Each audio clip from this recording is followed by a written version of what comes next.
Hey guys, here's part 4 of Uchiha Naruto, the Sage. The full story is already out over on Patreon. Anyways, enjoy. Chapter 17. The world was a beautiful place to live in. He enjoyed doing what he loved and wanted to do. He liked it when everything worked out the way he wanted. When they did not, he would pull all his efforts into making sure that they went his way. Many might say that they hated the world for what it had become. Truly, the shinobi world had become evil, but he did not care. He was fine with it, as long as the evil did not disturb him. If the evil were to stand in his way, he would have a problem with it. He would not mind doing anything to wipe it away. But because it did not stand in the way of his goals, he did not care for it. He simply chose to ignore it and continue with his own life. His life and his goals were what mattered the most to him. Konoha was truly peaceful when one looked it over from the Hokage monument. During his younger days, the spot had been his favorite. It gave him a chance to enjoy some peace. Despite what others believed, he sometimes wished for quietness and some peace. He did not always have to enjoy the music of a dance. Sometimes it was good to relax. These days it was more of a must for him to relax as much as he could. Doing too much chakra-related work was not going to be benefiting to his health. His body was not operating the way he wanted. It had some unwanted guests that were trying to destroy it. He would survive though. What he felt was nothing permanent. Sooner, rather than later, he would forget about his unwelcome guests. For now, he had to mind his steps. He would avoid battle as much as he could, to preserve the health of his body. Outside, it may look perfectly well, but it was anything but that. He hated not being in control of certain things concerning his life. It did not dwell with him, especially when there was little he could do to change things. He knew though, that it would not remain as it was. Soon, he would awaken and his body would be at its full capabilities. Naruto looked at the streets of Konoha calmly. Soon, he thought, he would be leading this village to greatness. First, he had to get rid of a few germs that were trying to stand in his way. Konoha was no threat to him. Not even the elders, en route they were mere children that he had dance around for his amusement. In all her greatness, Konoha would be for him to lead. The Uchiha will rise again to power. Perhaps even Karen would attempt to restore the Uzumaki. He would like it if she did. However, the girl did not seem to be serious enough to think about restoring the Uzumaki clan. Well, at least she would have Fuinjutsu by her side to show that she was indeed an Uzumaki. His own Fuinjutsu needed more work. He needed to work on complex things. He had allowed it to remain the way it was though. Madara had introduced him to the art before he even fully matured his sharingan. How long has that been? Had he given it more time, he would have been a master of the art now. What was done, he just had to make time. Naruto looked at his right as he sensed a familiar chakra signature coming towards him. Kakashi, he thought. He really should have just told the man he was in no need of friends or anything. The view is quite lovely from here, the one-eyed Jounin started things of slowly. He was forgetting, Naruto was not the one to beat around the bush. If Naruto remembered correctly, a moment like this had occurred before. Back then, he had to tell the Jounin to get to the point. Although he refused to comment, he had to agree that the view was indeed lovely. But he did not come here for the nice view. He had no need for such things. He simply came here because it secluded him from everyone else. Kakashi sighed and sat down beside Naruto. He put his book away. You know, you don't make things easy for anyone, the famed Jounin stated looking down at his home. I do not like easy things. And things are a bit more interesting when they are difficult, Naruto said. So you would make things difficult for the sake of having a brain teaser? Don't you like a brain teaser, every now and then? Kakashi merely shrugged. Sometimes, he said. What do you want? Naruto asked suddenly. He always had to do this, as people who spoke to him often try to water things before getting to the point. Kakashi sighed again. He had been expecting Naruto to say something like that. He did wish the blonde could be a little nice when asking the question though. Anyone would interpret it as if he was not wanted. When we were still in Team 7, I tried to befriend you. Each time I tried, you shot me down, Kakashi said, recalling his failed attempts to getting close to the blonde. I wondered what wrong I had done. I wondered if you simply just did not like my guts. Naruto shook his head inwardly. He really should not be talking about such petty things. There were far more important things he could deal with. Even if there was nothing, he would rather enjoy the peace than have a conversation like this. Here he was though, Kakashi was getting him into a conversation he did not like. He closed his eyes before opening them again. I should deal with this now, he thought. I did not like to have people close to me, Naruto stated. Did not? Still don't. Kakashi felt like his hopes were crushed by those words. But he did not let them put him down. You know, before I came here I asked myself this question, why did I want to make it up to you? You don't acknowledge sensei as your father, you don't even seem to like having friends, most importantly you don't seem to care about most things that have to do with emotions. Kakashi turned his head into the clear skies before looking back at the village. The only reason I wanted to be your friend was because you are sensei's son, regardless of how you view it. What is your point, Kakashi? I have always looked for an opportunity to be your friend because I cared for you. Always have and always will. He paused and turned to Naruto. The blonde, though, was not looking at him. He smiled sadly. I also wanted to apologize for not doing much to be there for you when I had the chance. You went through so much in your childhood. I failed to protect you, even though when your mother was still carrying you, I protected you and her. However, once you were born, I failed to continue doing that. Listen, Naruto started calmly. I will never repeat this again. I would not even care enough to have this conversation with you. I dislike talking about petty things from the past. Nevertheless, because you tried, I will say this once. What do you think I think when I see Minato's face? Kakashi thought for a moment, the bastard who caused me misery? I think nothing. I merely look away. It is not worth my time to think much of a dead man, Naruto stated. All Kakashi could do was to nod. What do you think comes to my mind when I see the villagers smiling at me? Kakashi shook his head. He really did not know. Nobody knew for sure how Naruto felt about the villagers for what they did to him. He already hated his father for making him a Jinchuriki. Why could stop him for hating the very people who made his life a misery? Nuisances, annoying, they are fools, Naruto stated. Kakashi looked at him carefully. So you have not forgiven them for what they did? Forgive? I do not know how to use such a word. They are mere nuisances to me, insects that I could crush any time I want. Therefore, I do not bother with them. Ironic, huh? He was going to someday lead the very same people. This would be a consequence of him being Hokage. What do you think comes to my mind when I see Jiraiya? Again, Kakashi shook his head. But he not did think that Naruto held Jiraiya somewhere in his heart, if their interactions revealed anything. Nothing, I care not for the man.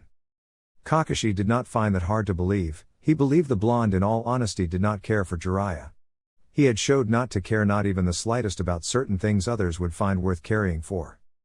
There are many people I should watch die and not care, even the slightest. Even the villagers of this village could be killed in front of me, and I would never feel the need to get back at the one who killed them. But you are not one of them. Kakashi sighed in relief and smiled. You know, I thought for a second that. Kakashi, Naruto cut off the copy ninja. I believe saying you are not one of them has solved everything and banished some thoughts that might have been finding room in your head. Kakashi only smiled. You should lighten up sometimes, Naruto, he said, standing up. Thanks for the time, I will see you around. The Jounin was about to leave when Naruto spoke again. I would appreciate it if you did not just drop by to see me without anything of importance to say. Don't come to me to chat or relax with me, only come when you have something important, that is how it read. Naruto. And here I thought you and I were going to be good friends, Kakashi said, surprisingly calm about the whole thing. Naruto gave the Jounin a blank stare. Stay away, Kakashi. I have no need for trivial things as friendship, I have far more important things to do. Now go away, you have already disturbed much of my peace. Kakashi did not need to be told twice. He disappeared away from the Hokage monument. Naruto sighed. He could never truly give 100% of his efforts to his objectives with people trying to invade his personal space. If he could not focus completely, then the results could come back imperfect, that would surely no satisfy him. He would be very much displeased. That was interesting, Zetsu stated as a part of him appearing beside Naruto. Naruto looked at Zetsu at the corner of his eyes. You were here all along? Did you not sense me? Zetsu questioned after nodding. You know it is impossible to sense you. I have always thought you could sense me because each time I appear you always look at my position like you knew I was going to show up. He did think that Naruto could sense him. No one could sense him. But Madara could sense him, as well as speak with him telepathically. Perhaps it was because he was connected to him. No, I cannot do that. I can however feel you when a small part of your body materializes from the Earth's surface. Zetsu nodded. How are you holding up? Naruto held out his hand. So far, I am well. Nothing seems to be troubling me much. But I need something far stronger, something that can knock out anyone else. Where are you going to find it? Orochimaru's scrolls, Naruto said. I am sure that if you search, you can get something that will help us make a strong drug. Zetsu nodded. Have you found out everything that is wrong? No, I will have to do a thorough analysis of my blood sample and a full body scan. Zetsu nodded. It was best if they knew what they were dealing with. I left your medicine in your room, he said. That was good. If that thing was still alive, I would make it suffer for all eternity. This condition is unacceptable, to depend on medicine. Oh, his pride was hurt. He had been brought down to the ground. He needed medicine to use his power. He could not even activate his sharingan without taking his medicine. How Zetsu wished the snake was still alive. It would definitely have been a show for him to watch what Naruto would do to him. If he had the power, he would bring the snake back to life. Well, you did not always get what you want. Have you prepared everything for the Edo Tensei? No, but the clones should have gathered everything before tomorrow. Good, Naruto said. Everything else is in motion now. All the players are making their movements. The result should be exciting and we will surely have some fun along the way. He managed to smile as he said that. Indeed, Zetsu agreed. There was surely going to be some great battles that would take place. He would be having the front row seat in all the battles. Naruto was right, there was going to be fun and he would surely enjoy it. At the end of the journey, he would have all the memories to review. He was definitely going to record everything he found to be his worth. Later that day. The time had finally come for the date. Yugao was quite excited about it, her first date in many years. She had missed going out with a guy to have some fun or just enjoy the guy's company. Her job demanded her to focus much of her time and efforts on it. She never had time to spend on other things. At least now it was better since things had cooled off a bit. There was not much trouble going about the village. She was not expecting Naruto to be excited about the date though. If she expected something like that, she would be in for a disappointment. She knew him enough not to expect some things from him though. Still, she wished he could at least act differently for the night. It was a date. You had to act like you were on a date. It would not feel like a date if he just became his usually quiet self. She did enjoy his company though. She did not think it was odd that she was the one going to pick him up and was the one to have set up the reservations. She could not picture Naruto doing something like that. If he did, then she would not be surprised if Kakashi suddenly says that he dislikes Uchiha Paradise. Meanwhile, Naruto was wearing his usually black attire, without the gloves though. He was sitting comfortably at the kitchen table holding a scroll from Orochimaru's hideouts and a cup of tea right beside him. He was interested in seeing some of the crazy experiments the snake had done. He was also trying to find something that would help him. Sasuke was sitting across the table with a book in hand. They had been sitting for about an hour now, none had said a word to the other. It was odd for Sasuke because since Naruto returned, they had been talking ever since. And that was not even 2 days ago. Naruto did not seem like he would be speaking anytime soon. He seemed like he had a few things on his head. Aren't you going out tonight? Sasuke asked, suddenly breaking the silence in the room. Naruto looked up to Sasuke for a moment before looking back to his scroll. I am, he said, continuing to read the scroll. You are going out like that? Is there a problem? No, no problem, I am just surprised that you would go out wearing something like that. You have to wear something nice when going out on a date, the young Uchiha stated. Naruto merely shrugged. He was not going to change his clothing for a date. If he did that, then he could as well join Jiraiya and Tsunade on one of their drinking nights. Did Tsunade give you the documents you needed? Yes, she did, Sasuke replied with a small smile. She said she will give me files of registered shinobi in the next 3 days, so that I can choose who I want for the military police force. Naruto nodded silently. Did you start making plans for the police force HQ? No, Sasuke answered with a small smile. You can't expect me to do everything in a single day. He could complete all the required work in a single day if he had all the pieces and the time to do it. Did you not have the time? I had it, but I just decided to take a break and look into other things, Sasuke replied with a shrug. Before Naruto could say anything, there was a knock at the door. Sasuke was first to speak. It looks like your date has arrived, he smirked. Now don't stay late and don't do anything I would not do. He frowned when Naruto did not react to his words. He hit himself, he was acting way too familiar around the blonde. He and Naruto were like partners. He should remind himself often that Naruto did not joke, it was why he did not even bother to comment on his joke. Not even a smile flicked through his impassive expression, not even a twitch of his eyebrows. Naruto simply did a small katen jutsu and burned the scroll he was reading, it was not useful to him. He stood up and walked away from Sasuke without any other word.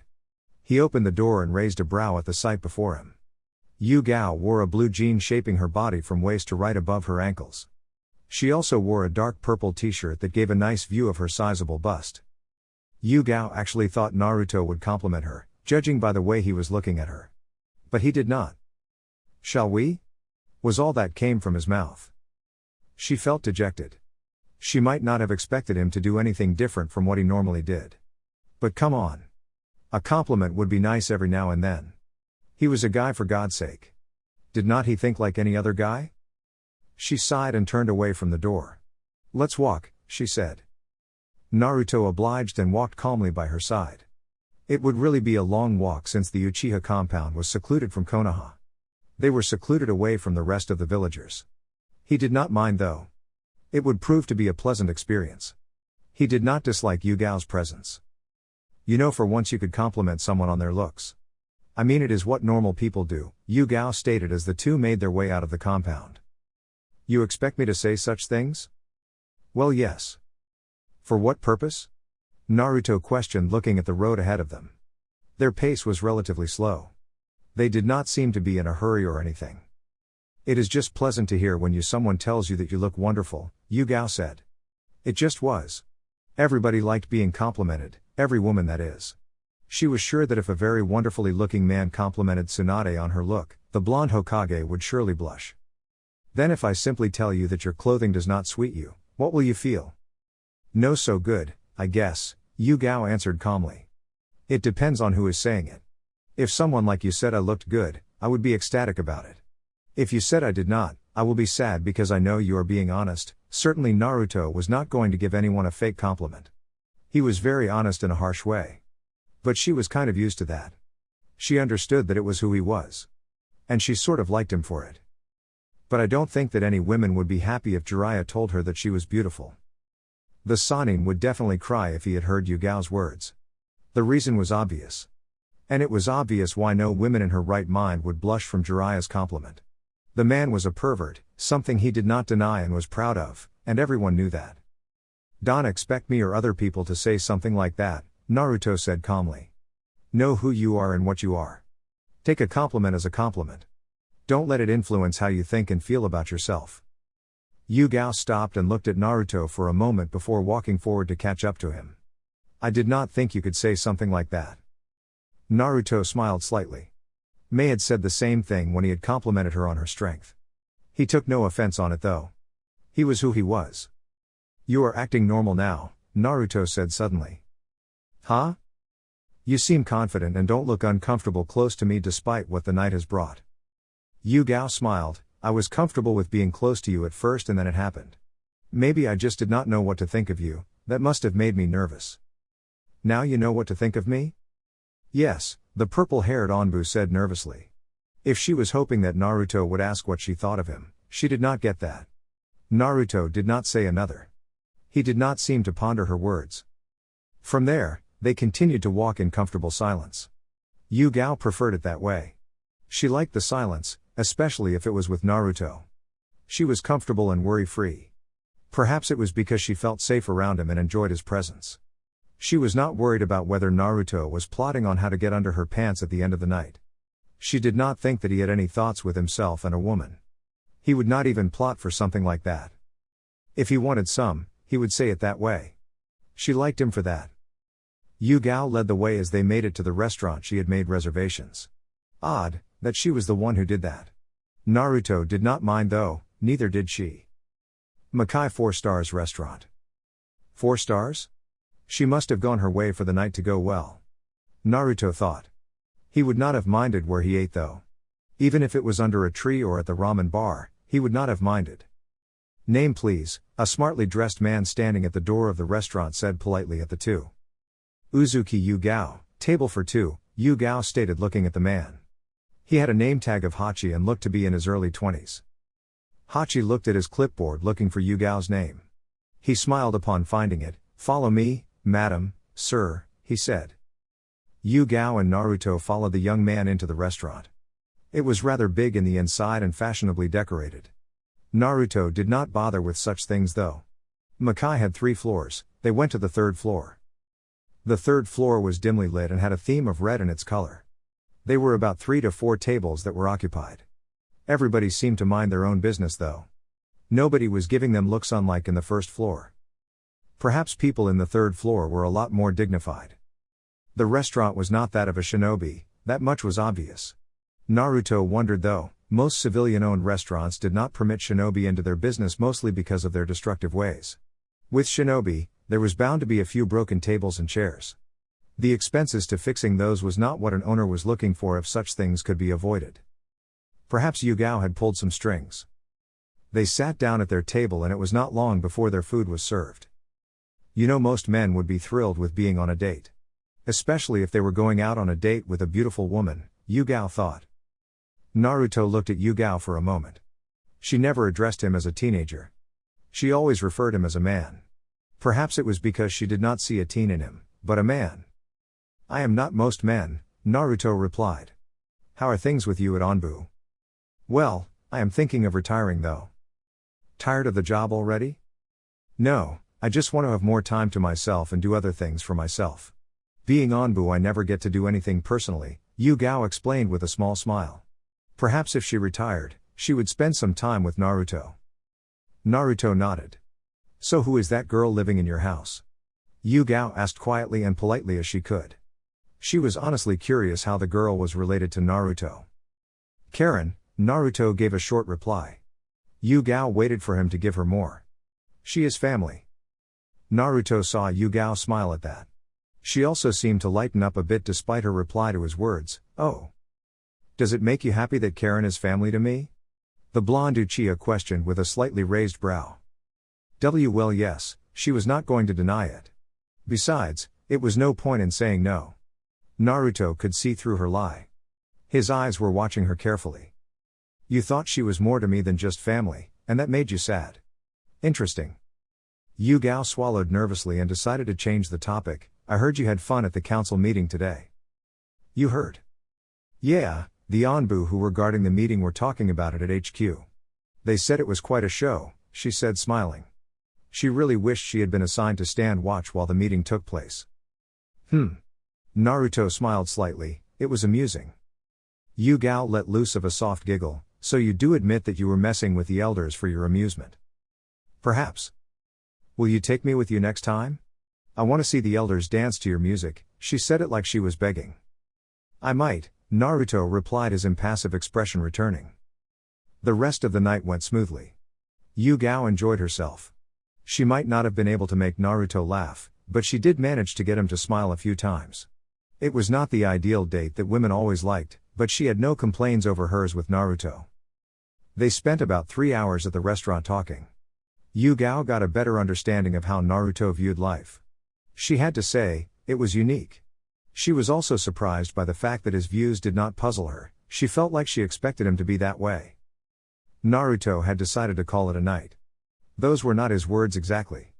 "This was a pleasant experience. I find it intriguing that I would find such a thing pleasant. But..." Yugao had stopped listening at that moment because she knew that whatever was going to come from his mouth, she was not going to like. She got the feeling from the blank expression he had. Yugao led Naruto towards her house. She knew that if she did not, he would have walked away towards the Uchiha compound without so much as a good night. "This is my place," Yugao said, standing at her door. All of the sudden she became nervous for some reason. "Come here," Naruto said. Slowly, Yugao stepped away from her door and stepped towards Naruto, who was standing calmly in the passage. "Closer," he said. "Closer," he said again, until her body was pressed against his. "You are not annoying and your presence is tolerable unlike any other women I have come across," Naruto said, looking straight at Yugao's eyes. "You did not seem to find Mei's presence annoying, that came out of nowhere." Yugao had not thought of it, it just came out. Fortunately, for her, Naruto merely smiled. "You are different," he said, placing his hand under her chin. Perhaps it is because of you or Onbu. He did not say anything again. He moved his hand from under her chin and placed it on her chest before pushing her away. Then, he was gone. He did not give her a last smile, not even a good night kiss. He did not utter the words good night. After a date, a guy should have done at least one of those. Naruto did none, and yet she smiled. Things had gone better than she had expected, and she liked Naruto just the way he was. That did not mean she would be sad if he started laughing. The following day. The house of the Yondaime Hokage. The house was modest in terms of size and looks on the outside. But in the inside it was quite nice. But not enough for Naruto to leave the Uchiha compound and come to stay at the house. It was safe and secure. Although he would never tell Minato, the seals used on the house to protect it were very much complex and nothing short of the work of a genius. He could find more use for the house though. First, he had to look into it and try to find useful things that would be beneficial to him. He might not like Minato, but he would not forbid himself from using his things if he found them useful. Karen was right beside him as they undid the security seals. He just need to draw out his blood to deactivate the barrier that would not allow anyone to enter. She was quiet, not saying much as they entered the house. She only commented when she saw the mess the house was. It was not that things were out of order in the house. No, everything was in place. It was just that there was a thick dust covering all the furniture within the house and spider webs everywhere. Wow, nobody has been home for a long time, Karen exclaimed, looking around the house. It has been almost 17 years now since the house was last used. I doubt that Jiraiya has stepped inside since Minato died. And the Sandaime might have had better things to do, Naruto said with a shrug. Could not they even think of taking care of the house of their greatest hero? Karen questioned. She thought that Konoha would undoubtedly take care of the house of their former Hokage despite the man being dead. He was great when he was alive. It is no use to take care of his things while he is dead.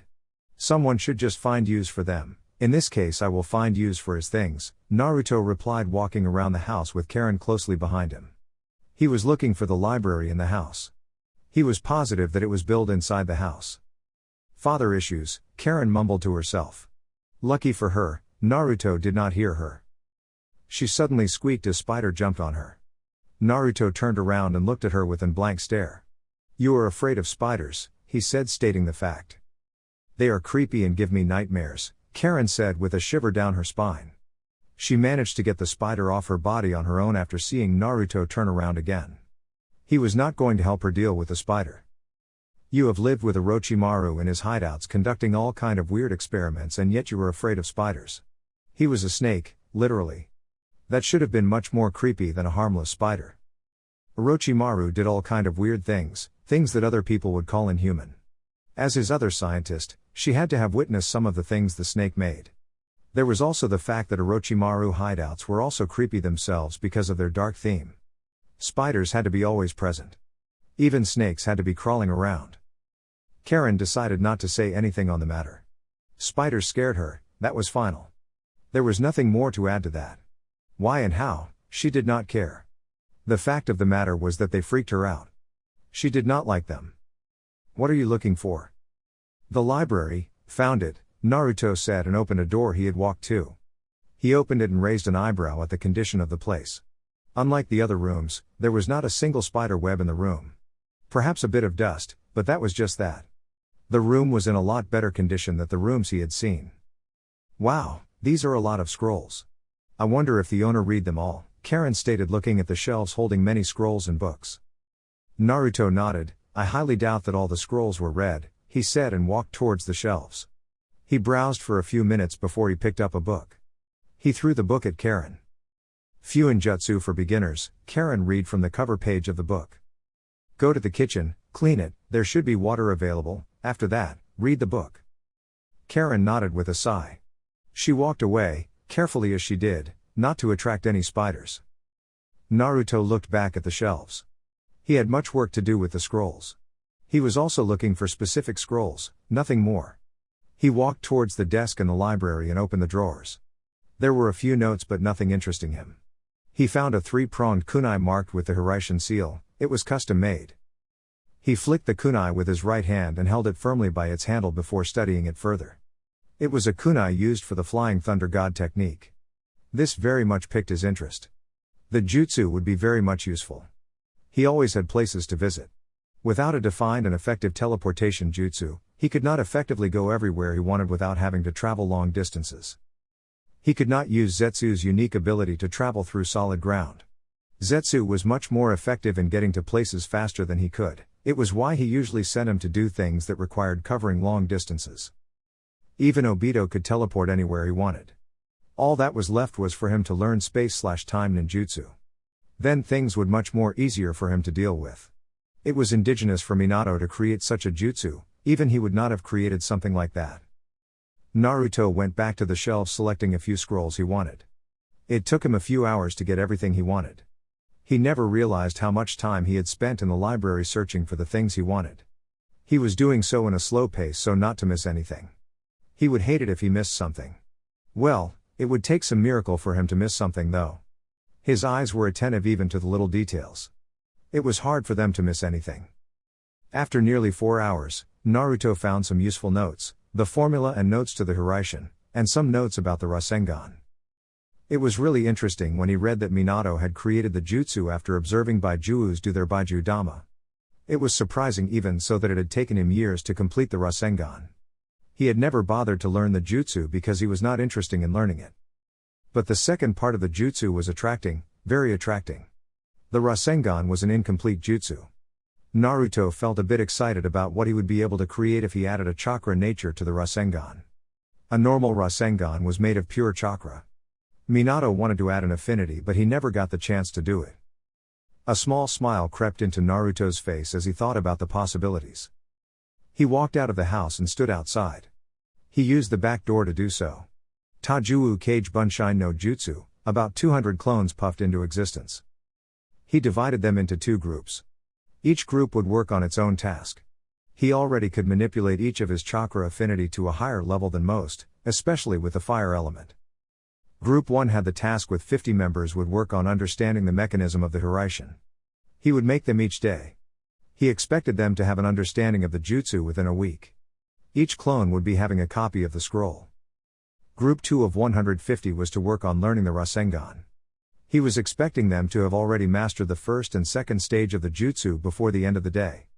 Then they could take about 2 or 3 days to complete the jutsu. After that, he would begin to do what he wanted, adding an element to the Rasengan. Go train at the Uchiha compound, Naruto said, and his clones disappeared. The compound had a lot more space to train than this house. Naruto? He heard Karen's voice speak from behind him. Naruto turned around to look at her. I was wondering what you were doing outside after sensing you move out of the house, she said. Have you finished studying that book? Naruto questioned. No, she said, shaking her head. I have read most of the pages, but it will take me a few days to understand everything and be able to practice what I have read. Naruto nodded. He did not expect anything much more from her. Then come at me. Huh? She did not understand that at all. Attack me, he said more clearly. Why? I want to see which style will suit you, Naruto said. And I want to see how you fight. Oh, Karen said. So you did not forget about training me. She was kind of hoping that he would have forgotten about the training thing. No, Naruto replied, looking at the red-haired calmly. Now attack me. Karen ran towards Naruto in her best speed.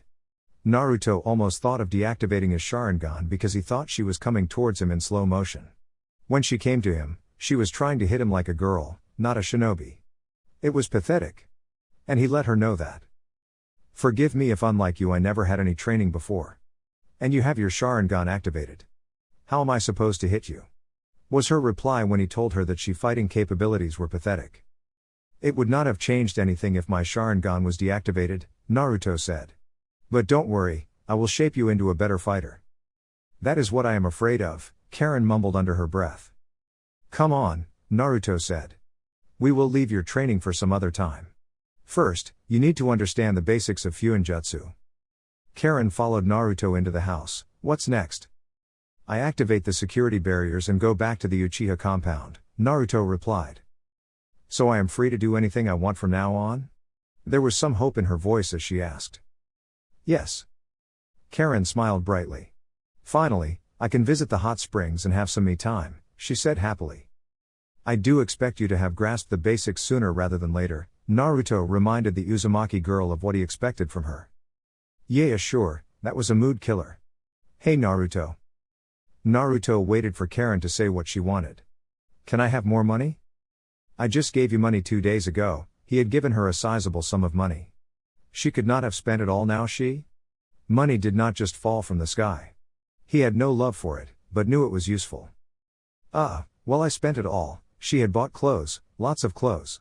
She had also gone out to pay new furniture to bring in a more womanly touch to the apartment Naruto had given her, that had come at a cost. Naruto was not going to ask what she had spent the money on. She had not interest in knowing that. Come with me to the Uchiha compound. I have never been there before, Karen said. The day she came into the village, Naruto had taken her straight to his house. He had brought Sasuke to the apartment that day.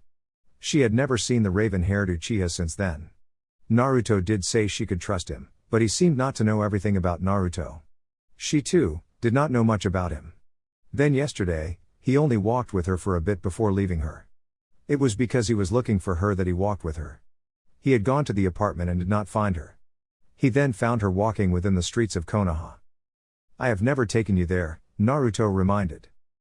The two walked quietly towards the Uchiha compound. Naruto did not have a lot in his mind. He was simply pleased with the progression of things. He had not thought that he would get his hands of 4 potentially dangerous jutsus on the day. He had expected to get his hands on the Hiraishin. But he got more than that. There was also a few scrolls that would help him further his skills in Fuinjutsu.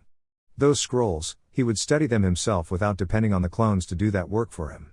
He knew that the clones would not hand him back anything less than perfection, but at times, he preferred doing things on his own.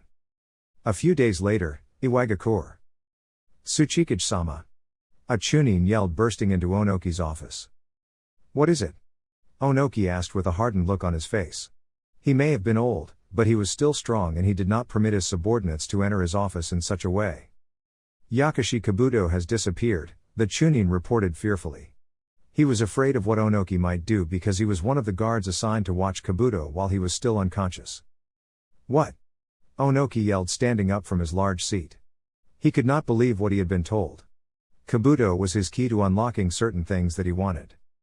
Kabuto disappeared, Sandaime-sama, the Chunin repeated again to his leader. Onoki raged silently inside his head. This was unacceptable. He could not have it. How did he escape? Wasn't he being watched? We were watching him, but something like a vortex suddenly appeared and sucked him in before we could do anything. Really, there was nothing they could do. The vortex just appeared out of nowhere and sucked their prisoner. They could not stop it from happening. Onoki gave the Chunin a blank stare. Say what? A vortex appeared in the room and sucked Kabuto. We could not do anything to stop it. We don't know where it came from, but we did manage to see a red eye like that of a sharingan before the vortex disappeared, the Chunin explained. Sharingan? Are you positive about that? Onoki asked, wanting to be sure about it before making any drastic decision. Yes, there is no mistake about it, it was a sharingan, everybody had seen it. A lone eye appeared in the middle of the vortex as it disappeared. Was there any trace of Kabuto left behind, chakra or scent? No, the Chunin answered, shaking his head. There was nothing left of him. We searched around the holding facilities before I came here. We did not find him anywhere. You searched for him before you reported that he was missing? The Chunin nodded, not trusting his voice to reply. Go away, I will deal with you later for this failure. The Chunin got away hurriedly from the office, leaving Onoki to his thoughts. There were only 3 Uchihas left running loose in the elemental nations. 2 were at Konoha, the other was running loose playing international criminal for wiping out his entire clan. Onoki refused to believe that there was another Uchiha. Another Sharingan user other than the 3 Uchihas left, yes. There was Hatake Kakashi. But he ruled out Kakashi for being responsible for making such a move. It did not fit the man's character to do something as this. He also ruled out Sasuke. The person had to be connected to be able to know that they had Kabuto.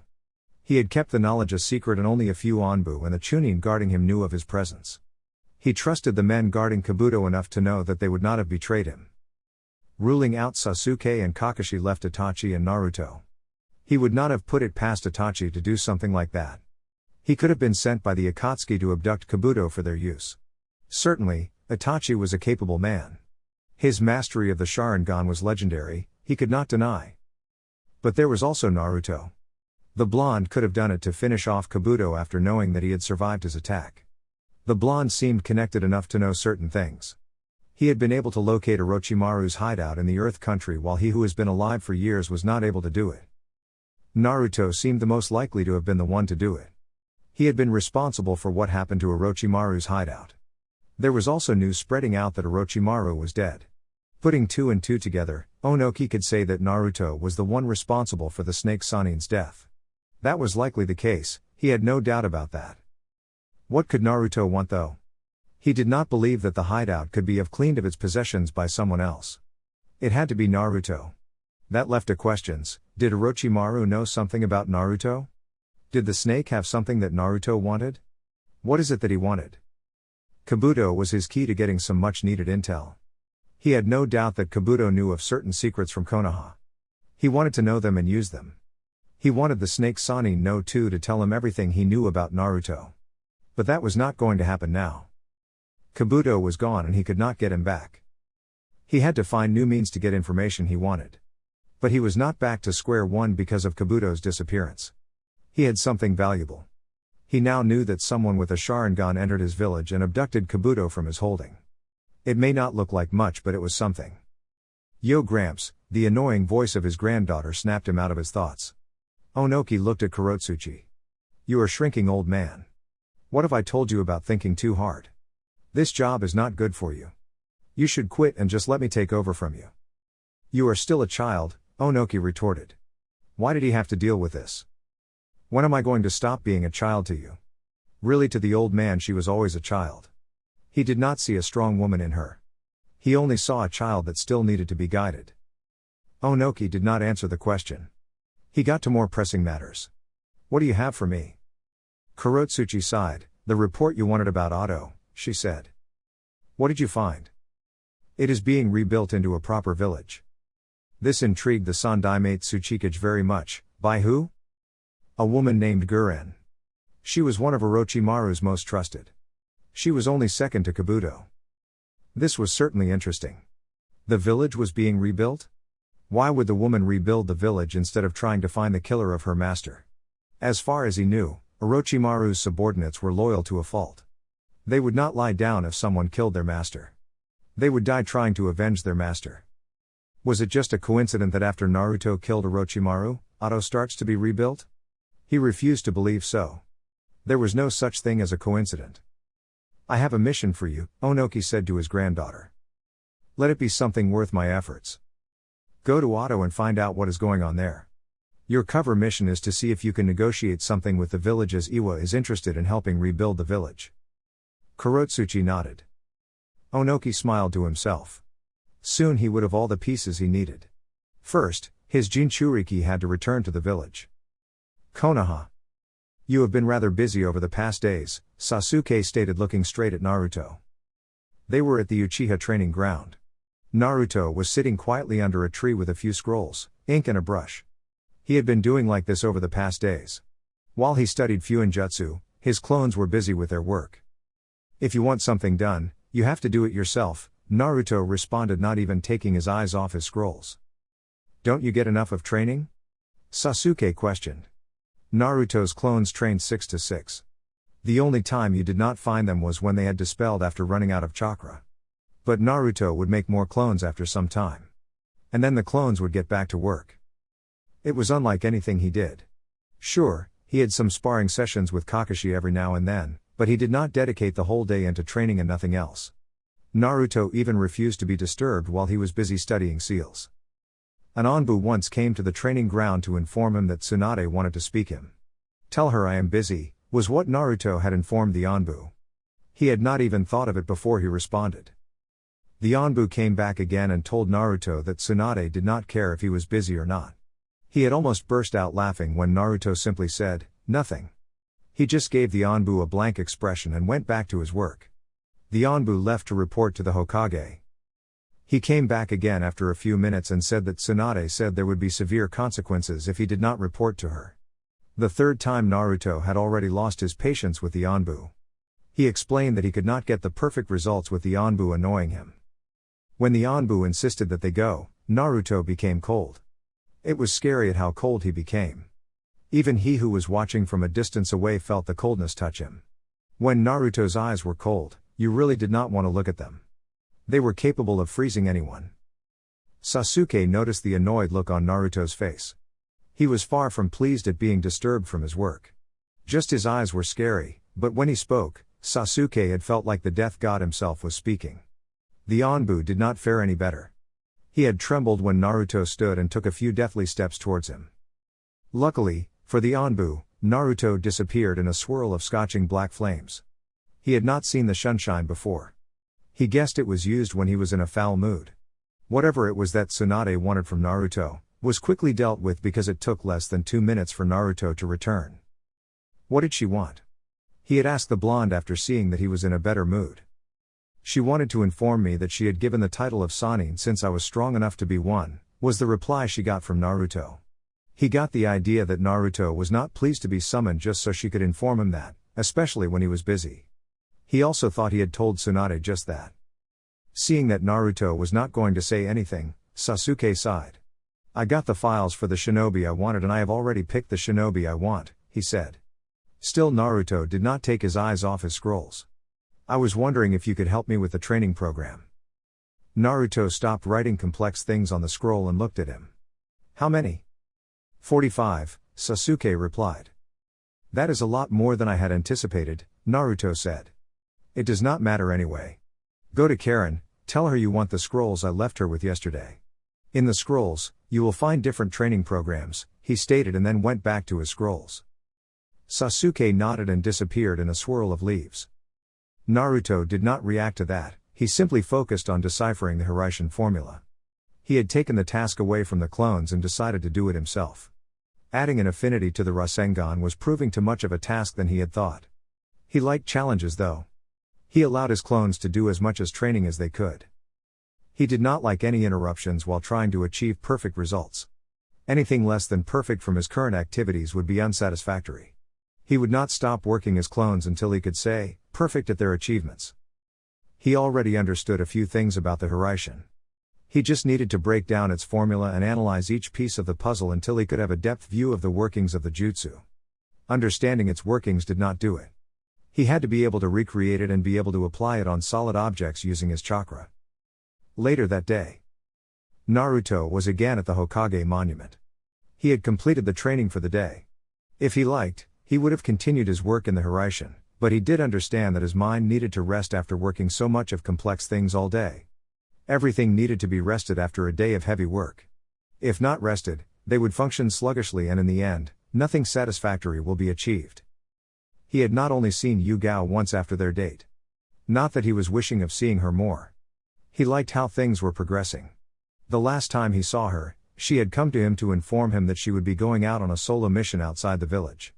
He had simply nodded and said nothing further to her. Something you won't like happened, Zetsu stated as he appeared. It did not look that way by the expression on his face. He was relatively calm. What? Naruto asked quietly. Danzo has moved against Yugao and Karen, Zetsu reported. Now he was spotting something in the form of excitement in his eyes. Danzo did that? Yes, he kidnapped them both.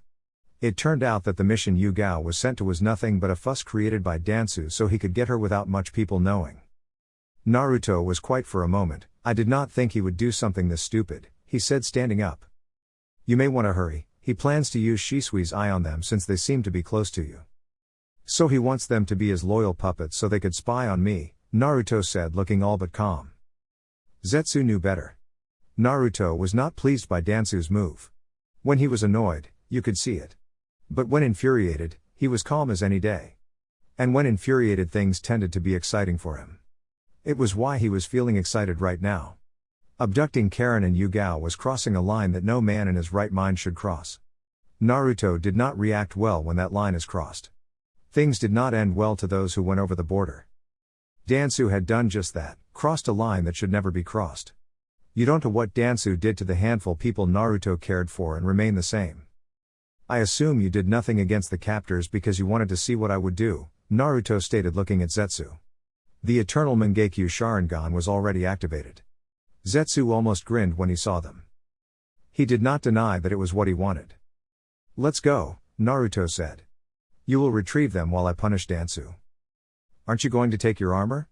Danzo would not lie down and say, "I was a bad old man, punish me Naruto-sama."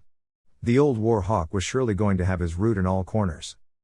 "If I wear my armor, I will become excited about punishing that fool. You know what happens when I'm excited. You release too much power. And in this case, if you did, you might end up destroying root bases and alert people," Zetsu stated.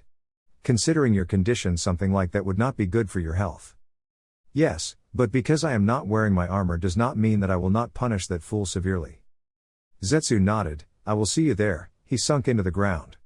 He would have to take Naruto's form because Yugao did not know him and he was sure Naruto wanted to keep it that way. He also was going to hurry so he could see what Naruto was going to do to Danzo. Root base. A trail of corpses followed Naruto's path as he marched towards Danzo's location. The corpses were either being burned by black flames or they had wooded stakes piercing through the chest where the heart was located. He had killed anyone he came across when entering the root base. He was also in no mood to play around. He was simply killing without any other questions being asked or word said to anyone. It was so much different when he entered Orochimaru's hideout in Kusagakure. He did not kill anyone there, but here he was killing each one of them root he came across. He showed no mercy as he did. Another appeared in front of him and charged towards him blindly. Amaterasu, and then he was set ablaze. The unholy screams of pain followed suit. They seemed to be the music that had been playing into Naruto's ears since he entered the base. "Wait," a root stated to his comrades. There were 4 of them. "We have to be careful." Danzo-sama said to be careful and that he wanted him alive. "How do we do that? Can't you see what he has been doing?" Despite the voice being monotone, it was obvious that the person was not very confident. Which itself was odd because Ni were trained not to show any emotions. Naruto's left eye was bleeding rather heavily due to his overuse of Amaterasu in quick successions. He had not even bothered to wipe out the blood, which made a very disturbing view because his body was also pulsing with a chakra. The scene behind him was also not so pleasant. There were bodies everywhere and Naruto just walked past them without even sparing them a glance. He did not find it disturbing though. He had this look on his face that said nothing about being pleased. The blood dripping from his face and the cold look on his eyes along with the bloody scene behind made something that you only saw in a serial killer movie. Before the root agents could make out their strategies, Naruto stopped walking. He had been walking at a very slow pace. He looked at the blank masked man for a moment before he disappeared. "Shit, let's retreat back to." He never got to finish as Naruto appeared before him. He held out his right hand, which transformed into multiple wooded stakes. The man tried running away, but the stakes shot at him from behind and pierced him, allowing his blood to paint the walls. Naruto retrieved his hand and moved closer to the others who were now slowly backing away from him. He disappeared suddenly and appeared in the middle of the root agents. His body produced sharp wooden spikes that sprout out from every part of his body. The spikes pierced through the men's bodies. The blood continued to paint the walls and corpse continued to decorate the dimly lit passages as Naruto stepped closer to Danzo. More nuisances appeared behind him. He allowed them to get close to him. They did not appear to be in need of using jutsus. Perhaps it was because Danzo wanted him alive. Weapons were better at incapacitating him. How foolish. As soon as they got close to him, his body again produced wooded spikes. But this time they seemed to have life in them. They did not just pierce the root onbus, they tied themselves on their necks and moved them in front of Naruto. He looked at them for a moment. How pitiful, to foolishly obey all orders even if it was suicide. Before he could do anything to them, they all exploded. The explosion was contained, but dangerous nonetheless. He was close to it, and he was sent flying backwards where he had left a few corpses. He stood up surrounded by an orange rib cage that shielded him from the explosion. The rib cage disappeared. His front was spotting several slight burns. He did not mind them. He continued to move on forward. There was one thing on his mind: punish Danzo. After walking for a few minutes, he finally reached the old war hawk. He did not encounter any other root onbu while on his way. He assumed they had gone back to their master. He did not think of it as troubling though. Whether they were there nor not, he would punish Danzo. As soon as he stepped into the large hall that had Danzo's throne, he sensed them. There were about 150 of them in the hall. He walked calmly, not minding them. And then they appeared before him, surrounding him. He looked past them and looked at Danzo. He looked at Danzo's children for a moment. "You are in the way," he said calmly. The rude Onbu did not respond, but Danzo did. "How brave of you to come down here knowing that I have those women in my possession," the old war hawk said calmly. "You have impressed me, but you will not go any further than this. If you do so, I will kill those women." Naruto was not worried about their safety. Zetsu never disappointed him, he never did. The time it took him to reach here, Zetsu must have already reached Cell. Yugao and Karen were being held. "Don't move," Naruto said, his bleeding left eye targeting the space around Danzo. "Amaterasu," he said. A ring of black flames was formed around Danzo's throne. The flames surrounded the throne, burning slightly on the ground. Naruto held a single hand seal and the flames burst upwards, creating a dome around Danzo, a dome of black flames. Danzo was trapped in a prison formed by the impenetrate back flames. The flames had formed bars that formed the dome, leaving a viewing space. The old war hawk was calm as ever. "Shadow," he called. "Hi, Danzo-sama," the rude Onbu responded to his master's call. "Go get them," Danzo stated. "Don't bother," another Naruto said, coming from another entrance into the hall. "I have already secured them." Danzo cursed, but he was not just going to believe it. A rude Onbu appeared beside Danzo's prison. "Sir, they are not in their holding cell," the man reported. Before Danzo could master any reply, Naruto spoke. "Danzo, do not even attempt to unseal your right hand," he said, knowing that as of now it was his only option. "If you try to do so, that barrier will collapse on you." He did not have to tell Danzo what would happen if a barrier made of Amaterasu collapsed on him. Danzo cursed but stayed calm. "Should we try to free you out, Danzo-sama? Or should we take care of him?" "Take care of him, there is nothing you can do against this kind of barrier. I no longer care if he is alive or dead, but make sure the sharingan is not damaged." "Hi, Danzo-sama." Naruto knew he was going to have to use more of his chakra than he had already. Root were a bit more skilled than the regular Onbu. They were also fearless. He took out a small bottle from the pocket of his pants and drank half of what was inside of it. After that, he pocketed the small bottle. He needed to strengthen himself. He was not going to use the full capabilities of his Susanoo or chakra. It would be dangerous to his health if he did that. He had to use much of his Makuten. Naruto grinned in a very sick way as he watched Naruto prepare himself. "This is going to be fun," he thought. And indeed it was pleasant to watch. It had taken much more time than he had thought it would, but he had no complaints. How could he complain if he was given a front row seat to watch Naruto massacre Root Onbu?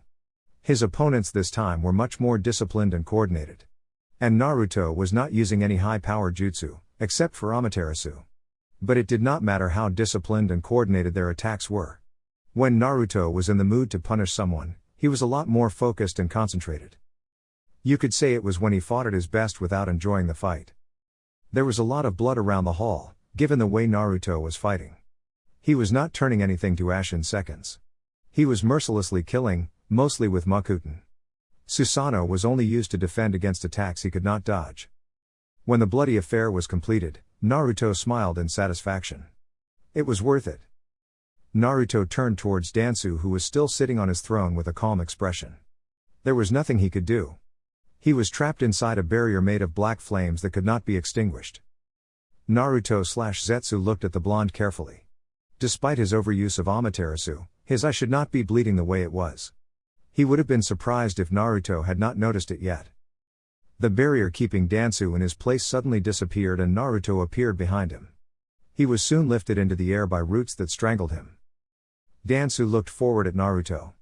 The blonde was taking giant steps towards him with an orange rib cage surrounding him. It seemed darker than usual. Perhaps it was the wave of black flames that seemed to be following him slowly from behind that gave it a dark look. Or maybe it was the huge cold and lifeless Mangekyo eyes that seemed to be riding on top of the wave of black flames. All in all, it gave a frightening view as Danzo looked at it. He was even more surprised when he felt his heartbeat rate increased in speed. He did not remember the last time he felt fear. "Shimura," Naruto said as he finally reached him. He was holding a sword with his right hand. He assumed it was taken from one of his root. The tone Naruto used was cutting deep into his very soul. "I cannot believe that I find myself in this position forced by a mere boy," the old war hawk said, trying to shake off the roots strangling him. However, he realized that when he struggled, they sucked his chakra. So he stopped trying to struggle. The roots were tight and felt strong, he could not escape them. Danzo looked clearly into Naruto's eyes. There was a beast that caged within a cage, a beast that should not be let out to play no matter what. You thought you could take them and use Shisui's eye, right? You could have done that tonight and returned them early morning before I could realize this. You were not going to hurt them, just manipulate them against their will. He was still calm as they came when he spoke. Danzo kept a straight face after Naruto had spoken. He was not going to answer to a boy. What you have done warrants death, but for someone like you, death does not do it, Naruto said. What is it that you love the most, Danzo? Power, Konoha, yourself. Danzo remained quiet. Konoha and power it is, that was certain. There was nothing that Danzo loved more than Konoha and power. He loved the village in his own unique way. For your punishment, Danzo, I will take away all your power, and leave you with nothing. And Konoha will never be yours. Ironic, he was going to be killed by a blade of one of his root shinobi he had trained to be loyal to him to a fault. I will take your sharingans, Naruto said. This time he got a response from Danzo. Do you think you can get away with this? The elder asked. He had already lost his root, he was not going to lose his sharingans. They were what made him who he was. Yes, Naruto answered. You cannot take away the sharingan, I will not allow it. This time his voice was up. He was trying hard to get himself loose from his binds. But the roots held on strongly without wavering. It was almost amusing to watch the calm and collected Danzo trying very hard to get away from his binds. Even so, when his feet were dancing in the air as he tried with all his power to break free. Naruto had robbed him of his chakra, thus making his efforts useless. He figured it would make things easy for Naruto. As much as he would have loved to see Danzo struggle to get loose while Naruto removed Uchiha property, Naruto was barely holding on. You have no say. You forfeited all rights to speak for yourself when you took Yugao and Karen, Naruto said as Danzo was lowered towards him. His face was brought first to him so he could remove the sharingan on his right eye. I will not allow this. Naruto said nothing this time. He unwrapped the bandage on Danzo's forehead before driving his fingers into Danzo's eye socket and removed the sharingan. He did it slowly, so that Danzo could feel everything. The old war hawk did not scream though. The process was surely painful, but he did not let loose of any signs of pain. The roots binding Danzo moved away from his right hand, allowing Naruto to grab it. This time, Danzo stared at Naruto with his eye slightly wide. He had been robbed of his chakra to do anything. He felt weak to even attempt to struggle. There was also the fact that the roots were still binding him. Naruto channeled wind chakra into the blade and cut off Danzo's hand from the shoulder with one swift slash. This time Danzo let loose of a pained scream. Naruto did not care though, he was not even bothered by it. He threw the hand with Hashirama cells and 10 sharingans into the air before setting it ablaze with Amaterasu. The roots binding the old war hawk freed him, but Naruto grabbed him by his neck, tightly, making it hard for him to breathe. I know that if you died your body would have exploded because of that self-destruct seal you placed on yourself so that no one could take that sharingan. You did not believe that anyone would be capable of removing it while you were still alive because you had your root, Naruto stated staring the elder. You faked being crippled, this time I will make sure that you will be crippled for real. The then slammed Danzo to the floor head first. He extended his right hand, and it transformed into a root. The root grabbed Danzo's left leg and tied itself around the leg, then it bended it in no way that a human's leg should bend. Gah! Danzo screamed as he felt his leg break. Naruto proceeded to crush each bone in Danzo's leg, making the elder scream even more. Naruto grabbed Danzo by his neck again and kicked him hard on the gut. You won't die because of this, but I have left you with nothing. Hate yourself, because there is nothing you could do and can do.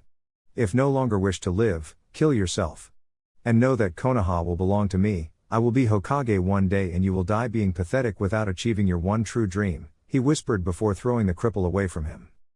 Take Shisui's eye to the hideout. It should prove useful in the future, Naruto said, deactivating his EMS. Since Danzo was out of commission, Zetsu changed into his real form. What about him? If you leave him like this he will die. There is someone who will ensure that he does not die, he said. Oh, Zetsu smiled, you left one, but there was something else.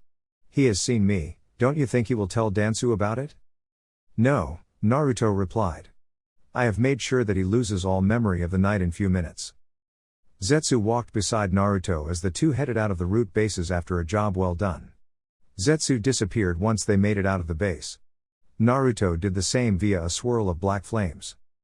Uchiha compound. Where did you take them? Naruto asked Zetsu after having placed the silencing seals. Karen's place, Zetsu replied, looking at Naruto carefully. Good, Naruto said. I need something strong quick. The medicine you are using now isn't doing it for you? No, it's not strong enough. It weakens considerable when I activate Susanoo and I have a lot of pain on my left eye. Could have gorged it out. That explains why it was bleeding a lot more than usual. Zetsu was indeed wondering it had been bleeding more blood than normal. The pain had to have been caused by the fact that he had overused it and his current condition did not favor him at all. Naruto sighed and looked at himself. He needed a bath. Go to the hideout and bring me the Shinigami mask and everything else needed. I have to get Minato's soul from the death god's stomach tomorrow. With that being said, Naruto walked towards his bathroom to take a shower. Chapter 18. An Anbu woke Naruto from his sleep. He had slept more than he usually did. He did not complain though.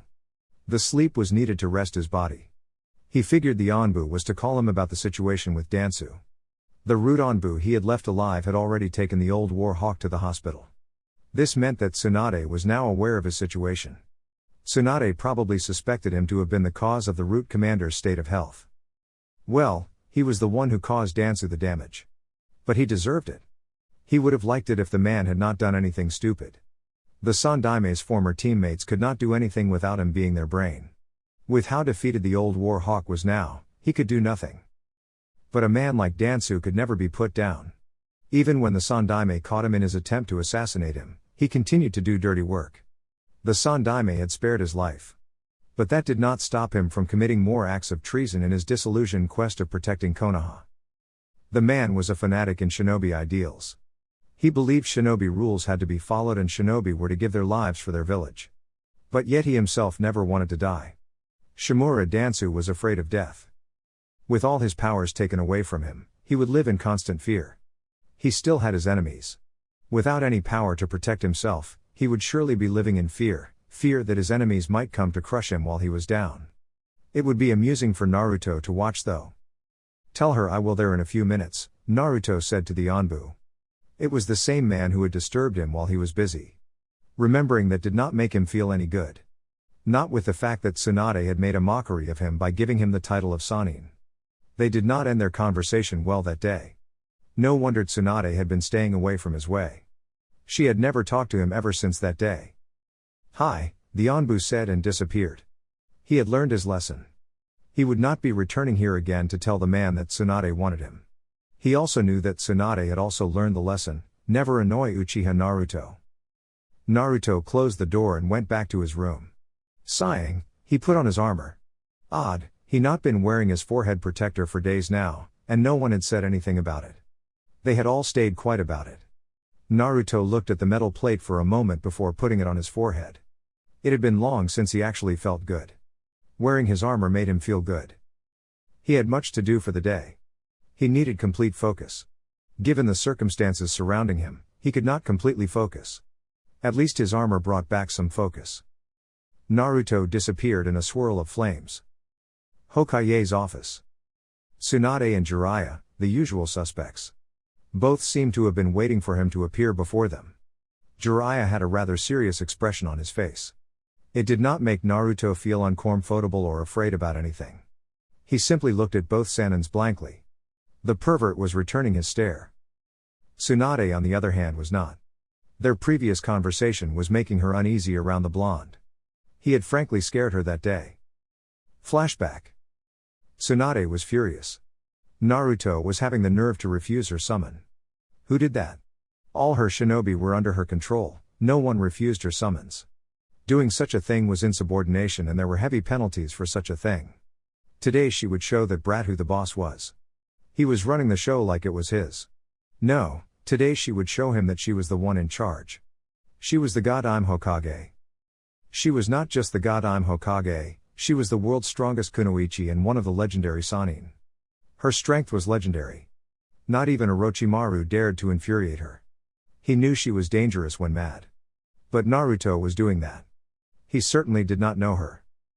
He thought that just because he had a special eye that gave him powers and was the hero of Kiri meant he could disrespect her authority. He was still a brat and needed to be shown his place. If she did not do it now, he would continue to disrespect her word. The word of the Hokage was law. Nobody had the right to go against it. Doing so resulted in heavy consequences. Naruto was not getting that. He was living like his own word was law. He was still in Konoha, the village her grandfather founded. In here, she was the ruler. Who did that brat think he was to tell her that he was busy when she had summoned him? Not even Jiraiya had the nerve to do something like that. Tsunade cracked her knuckles. She would certainly. The air in the office became cold. Which was odd because Naruto had just appeared in a swirl of black flames. Flames were supposed to be hot, not cold. So why did the room feel so cold after Naruto's appearance? Was it just her? No, it certainly was not. She could feel that her Anbu had also felt it too. They reacted to the coldness. She was not the only one feeling it. Tsunade looked at Naruto's yes. They were staring at her hypnotically. They were also steel cold. The coldness seemed to freeze all her anger. The coldness in his eyes did not make her feel comfortable. She no longer felt like she could or wanted to punish Naruto for his insubordination. What is it so important that you had to disturb my work? His tone never betrayed the look on his eyes. It was cold and demanding. Tsunade was surprised, he never used the kind of tone to her. He had always stayed blank or neutral when speaking to her. Tsunade steeled herself. And battled against the coldness that was threatening to consume her. You have gone too far, Naruto. You are a shinobi of this village and under my control. You don't do whatever you please in this village. When I call you to my office, I expect you to be in my office. I do not care. Naruto cut her off while she was still ranting. Tsunade, again the tone was cold, but this time it felt like death. It reached down deep into her heart and cut clean all her defensives. Naruto had never called her by her name before. Tsunade was not seeing the usual calm and collected Naruto who never showed any emotions. This one was emitting the red lights. Even her Anbu felt ready to jump in at any time. Tsunade breathed deeply and held her nerve. She was the Godime Hokage and was not going to back down in a challenge by a brat. She had to show guts in front of her subordinates. If she did not do that, Naruto would continue to disrespect her. She was not going to have that. The Godime Hokage hardened her glare at Naruto. She mastered all the power she could and raised her chakra as high as she could. Listen, brat, I am Hokage here and I will not allow you to undermine my rule. Senju, Naruto stated in a rather calm and smooth tone. He had brushed off the weight of Tsunade's chakra like it was nothing. He raised his own for a second, shattering any confidence Tsunade had. Even though it was raised for just a second, Tsunade felt it. It was not anything good. It felt like it had pressed her down for minutes instead of the second it was brought out. She looked into Naruto's eyes carefully and saw the really annoyed look on his face. She felt cold shivers down her spine. Why did you send for me? I wanted to tell you that I had given you the title of Sannin, giving you the same rights as Jiraiya, Tsunade stated quickly, not wanting to look into his eyes further. The only thing that came out of Naruto's mouth was, MXM, and then he was gone. Tsunade was mocking him. How could she call him when he was busy to inform him of a title he did not value? Sannin were nothing to him. The title held no value to him. It was a mockery to his power to give him that title. He had already told Jiraiya and Orochimaru what he thought about the title. In the mood he was in, commenting on such a thing was not worth it. Tsunade felt relieved with his departure. She was not going to call him any time soon. She felt though he was even more displeased that she had called him just to inform him that she was giving him the title of Sannin. Jiraiya had informed her that he did not think too high of the title. Flashback end. What is it? Naruto asked the two Sannins with his hands folded across his chest. Danzo, Jiraiya stated seriously with his eyes narrowing at Naruto suspiciously. He was more willing to talk than Tsunade, who seemed hesitant. What about him? He knew already what they were referring to, but because he was in a good mood he would play oblivious to the whole thing. Telling Tsunade that he had been responsible would only complicate things with him and Konoha, now anyway. He would have to have had reasons to do it. Good thing he had planned for such a thing. He just had to set things in motion. He is currently at the hospital. When he was brought there by one of his Anbu, he was barely alive. Shizune and I managed to save his life. He was in a bad condition. His right eye was removed and his right hand was also removed. One of his leg was crushed and unfortunately, I could do nothing to save it, Tsunade stated calmly. Her tone was low unlike any other days. She had been alarmed when she saw the state in which Danzo was. She could not understand who could have done such a thing to the old war hawk. Danzo may have been old, but even she knew he was no pushover. I went to check his bases, and found something sickening. His entire root force was slaughtered. The walls were bloody, corpses were all over. They were killed by wood. We also found some traces of black flames, Jiraiya stated in the same serious tone he had used earlier. So? Naruto said, taking a seat because he knew this was going to be some meeting.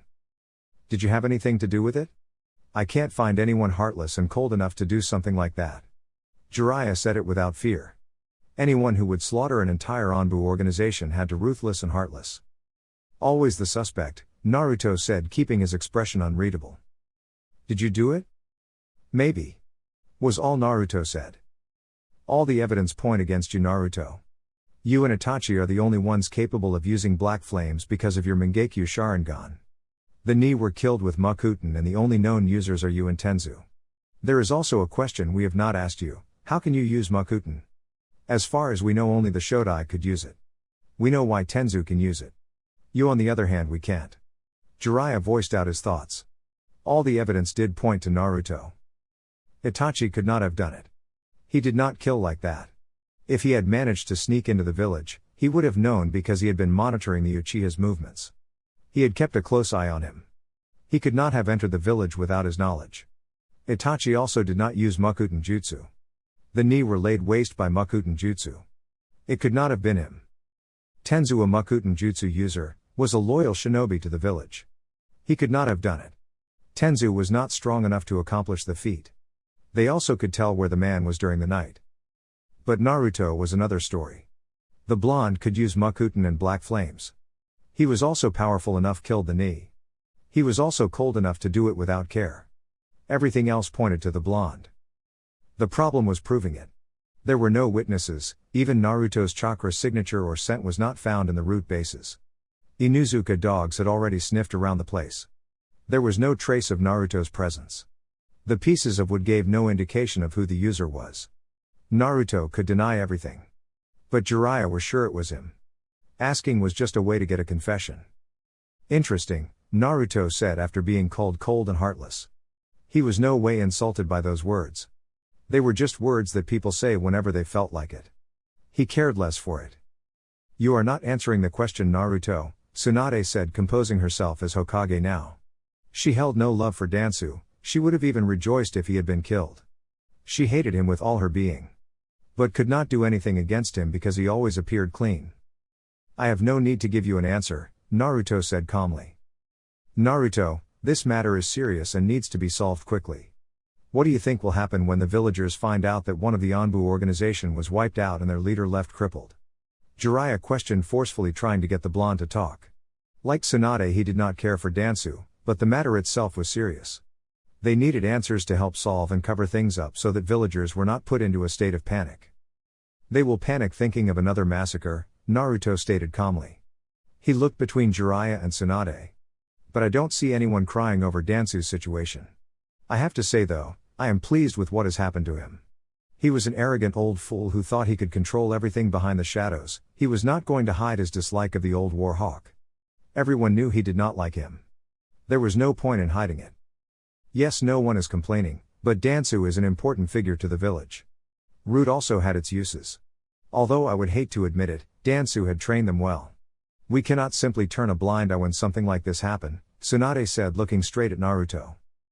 She would not be doing a good job as Hokage if she allowed things to happen without questioning. She had to get answers to be able to deal with the situation. She could deal with it properly if she did not know all the details. You know, Danzo was evil.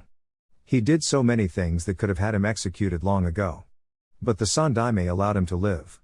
You also know he has committed acts of treason, but yet you are doing nothing. Naruto paused for a moment. Both of you have been weak to act against the man. You could have handled him a long time ago, but you failed. It's fine though. What happened is much more satisfying than what you could have done. What are you saying? Danzo got what he deserved. He should have been taken care of long ago. Root should not have been existing as of now, but it was existing. He was just another piece of war that was lingering around trying to pollute the world with his ideas. But now that he has nothing, he is much more amusing to watch, Naruto gave his reply to the Sanins. It was amusing for him to watch the great commander of Root struggling. He should go to the hospital and watch him struggle to stay in perfect health at the hospital. The punishment he delivered to the man was pleasing to him. I might not pity him, but we cannot overlook some things. We would not be doing a good job if we just let things slide, Tsunade stated. She did not pity Danzo. Not even a little. If anything, she could have wished she would one day be his judge. He had always acted high and almighty towards her. But now he was down to earth and humbled. Jiraiya nodded, agreeing with Tsunade. This matter is serious and has to be handled well so that we cannot have it again. It is like the Uchiha massacre all over again, he said, shaking his head. When I say that Danzo should not have been alive, I meant it. He did so many acts of treason and yet your sensei did not punish him, he simply allowed him to live and watch him do what he pleased, Naruto said to the two. And you don't do what you please, Jiraiya said sarcastically under his breath. Naruto heard him, but he was not going to comment on it. It was not worth the effort. When your sensei took over as Hokage for the second term, Danzo was against the idea, he wanted to be Hokage. But Sarutobi beat him to it. He felt bitter that the position had slipped through his fingers again. It was Sarutobi who was standing in the way of his quest. He paused for a moment, looking at the two Sanins carefully. He hated how Sarutobi did things, and so he sent assassins after the Sandaime. With the Sandaime killed, he could become Hokage. If they had said it was somebody else, they would have been shocked. But because it was Danzo, they were not. The man was capable of doing anything. It was not past him to attempt to have the Sandaime killed for the position of Hokage. Everyone knew that he was after the seat. He had been after it for a long time now. But each time Sarutobi had always stood in his way. Considering that it is Danzo we are talking about, I would not find that hard to believe. But such an act is treason and Danzo should have been executed for. Even if it happened, Sensei would have told me about it, Jiraiya stated. His sensei had always been honest with him. It was they got along, even when sometimes he hated some of the choices the Sandaime made. He could not think that he would have kept something serious like that from him. You believe that your sensei would tell you everything? Naruto said. It was no question. How foolish and ignorant, he finished. Watch what you say, Naruto. I am not those council fools. Jiraiya stated firmly, glaring at the blonde. He was not going to have Naruto speak to him the way he wanted. He should know that he was a Sannin and deserved some respect. Tsunade merely shook her head. She was used to this sight. When talking with Naruto, it was given that he would say things like that. Jiraiya had known him longer than she had, and yet he seemed not used to hearing the blonde say things like that. Her teammate really should learn how to handle the blonde, or at least have a conversation with him without getting pissed with what he was saying. Yes, you are a Sannin. Orochimaru said the same thing before I killed him, Naruto said, brushing off the title of Sannin. This caused Jiraiya to harden his glare. Tsunade remained calm. She was not going to get worked over things like these. But the thing is, anyone who believes that their sensei can tell them everything is a fool and ignorant of certain things, Naruto continued. He believed that because it was true. No matter how close one was to their sensei, they would never be told everything. Senseis only tell their students what they want them to hear and know. He knew that Madara only showed him what he wanted him to know. It was necessary that he showed him everything he was shown. From far it may look a lot, but Naruto knew that there are certain things that Madara kept to himself, things that he would not find anywhere no matter how much effort he puts on the search. Are you speaking from experience? Maybe, but that is just the truth that even a child should know, Naruto said. As I was saying, Danzo attempted to have the Sandaime killed because he believed he was no longer worthy and suitable for leading the village. But the Sandaime found out about the assassination attempt. Do you know what he did? How could they know if they were not even aware of the treason Danzo had committed? Nothing, Naruto said. Not even a slap. He just allowed him to continue living like he had been. What evidence do you have to prove this? Tsunade asked. Those were some serious allegations. If she had been in her sensei's shoes, she would have had the old war hawk executed. It was what he deserved. Anybody who attempted to have the Hokage killed should be killed, not allowed to live like everything was okay. If he did it once, what would stop him from doing it again? Ask Kakashi, he was the one who told the Sandaime about it. At that time he was still working for Danzo when it happened. Kakashi was also involved in this? Jiraiya asked, but he got no answer from Naruto. The blonde was not going to answer a question he had already provided with an answer. If it is true, I can't believe that old fool could do something like that, Tsunade said. She knew her sensei very well. He could at times be senile, cunning and manipulative like Danzo when he wanted things to go his way. But sometimes he could be the kindest person you can find. She also knew that he was very forgiving, and she would not put it past him to allow Danzo to live after what he had done. Allowing Danzo to live was not the only foolish choice the Sandaime made, Naruto stated impassively. His eyes looked the two in front of him intensively to see their reaction. The reaction they gave him made him smile inwardly. Things were now proceeding his way. He also allowed Orochimaru to leave the village after catching him experimenting. The Sandaime could not bring himself to kill or arrest his favorite student. He simply stood and allowed him to run away. Naruto revealed another thing both the Sannin were not aware of despite Orochimaru being their former teammate and the Sandaime their sensei. Sensei did what? That came from Jiraiya's mouth. Orochimaru was the favorite student, both of you know that. The Sandaime saw him as someone who could succeed him as Hokage. Even when all facts pointed out that Orochimaru was evil, he could not bring himself to believe it, hence his denial over the issue. He did deny him the position of Hokage, but could not do anything when he had caught him red-handed. It certainly was a foolish move by the Sandaime to allow Orochimaru to escape. Perhaps he may have been in shock, but he was the Hokage and had to act as one. Can you prove it? Jiraiya asked with narrowed eyes. No, Naruto answered with a nonchalant shrug. Both the Sandaime and Orochimaru are dead, he said. Jiraiya wanted to tell Naruto that he should keep his mouth shut if he did not have the evidence to back his allegations. But it hit him. When has Naruto ever lied to him? What purpose would it serve for Naruto to lie? He was not the one to lie, he would rather say no than lie. Do you know that Danzo worked with Orochimaru in abducting children for the latter experiments? Orochimaru fled from the village because of it. But Danzo stayed behind, no one did anything to him. The Sandaime knew it, but he refused to take any action against that fool, Naruto said again revealing some things. Jiraiya this time nodded. I always knew that Danzo worked with Orochimaru, I just could never prove it, he stated. He had tried to get the evidence to prove that indeed that the old war hawk had been involved with Orochimaru's sick ways. He is quite sneaky, Naruto stated. Danzo was good at covering his tracks, very good. But for him, no rather Zetsu to miss something was just close to impossible. That made him effective to gather intel. Yes, he is, Tsunade said in agreement. That man knew how to play his cards. He knew when to strike and when not to. She was never able to catch him on the act. Danzo also tried once to steal Kakashi's sharingan after fearing that his own would go blind due to overuse. Naruto could see the shocked reactions from both Sannins. Yes, things were certainly going the way he wanted them. Hold on Naruto, are you saying that Danzo had a sharingan? Naruto really disliked being asked obvious questions. But for things to proceed nicely, he would have to bear with it. That is what I just said, isn't? There was some speculation about it, but even so I find it hard to believe, Jiraiya said quietly. It is not hard to believe for me. That man worships the sharingan. He sees it as a perfect weapon. I would not shocked if he had killed an Uchiha just to get it, Tsunade stated.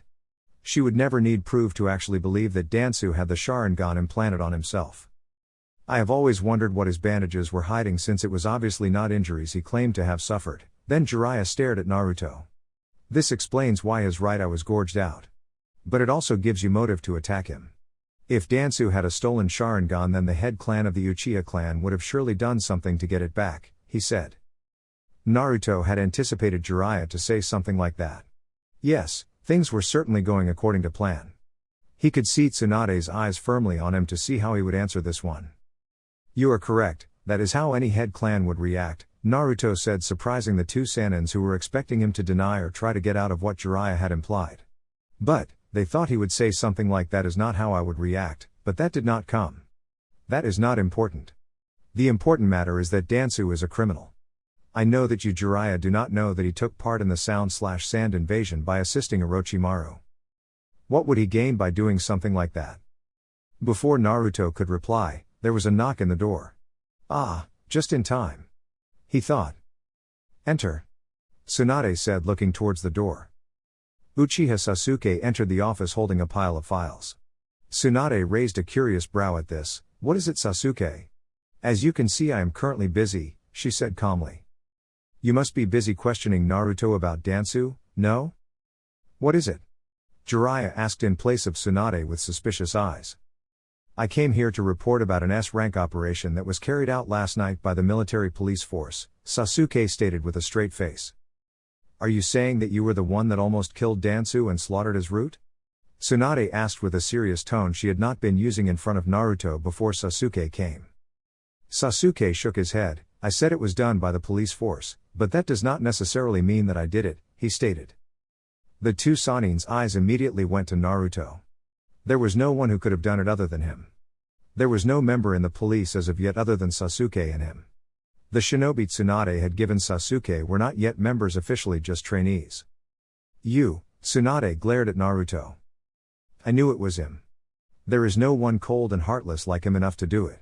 He would never mind dirtying his hands, that came from Jiraiya's mouth. Tsunade turned to Sasuke. On whose authority did you permit such an act? What possessed you enough to allow such an operation? On my authority, Hokage-sama, Sasuke replied calmly, not threatened by Tsunade's hard glare. Your authority? Tsunade released a bitter chuckle. You have no authority, Uchiha. You cannot perform such a task within the village without my approval. I can do that, Sasuke said, surprising both Tsunade and Jiraiya. The police force was formed to eliminate internal threats and to be a watcher of other shinobi. While we have no authority to act against Anbu under your control without your permission and hard evidence, we could act against Danzo. He had his own military force that according to Konoha does not exist. His root was loyal to him and him only. Root was not under your control, but under Danzo's. Why? The question was why Sasuke had permitted such a task. He was guilty of countless treason acts dating back to the Second Shinobi World War. As for his root, they were just as guilty. They performed such acts without a second thought. They did anything that Danzo ordered them to do, even if the order was to kill the Hokage. He was also guilty of stealing Uchiha property and most recently, the kidnapping of Uzumaki Karen and Uzuki Yugao, Sasuke explained, placing the files he held on Tsunade's desk. Tsunade and Jiraiya quickly went through the files. They saw the evidence of everything that Naruto had been telling them. There was also evidence that Danzo had worked secretly with Root to try to get the peace treaty between Konoha and Iwagakure scrapped because he did not want it. He wanted the war between the two villages to continue until Konoha crushed Iwa. There were a number of other operations that Danzo did along with Orochimaru. Some of the things were sickening. Both Sanins clearly saw how Root's loyalty to Danzo was deep. If they were willing to assassinate the Hokage so that Danzo could become Hokage, what more could they do? It was not beyond them to start a rebellion causing a civil war in the village, if Danzo had gotten tired of waiting for the title of Hokage. They would have also not laid back should Danzo's life be in danger by Konoha if his crimes were discovered. It took some minutes for the Sanins to go through all the files. And when they did, both sighed and took a few moments of silence. Tsunade leaned back on her chair, rubbing her temple. She could not believe that Danzo had done it all. Added to that, he had kidnapped Yugao and Karen, the only two women who seemed to be close to Naruto. He had gone far, that she would agree. She was not even surprised that Naruto had decided to lay waste of Root and leave Danzo crippled, for real this time. There was evidence that proved that Danzo should have been executed ago. She could not deny the evidence. This also proved that the police force was well within its rights to do such an operation. With all the evidence, she would have to get Danzo executed. She was not going to watch him suffer.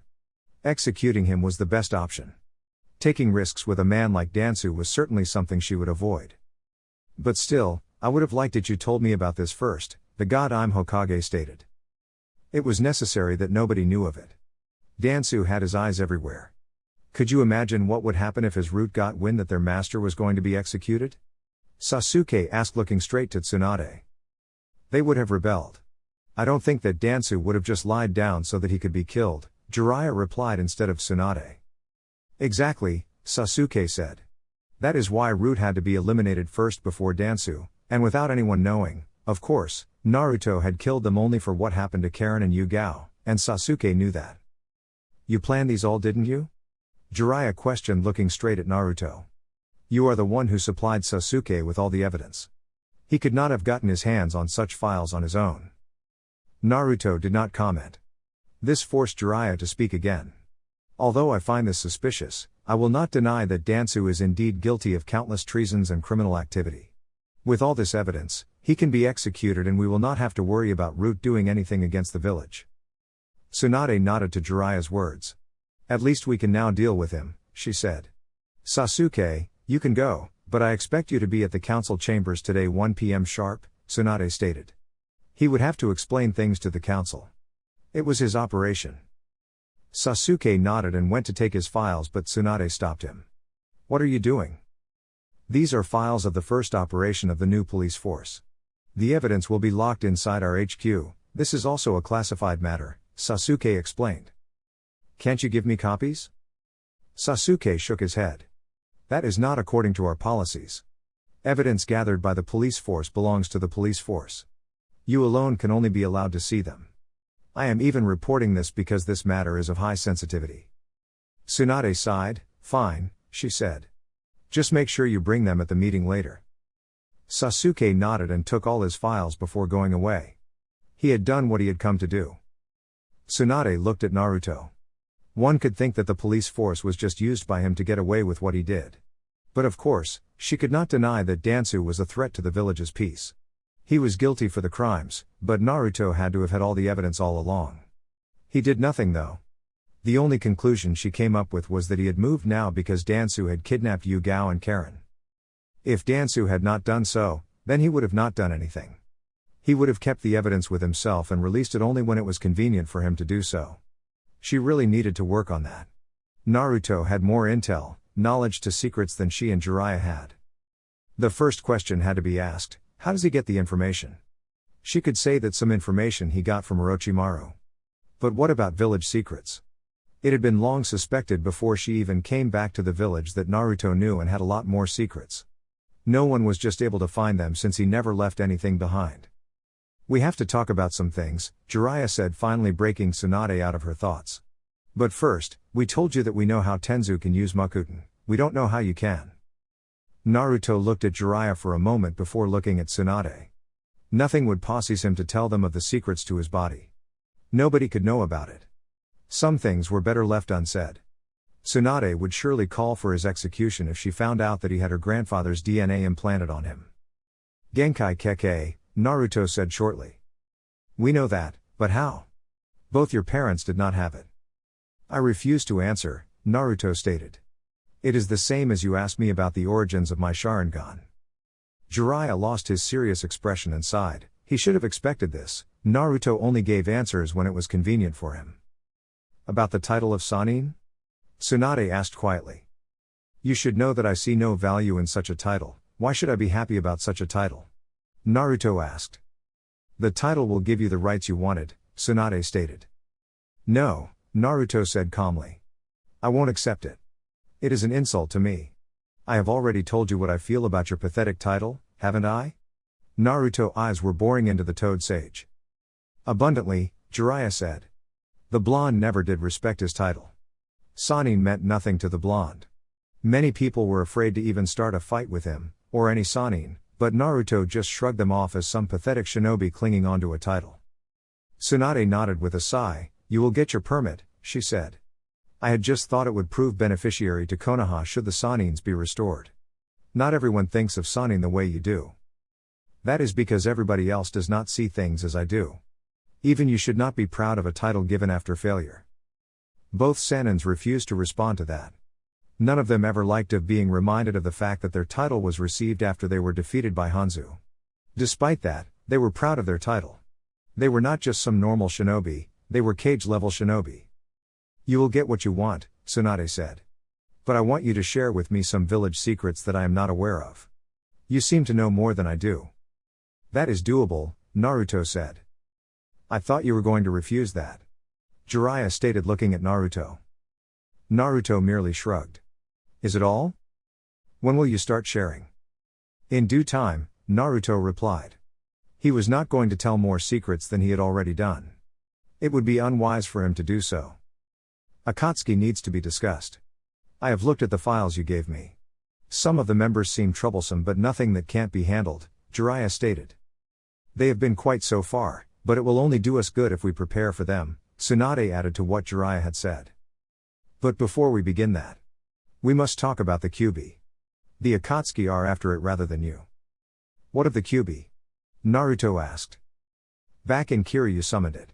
When I asked you about it, you refused to say anything. Jiraiya remembered that time very well. So your question is, how can I summon the Kyuubi? Jiraiya nodded. Because I can, Naruto answered. Why do you resist on telling why you can do it? Is it because you are controlling it with your sharingan? An eyebrow from Naruto rose at those words. You believe I can do something like that? Were by no means a question. I am not controlling Kyuubi with my sharingan. I will say the same thing as I said before, I can summon it because I can. That is not really an answer, Tsunade said quietly. It should not be even possible for you to summon it if it's sealed inside of you. I believe Minato's seal was strong enough to stop something like that from happening. In all accounts, it should not be possible for a Jinchuriki to summon his/her Baijuu. It is only possible to summon a Baijuu that is not sealed, but even so, one had to be in contract with a Baijuu. If Naruto could summon the Kyuubi, it had to mean that it was no longer sealed inside of him. But that would also be impossible. No one can survive the extraction of a Baijuu, especially a strong one like the Kyuubi. If Naruto had released the Kyuubi, then he would have died. It really should not matter if I can summon the Kyuubi or not, Naruto said. What is of importance is that the Kyuubi is safe and secured. I guess you are right. We are trying to keep it away from the hands of Akatsuki. But then again, if they want to get it, they would have to go through you first, Tsunade said with a sigh. If they were going to go through Naruto, then the task would surely be a hard one.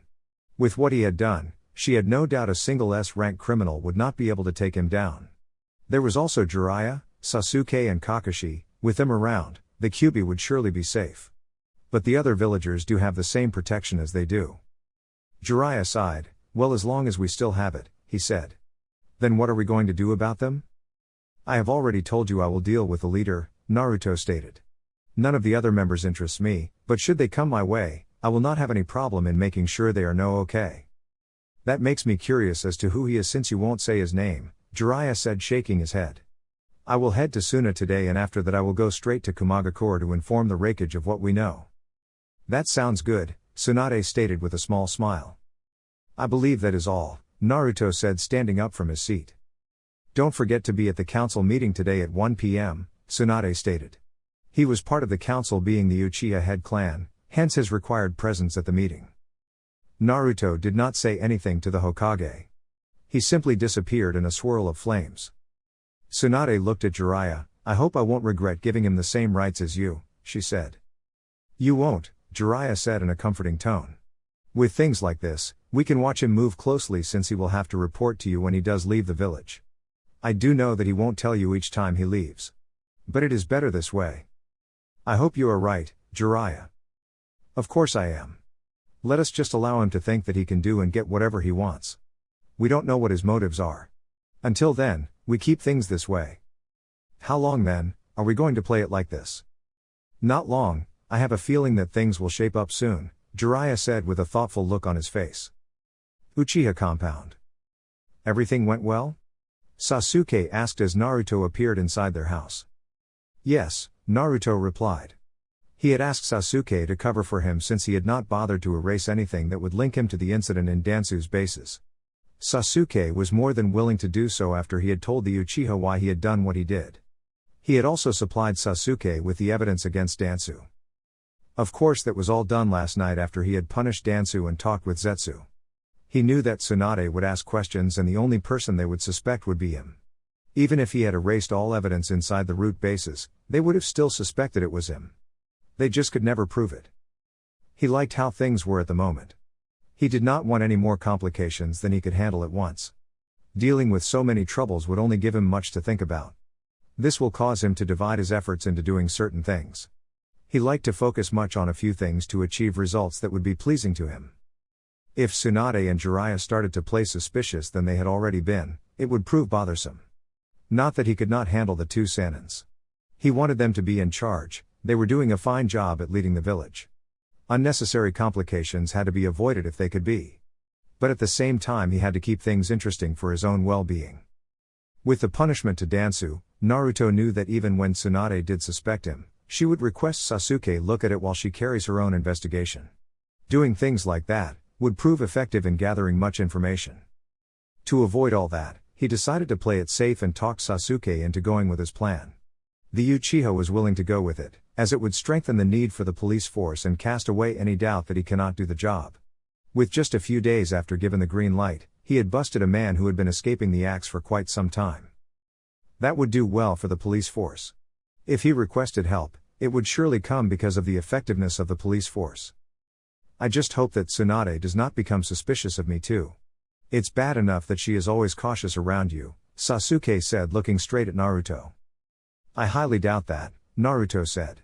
She could never suspect you of anything, not with your change. I hope so. But it does not matter anyway, as long as she does not get into the way of my work, Sasuke stated after a few seconds of silence. He did so with a shrug. Karen is waiting for you at the training ground. Naruto nodded and disappeared in a swirl of flames. He had not spoken to the girl ever since she was rescued by Zetsu. He was positive that Zetsu had not said anything. He just hoped that it was not that one those conversations he would rather not have. Training ground. You don't waste time, huh? Karen stated as Naruto appeared. She was referring to what he had done to Danzo. Not even a day after the bastard kidnapped her, and the man was lying in a hospital with a broken body and his entire military force wiped out. No, Naruto said, looking at the red-haired girl intensively. I came here so that you could train me as hard as you can. When they took me, I felt weak.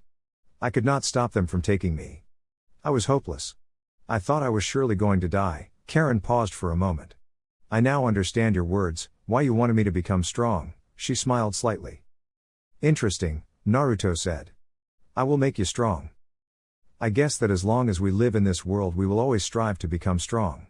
The strong will always devour the weak, Karen said, smiling sadly. Is that so?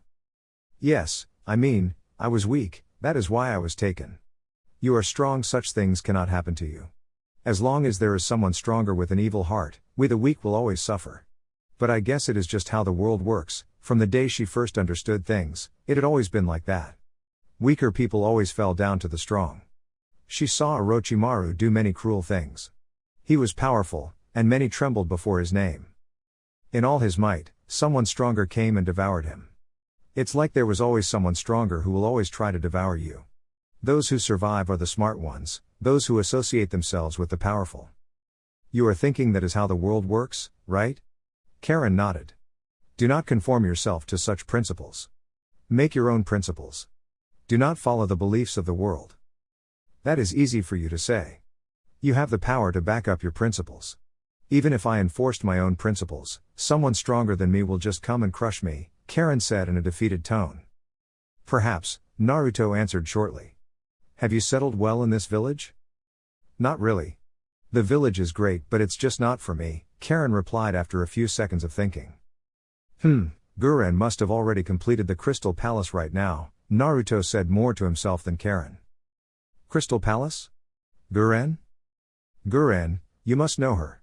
She was one of Orochimaru's most loyal and trusted subordinate and used a rare Genkai Keke, crystal release, Naruto explained. Oh, I know her, Karen said. She never had any good memories with the woman though. She seemed to have problems with anyone who seemed to be close to Orochimaru. She also conducted some research about her rare bloodline. Orochimaru had been very much interested in it at the beginning. He lost some interest when he found that he could not harvest it to use for himself without having to take over Guren's body. She is the one heading the rebuilding of Oto, Naruto said. What is Crystal Palace? It is my HQ in Oto. It is called Crystal Palace because its design takes advantage of Guren's ability. It is also huge, bigger than the Hokage's tower. It has 4 floors, underground floor being my private quarters. Its outside appearance comprises of wood and crystal, and inside it's mostly crystal. The ceilings and floors are crystals. Wow, it must look exquisite, Karen said, impressed. Who designed it? I did, Naruto said. I will take you there some time after I have taught you all the basics. You will live there, while also helping Guren with the rebuilding. Konoha already knows I am associated with you? Aren't they going to figure out that you are behind the rebuilding of Oto if they see me there? You will keep your presence hidden away from everyone. You have done that with Orochimaru. Do you think I can hide forever? Not at all, you just have to hide until the rebuilding is completed. Whatever Konoha says by then, I will handle. Karen nodded with a smile. Well, at least I will have something to do other than training. And I can't wait to see your palace. It has to be wonderful and a dream place to live. She now had a dreamy look on her face. Naruto merely shrugged. He had designed the palace that way because he wanted it to be of the highest quality. He did not want it to be just normal. It had to be created by rare materials that he liked. He was not the one for looks, but having a palace of that stature put in something different of his taste. And besides, Uchiha Naruto had to live in the best building. You should return to your house. I have other matters to tend to before I train you, Naruto said. And we were getting along just fine, Karen thought. He had to ruin the moment by sending her away. She smiled though, at least he was not what she at first thought he was. Fine, she said. Is he going to be any trouble? Sasuke told me he was still alive. Naruto shook his head. No, he is going to be executed soon. It's a fitting end for him after the punishment I gave him, don't you think? Karen nodded. Before I forget, she said. Yugao-san said she wanted to speak with you.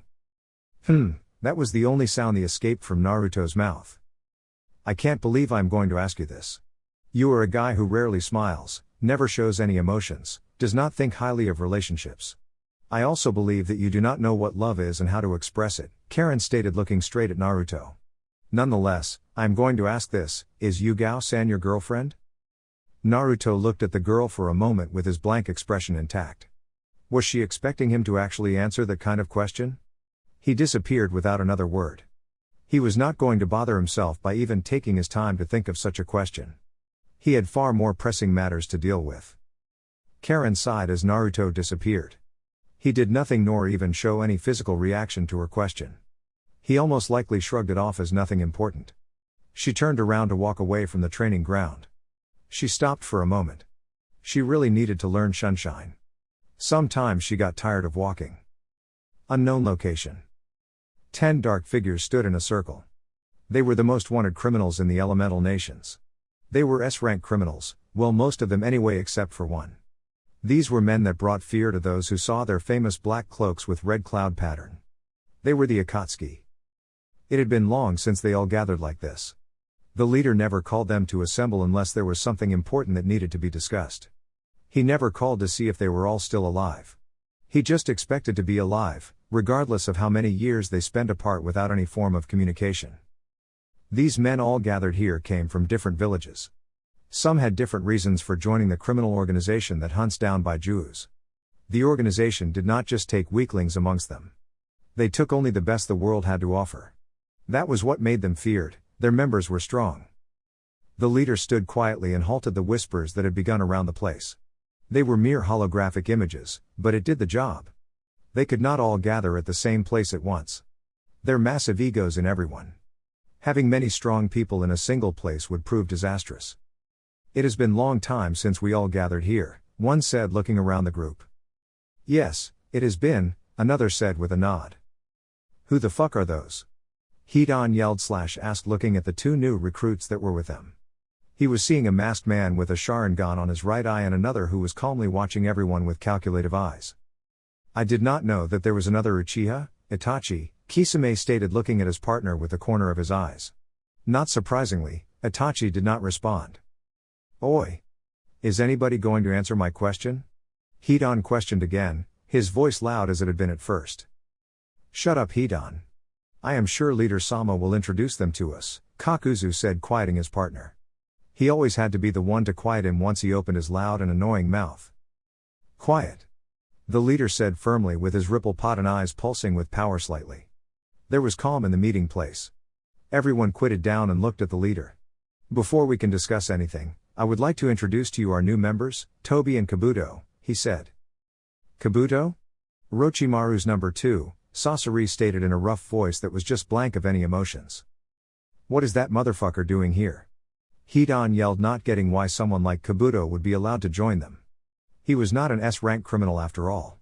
The group comprised of S-rank shinobi, they did not need anyone to mess that. Wisely the leader chose to ignore the question, for now. Tobi and Kabuto will be partners and will work in gathering intel rather than capturing Jinchurikis, he stated. So is he an Uchiha? One asked looking at the masked man's right eye. The leader looked at Toby for a moment. I might be or not, a deep tone of the new member echoed through the meeting place. It was quite surprising how deep and cold the tone was.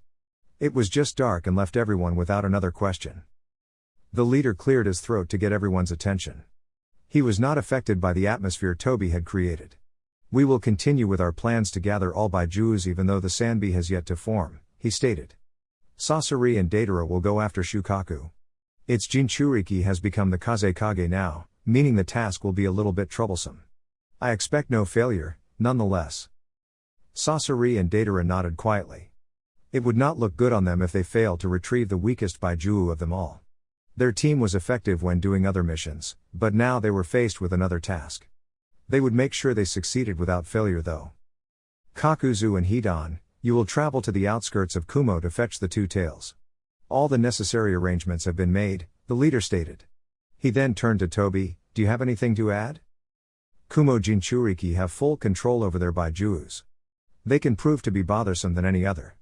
Watch out for Uchiha Naruto, he is not just your normal shinobi, Toby stated calmly with his dark tone. The rest of you will be given your assignments in due time. I expect to have Shukaku in no more than a week, the leader stated firmly. Dismissed. One by one the members faded away until there were only 3 left, the leader, Toby, and Konan. Naruto will prove to be troublesome. When the time comes, you should be the one to collect the Kyuubi, Toby stated before he too disappeared. The leader slightly narrowed his eyes, but said nothing. He and his partner simply disappeared, leaving the meeting place empty. Meanwhile, Naruto had just finished retrieving Minato's soul from the Shinigami. He did not speak to the man, nor allowed him to speak. After releasing him, he simply put him away inside his coffin for later use. He would have to go Dragon Land to the Kyuubi to finish his business. He was still at the Uchiha compound. He would need to prepare for his departure as he would be gone for a few hours. It was still morning, so he would return before noon for the council meeting. Is everything set? Zetsu asked as he appeared inside Naruto's room. Yes, Naruto answered quietly, and Otto? Your palace is nearly complete. They are just doing the finishing touches inside and then it will be complete, Zetsu reported. Naruto nodded, that is good, He trailed off when he saw the look on Zetsu's face. What is it? Someone is coming, Zetsu stated. Go, I will reverse summon myself in a few moments, Naruto stated. He walked towards his door and opened it. Just as he did, Yugao came into view. Yugao looked at Naruto curiously. You have gone back to wearing your armor, she said. The blonde in front of her did not respond. Are you going somewhere? Yes, Naruto replied with a nod. Yugao nodded, and stepped closer to Naruto, wrapped her arms around him. I heard what happened to Danzo, she whispered into his ear. Although it was a bit extreme, I am still grateful for the save. Thank you, she stated before pushing the hair on his right cheek away to make a room. She planted a soft kiss before creating some distance between him and her. Naruto gave no physical reaction to it. I will see you tonight. Tonight? Yugao merely smiled and walked away from Naruto without another word. The blonde closed his door before going through a set of hand seals. He slammed his right hand to the floor before disappearing in a puff of smoke. Chapter 19. You did not take long, Zetsu said as he appeared before Naruto. The blonde only had a minute since reverse summoning himself to Dragon Land. Zetsu had been here since he left Naruto. He figured since Naruto would not stop by the hideout first, he would come here straight. He had decided to come also here. There was nothing holding me, Naruto responded walking. He had to find the Kyuubi. The beast never stayed in one place. But it was not that hard to find. Zetsu could tell him where it was. I thought Yugao would keep you given the events of yesterday. What I have observed about women is that after experiencing such things, they tend to become very emotional, Zetsu explained while he walked beside Naruto. Yugao is an Anbu, she has experienced traumatic events in the past. She is used to experiencing things like that. She cannot think like the women you have been observing, Naruto said, folding his hands across his chest. Anbu were trained to control their emotions. They had better control of their emotions than anyone. The kind of missions they did had them experience and see a lot of cruel and evil things, things that could break anyone. Their minds were programmed to handle and be able to deal with traumatic events as they usually dealt with them in their missions. Yugao was trained as such, an Anbu. Her mind worked differently from other women. She has experienced a lot of things herself. The experiences made her different. True, deep inside she was still a woman and perhaps her heart may be fragile to emotional pain. But experiencing a small thing like being kidnapped by Danzo was not enough to break her. He had not done anything to her. He certainly would have been surprised if she started releasing tears because of the event. If she had done that, then he would have been proven wrong about her mental capabilities. He was glad that he was proven right though. She did not act as any normal woman would react to being kidnapped. What about Karen? She has never been Onbu and she is not a shinobi, Zetsu said. The girl had never been trained to be a shinobi. She did not experience what shinobi usually came across.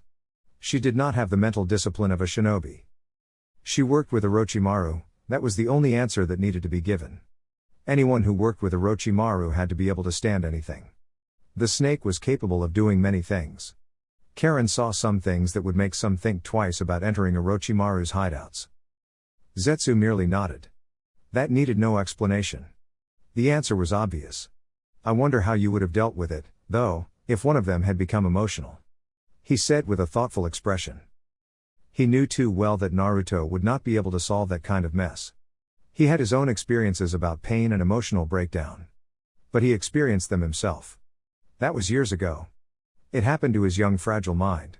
Then he met Madara, his mind was reprogrammed again. One could say he was reborn. Knowing Naruto, he would have simply knocked her out to avoid dealing with it. He would never hold someone and comfort them, not now at least. Naruto merely shrugged in response. He did not even give it a thought. It did not happen, there was no need for him to dwell on it if it did not happen. He would give it his all to make sure that it never happens. The two then walked silently towards the Kyuubi. When they finally reached the Baijiu, they found it sleeping peacefully. Well, that is what it seemed like until its eyes snapped open. It merely stared at them with its huge silted blood-red eyes. If it was there, it might have had a brow raised in question of their presence. You are enjoying your freedom, Naruto said impassively looking straight at the Kyuubi. The Kyuubi would have snorted if it were in the past but it did not. It began swinging its tail slowly as it took its time to respond to Naruto's words. I should enjoy it since I have been given it, finally, the Baijiu said. Today is that day I make true to my promise, Naruto said. Zetsu kept quiet watching the interaction between former container and his Baijiu. The Kyuubi's eyes trained on Naruto intently as if it were searching for something. A few moments later, it grinned. Zetsu could not quite place whether the grin was from excitement or something. Naruto did not care what the grin meant. I was beginning to think you were just full of words, the Kyuubi said. I did tell you that I would make you complete again, Naruto said, and now I have come to do that. It was not technically true. Minato was the one who could do that because he was the one who had the Kyuubi's half chakra and more adept to seals than him. How are you going to do that? The Kyuubi asked. It was clear that the beast was curious as to how it was going to receive its other half. Naruto did hand seals, slowly. He normally did them in a fast pace, but here he was not battling anyone. Kushios, Edo Tensei, he uttered quietly. A single coffin sprouted out from the ground and opened revealing the Yondaime Hokage. The coffin disappeared leaving Minato standing still. He seemed to be sleeping. Naruto walked towards him and planted a kunai with orders at the back of his head. He then held a single hand seal and Minato came alive. Yondaime Hokage, the Kyuubi spoke in barely contained anger. It was obvious that it was restricting itself from jumping onto the man and shred him to pieces. The Kyuubi's voice caught Minato's attention and off guard. Kyuubi? How are you free? Where is Naruto? What is going on here? Just do what you are instructed and stop questioning things that do not concern you, came a voice from behind him. Minato turned to see Naruto in all his glory. Naruto? What are you trying to do here? Do as you are instructed, Naruto said, removing Minato's personality to shut him up. He really did not want to hear what the man had to say before he returned what he owed to the Kyuubi. On cue, Minato jumped next to the Kyuubi. The beast merely watched him with careful eyes. It did not know what to do, but every fur its body was telling it to hit the blonde-haired Hokage. The problem was that the damn human was the one who had half of its chakra sealed within himself. Minato held out his right hand and touched the Kyuubi. A seal came to exist in his stomach before stretching around his body towards the Kyuubi. The seal covered both of them. Slowly the Kyuubi's size began to increase until it reached its former glory and the seal disappeared. As thank you to Minato, Kyuubi's right paw hit him and sent him flying away. It felt like charging a Baiju Dama to turn the blonde Hokage into nothing. Naruto gave a rare smile. It was barely noticeable. "You now deserve to be called Kurama," he said, revealing that he knew the Baiju's name. Kurama stopped his medal celebrations and stared at Naruto. No human had ever used his name except for the sage. He would have been furious if it's someone else who was using his name. However, Naruto had shown to be different. He has the sharingan that could manipulate him, but did not use it. He had freed him from his seal and kept his promise. Still, he was not about to smile and say, "Thank you." In the end, Kurama settled for snorting. It was a different snort. "Enjoy being whole again," Naruto said, turning to the direction Minato had been forced to. "I have a few matters I must discuss with Minato." He looked at Zetsu. "Are you coming or will you stay behind to chat with him?" "I will stay here," Zetsu said. As much as he would have loved to see the conversation between Minato and Naruto, he did think that the matter was personal and Naruto should deal with it alone. Naruto said nothing. He simply disappeared. Minato and Naruto. Naruto found the Yondaime Hokage standing as if he was waiting for him. The man still had his personality removed. Perhaps if it had been someone else, he would have fought to break free due to the task he was instructed to do. But Naruto was not just anyone.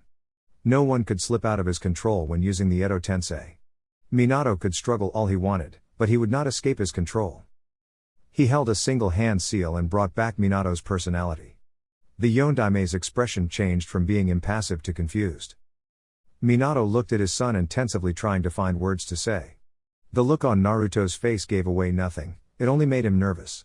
The Sharingan did not do him any better. Moreover, when Naruto retrieved his soul from the Shinigami, he did not allow him to speak. It made him curious as to why his son would go through that trouble to free his soul. But now he knew the answer. If things had gone his way, then he would not have been in this position.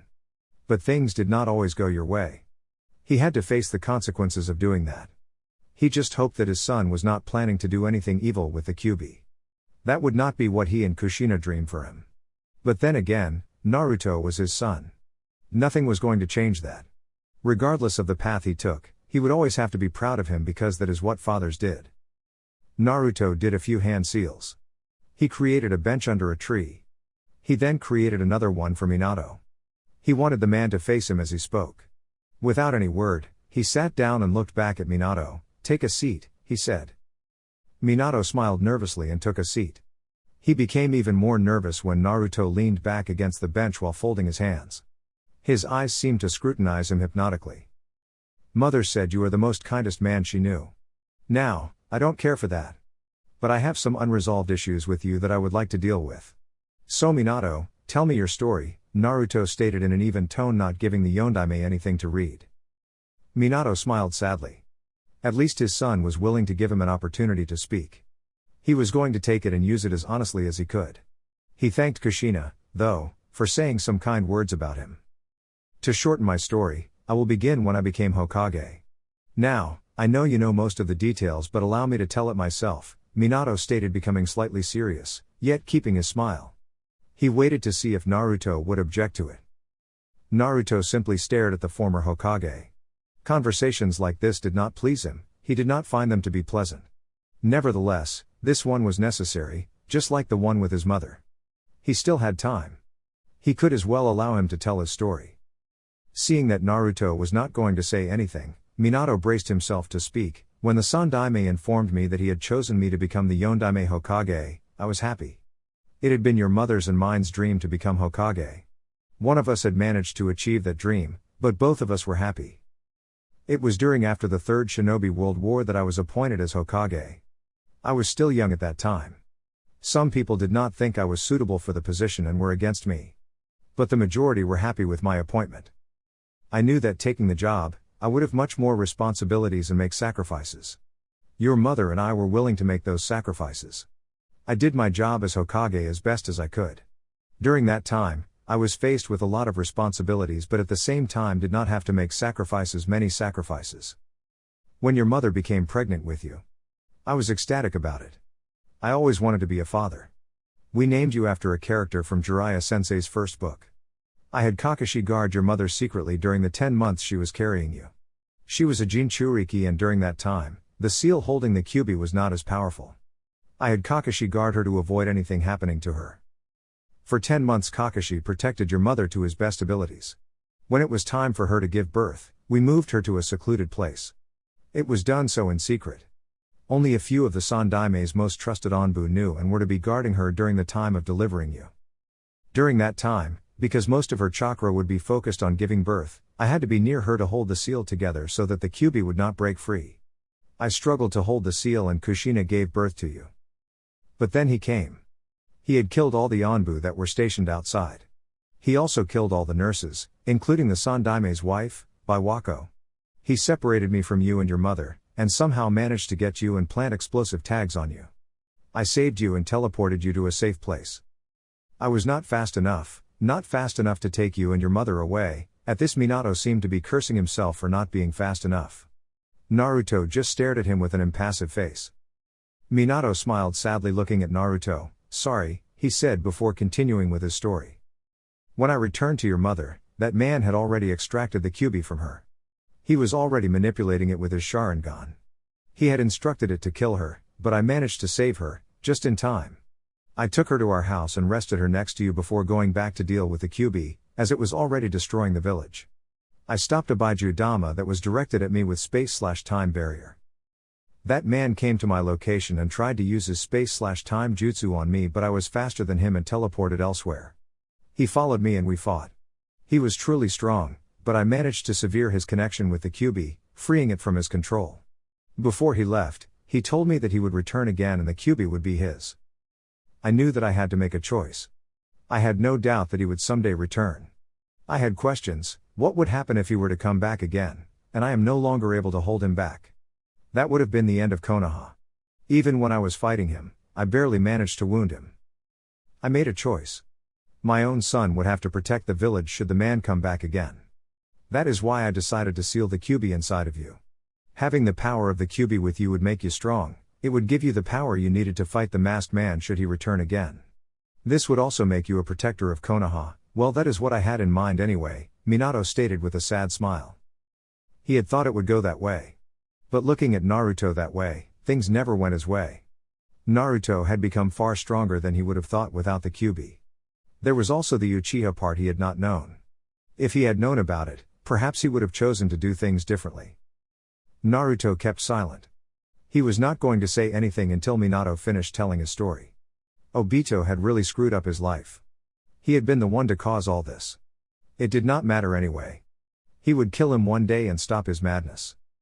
Minato continued with his story. When faced with the Kyuubi, with the help of Gamabunta, the Toad Chief, I teleported the Kyuubi outside the village. I also teleported you and your mother to its location. Your mother used her chakra chains to restrain the Kyuubi and create a barrier around us. She was not pleased with what I wanted to do, but she understood my reasons. She wanted to have the Kyuubi sealed within herself again. However, I was thinking about the future. I knew that you were too young to hold all of the Kyuubi's power. But for yours and your mother's sake I decided to use the dead demon consuming seal to seal the Kyuubi's yin chakra within myself. Using a seal like that would cost me my life. But I was willing to do it, for the sake of Konoha, for your sake and your mother's. At that time, you were not going to lose all your parents. You were only going to lose me.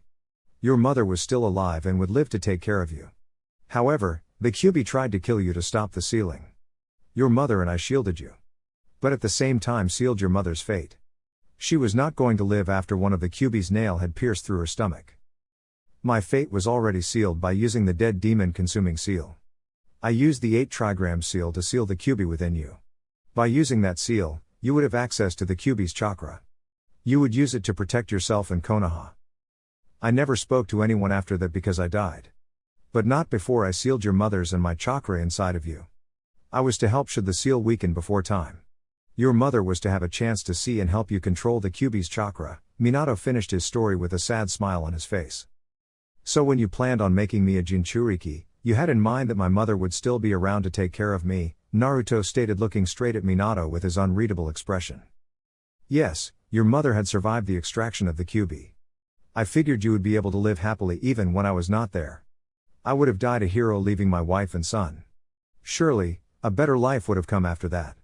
Your mother would be there, Jiraiya-sensei, Sandaime-sama and Kakashi. I trusted them enough to believe that they would never allow anything to happen to you, Minato stated, keeping his sad expression. Mother died along with you. Jiraiya went away to mind his own business. The son Daime merely watched, unable to do anything, while Kakashi, who was willing to do something, was forbidden. Naruto added what had happened after. His voice never betrayed the expression on his face as he spoke. Unfortunately, she did, Minato said.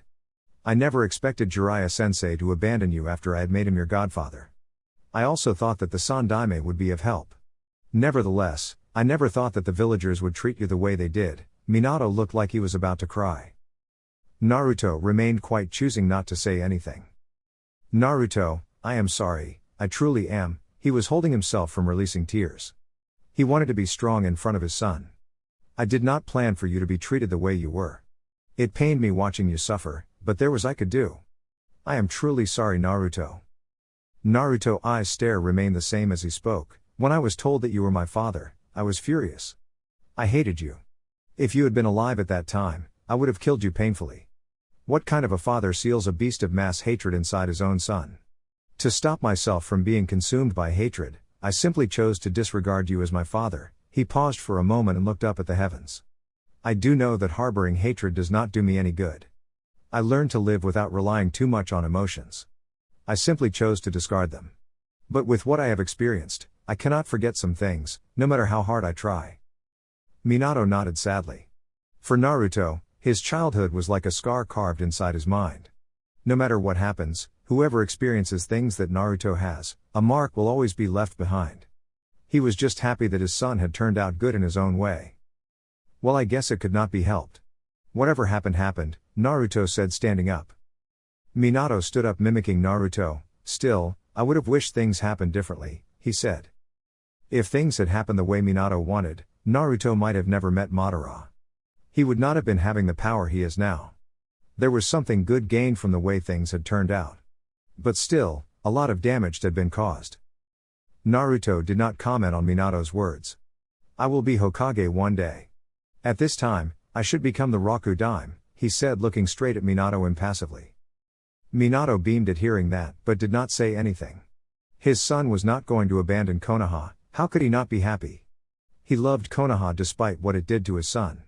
Perhaps a part of him may resent the villagers, but he still loved his home. You know, Naruto begun. If I had not met Mother, I would not have bothered to even talk to you. I would have simply allowed you to rot in hell in self-pity. He paused for a moment. But when I release you from the Edo Tensei, you won't return to the Shinigami's stomach. You will go where Mother is. I know that she will be happy to know that I talked with you. Thank you, Naruto. You may never call me your father, but you will always be my son. I have no right to tell you how to live your life. But as your father, I will tell you this from the bottom of my heart. I love you and will always be proud of you, no matter which path you take. He paused for a moment, smiling. I am sure that your mother will be happy to know that you want to be Hokage. She wanted to be one herself, but she was not able to. I am sure that if her son achieves that dream, she will cry in joy, Minato said. He felt like walking over to his son and give him a hug. However, he refrained from doing so.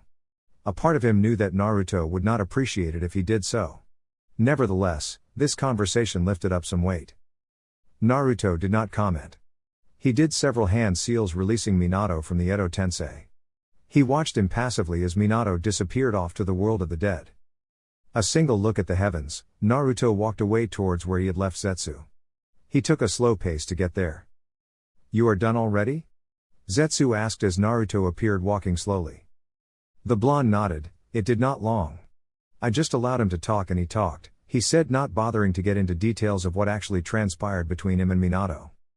Zetsu looked at Naruto carefully. He seemed as he was before he talked to Minato. It was not that he was expecting him to be different. Things would be boring for him if things changed. He liked Naruto as was. This Naruto made things interesting for him. Because Naruto was the way he was, he had a purpose. Where is the Yondaime? Kurama asked, not being able to sense the man who once sealed him and took away his yin chakra. I released him, Naruto stated. Did you want to rip him to shreds like you said last time? He asked nonchalantly. Kurama grinned. Where is he? It will give me great pleasure if I could do it. Since he is an Edo Tensei, I can do it over and over again, he stated with a devilish grin. The thoughts of Minato turning into pieces under his paws begun to play inside his head. I released him, Naruto stated. He had expired, that meant he has served his purpose. Since he had done what he was called for, his presence was no longer needed, hence the release from the Edo Tensei. You could have allowed him to live so that I could have my fun before releasing him, Kurama stated in clear disappointment. He wanted to do it. He would have released some spent-up energy if he was able to torture the bastard. What is the point of torturing something that does not feel pain? Naruto questioned. The Edo Tensei did not feel physical pain. Emotional? Yes. He doubted that Minato would have just sat down and allowed Kurama to do what he pleased with him. That is, unless he had instructed him to do so. But since did not care for Kurama's petty vengeance, he would not have done so. He would have simply amused himself with the beast trying to hit a fly. Moreover, he had already released Minato. There was no need for him to use the Edo Tensei again. The knowledge of the jutsu would simply lie within his head. I know that, Kurama said. But watching him becoming pieces would have pleased me. That is, if you could catch him, Naruto said. Things are in motion. I might use you more than I have been, the blonde stated, changing the subject. I was getting bored anyway, Kurama said. While I was inside you, I could amuse myself by watching what you did. Naruto did not comment on those words. I am also interested in seeing what you can do now that you are complete, he said with little interest in his voice. He then turned back to Zetsu. Go to the hideout and summon me from there, he said. Zetsu nodded and disappeared. When will I get my chance to kill that masked fool who used his sharingan on me? Kurama asked nicely. You will not, Naruto said without even entertaining the idea. The one who will kill Obito is me, and with that he disappeared in a puff of smoke. Kurama glared at the spot Naruto had been standing. Council chambers. Tsunade looked around the council members and smiled. Everyone was present. That was something to smile about. Even Naruto was there along with his fellow Uchiha. She wanted to get this out of the way so that she could handle other things. She cleared her throat. Thank you all for coming, she said, beginning the meeting. Why is he still sitting there with that look on his face? He should be arrested, since we all know that he was the one who attacked a council member. Koharu exclaimed rather loudly, getting off what was inside her chest. Everyone could only guess that it was Naruto. But the others did not have proof, and they were not in the meeting Naruto had with Tsunade. So Elder Koharu could be forgiven for not knowing that the blonde had already discussed with the god Hokage. She was also acting like that out of fear. If Naruto could get to Danzo, what was stopping him from getting to her and Homura? The blonde in question remained quiet, as if what the advisor was saying did not bother him. This of course annoyed the elder greatly. Naruto was just going to watch the pathetic advisor yell out what she wanted to say. But the matter had already been solved with Tsunade. He could just enjoy the show. It would get annoying sooner, but while it was not, he could enjoy it. Elder Koharu, Naruto is a council member and head of the Uchiha clan. He is also a member of the police force. What gives you the right to say he is guilty of wrongdoing? Surprisingly, the question was asked by none other than the head of the military police force. He had kept a straight face when asking the question. Evidence? Koharu snorted. There is no evidence needed for confirm it was him. I know it and everyone else knows it. Look at him, he is not even denying it, she stated, glaring at the calm-looking Naruto. As much it amuses me to see you in this kind of position, I will intervene, Naruto started without fear, while the other head clans looked at him to hear what he had to say. I am not denying the fact that I am the one who slaughtered Root and crippled Danzo because I did it, he said firmly, his eyes straight at the elder. There was no surprise in the head clan's faces as he said so. It appeared that they too knew it was him and refrained from saying it loudly. Still, it was a surprise to see that he could actually say it in front of everyone like that. Looking at the Hokage, Shukaku assumed that the matter had already been settled with her. She was calm and simply watching the scene. I knew it. Elder Koharu stated, while her fellow elder merely shook his head. For his own safety, he had decided to shut and speak when requested. Anbu. Arrest him. Unfortunately for Koharu, no Anbu came to arrest Naruto. This confused her. Anbu. She yelled again. But again, her call was put on hold. Enough. Tsunade said, hitting the table with her fist. This action silenced the elder. Koharu, whose Anbu are you calling? As far as I am concerned, Anbu are under my control and no one orders them to do anything. He did just admit to a crime, I can't stand his face. Koharu replied, glaring at Naruto. I will say this once, advisor, Tsunade said with a hard glare at the elder. Never again attempt to order my Anbu, are we clear? She stated, releasing a bit of her killing intent to get her message through. Koharu merely looked away. She was not going to agree to anything. She was just going to keep quiet and see what happens. Since Hokage-sama is calm about the matter, I believe you have already discussed the matter with Naruto here. This would also explain Sasuke's presence here. I believe he is here as head of the military police force, yes? Shukaku stated, wanting to get the meeting underway. Yes, I have already spoken to Naruto about it. You are also correct, Sasuke is here as head of the military police force, Tsunade said calmly in her formal tone. She then looked at Sasuke. Sasuke, will you? Thank you, Hokage-sama, Sasuke stated as he stood up. He brought out a number of files and distributed them to the council members. Last night, the police force undertook a dangerous operation. For such an operation, I was not strong enough, so I enlisted Naruto to do it, Sasuke begun. Naruto made me aware of Dansu's activities and the treason acts he had committed. He supplied the evidence to back that up. Dansu was planning to usurp Tsunade-sama for the position of Hokage and had done many acts of treason before, but the Sandaime had allowed him to live. If you look into those files, you will see all the activities that Dansu has done. The council members browsed through the file and were quite shocked at the many treason acts the man had committed. They could not doubt since there was evidence about this. They were also surprised to read that the man had sharingans implanted on himself. This is ridiculous, Koharu stated in disbelief. Sadly, she was ignored. Why were the Anbu not involved in this? Hiashi asked curiously. While he could not disagree that Dansu had indeed committed treason many times, he was curious as to why the Anbu were not involved in the operation. Surely something like this would have suited them better. The police force acts on its own. It is a separate military force. Its operations are not mixed with the Anbu. Perhaps they might take joint operations, but if the police force does have the necessary tools to do its operations, there is no need to involve Anbu in police matters, Sasuke answered Hiashi's question firmly. Was anyone informed of this operation before it took place? Sasuke shook his head negatively. Why? Dansu's root were loyal to him to a fault, you all know that. Had the information leaked out that the police force were planning to act against Dansu, they would have done anything they could to preserve their master's life, Sasuke stated without missing a beat. He was speaking like he knew very well what he was talking about. But still to slaughter an entire army. Homura said looking downwards. That meant many men were lost. Men that they could have used for the sake of the village. Would you rather have them start a revolt inside the village? Because that is what they would have done should they have been left alive, with Dansu in a prison cell, Naruto said, saving Sasuke from responding. You also cannot excuse that they were just as guilty as Dansu.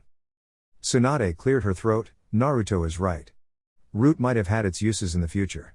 But they were guilty of treason, and even if kept alive they would have been a risk because they could never be fully trusted. While I agree that Root had to be eliminated, I believe that the police force should inform someone before undertaking operations such as this. Preferably the Hokage, Shukaku stated, earning nods of approval from other head clans. That is reasonable, Tsunade stated looking straight at Sasuke. Do you have any objections? No, Sasuke stated. Good, Tsunade said smiling. I have made a decision to have Dansu executed privately as soon as he wakes up. Do any of you have any objections? Even the two elders had no objections. Koharu knew by now it was useless to say otherwise. The clan heads were with Tsunade on this one. She also could not debate the evidence against Dansu.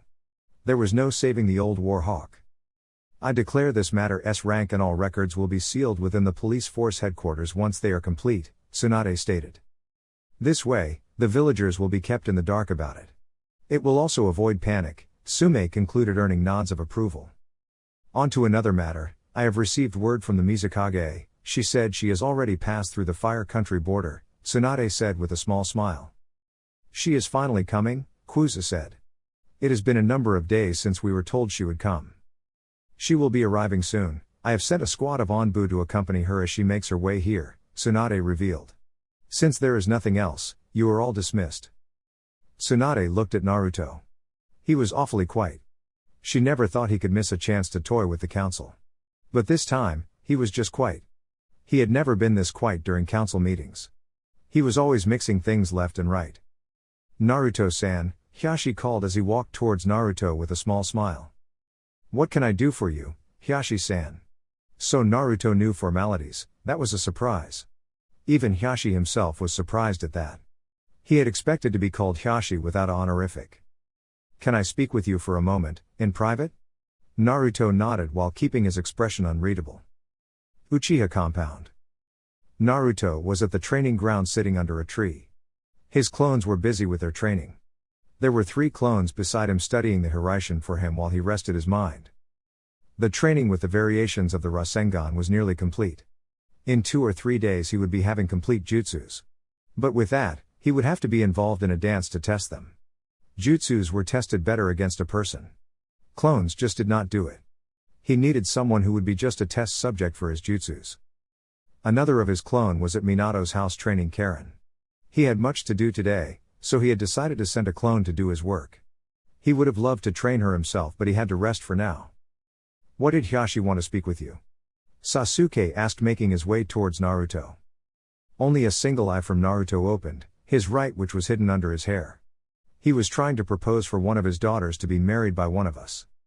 Sasuke raised a brow. You told him no, right? He did not want to be married to Hinata. If Naruto had said yes, he would have been the one to marry since Naruto seemed to be having something with Yugao. Yes, Sasuke sighed in relief. But I took his younger daughter. She is quite a child, she holds much potential and will be a great addition for your military force. Naruto stood up. Follow me, he said to Sasuke. Look closely, and don't use your sharingan. I will only repeat this hand signs twice. Naruto did hand seals slowly so Sasuke could catch them. Uchiha Hono Shiarudo, he muttered, releasing chakra around his body before the chakra turned into the flames. Naruto began to spin around and the flames did so around, creating a dome of swirling flames. After a few seconds he stopped. He did so again, slowly so Sasuke could see his movements. If you had noticed, the jutsu is like the one Neji used during the Chunin exams. I created it, after seeing him do it. It is a defense jutsu but also works on both offensive and defensive. When spinning around, the flames shield you from any kind of attack. In offense, anyone who touches the flames will be burned. Also, when you have high control of the jutsu, when rotating, you can launch fireballs in all direction. Don't attempt to do that now though. I will teach you that once you have perfect control over the defense, Naruto stated before going back to where he was sitting. He took a scroll and threw it at Sasuke. I only showed you a demonstration of a finished product. That scroll has all you need to know about basics of the jutsu. Thank you, Sasuke said with a small smile. Sasuke, Naruto said before the other Uchiha walked away to learn the jutsu. If you do not have a high degree control over the fire element, you might burn yourself alive and die or end up with 3rd degree burns. When performing that jutsu you have to turn your chakra into extremely hot substance when releasing it from your body through tenketsu points. It will be like boiled petrol in the form of a steam. The steam can mutilate your body should you make a mistake. After releasing the steam it will float around your body. You use a tiger seal to turn the steam into fire with your chakra. Should you make a mistake, the fire will burn you. I suggest you use a clone, if you have enough chakra to make one for training that is. Later that day. There was a smell that invaded his nose and traveled throughout his body. He had never quite felt something smell this good. Now he was not the one to be attracted by smells of food, but he could not say that the smell was not breathtaking. Sasuke could not cook something like that. He was no good cook. Despite them living together, he had only eaten the Uchiha's cooking once. After that, he preferred to eat his own prepared meals. Naruto made his way towards the kitchen. He found Yugao humming as she cleaned the dishes she had been using for whatever she was cooking. She seemed not to notice his presence. Naruto then remembered that she had said she would see him tonight. He guessed this was what she meant by that. If I did not know any better, I would say you were married, Naruto commented, startling Yugao. She was rather surprised by his comment. What makes you say that? She questioned as she turned around to face him. He was wearing his armor. She could assume that he had been with his clones all day training after the council meeting. She had not seen him wearing it in some time. From what I have observed and learned, what you are doing now is mostly done by women for their husbands. Or some just do it with the compulsion to please their men, Naruto stated as he sat down beside the kitchen table. You have observed and studied couples? For what purpose? Yugao asked, surprised that he would actually do something like that. Not me technically, a friend of mine did that for me. My time and efforts are valuable to be spent on such things, Naruto said, saying a rather familiar statement Yugao become used to hearing. As for why I would seek such knowledge, I will be married one day, so not be bothered and caused unpleasant situations by a woman I had to have that knowledge. Knowing something does not make it easier for you to function with it, Yugao stated. As in a matter of relationships, experience matters most than knowledge. I am aware of that, Naruto said, clearly in agreement with the female Onbu's words. But the knowledge has its uses. Yugao nodded slightly and turned back to doing her dishes. How was your day? Pleasant, Naruto replied quietly. Where is Sasuke? Yugao sighed. He could have asked how her day was. And it would not have hurt at all. Why couldn't he just be normal from once? He went away with Kakashi-senpai. I see, Naruto said, standing up. He began to walk away from the kitchen without another word. Yugao did not ask where he was going. She simply continued to clean her mess in silence. She was quite happy about this night. She had decided to simply cook for him.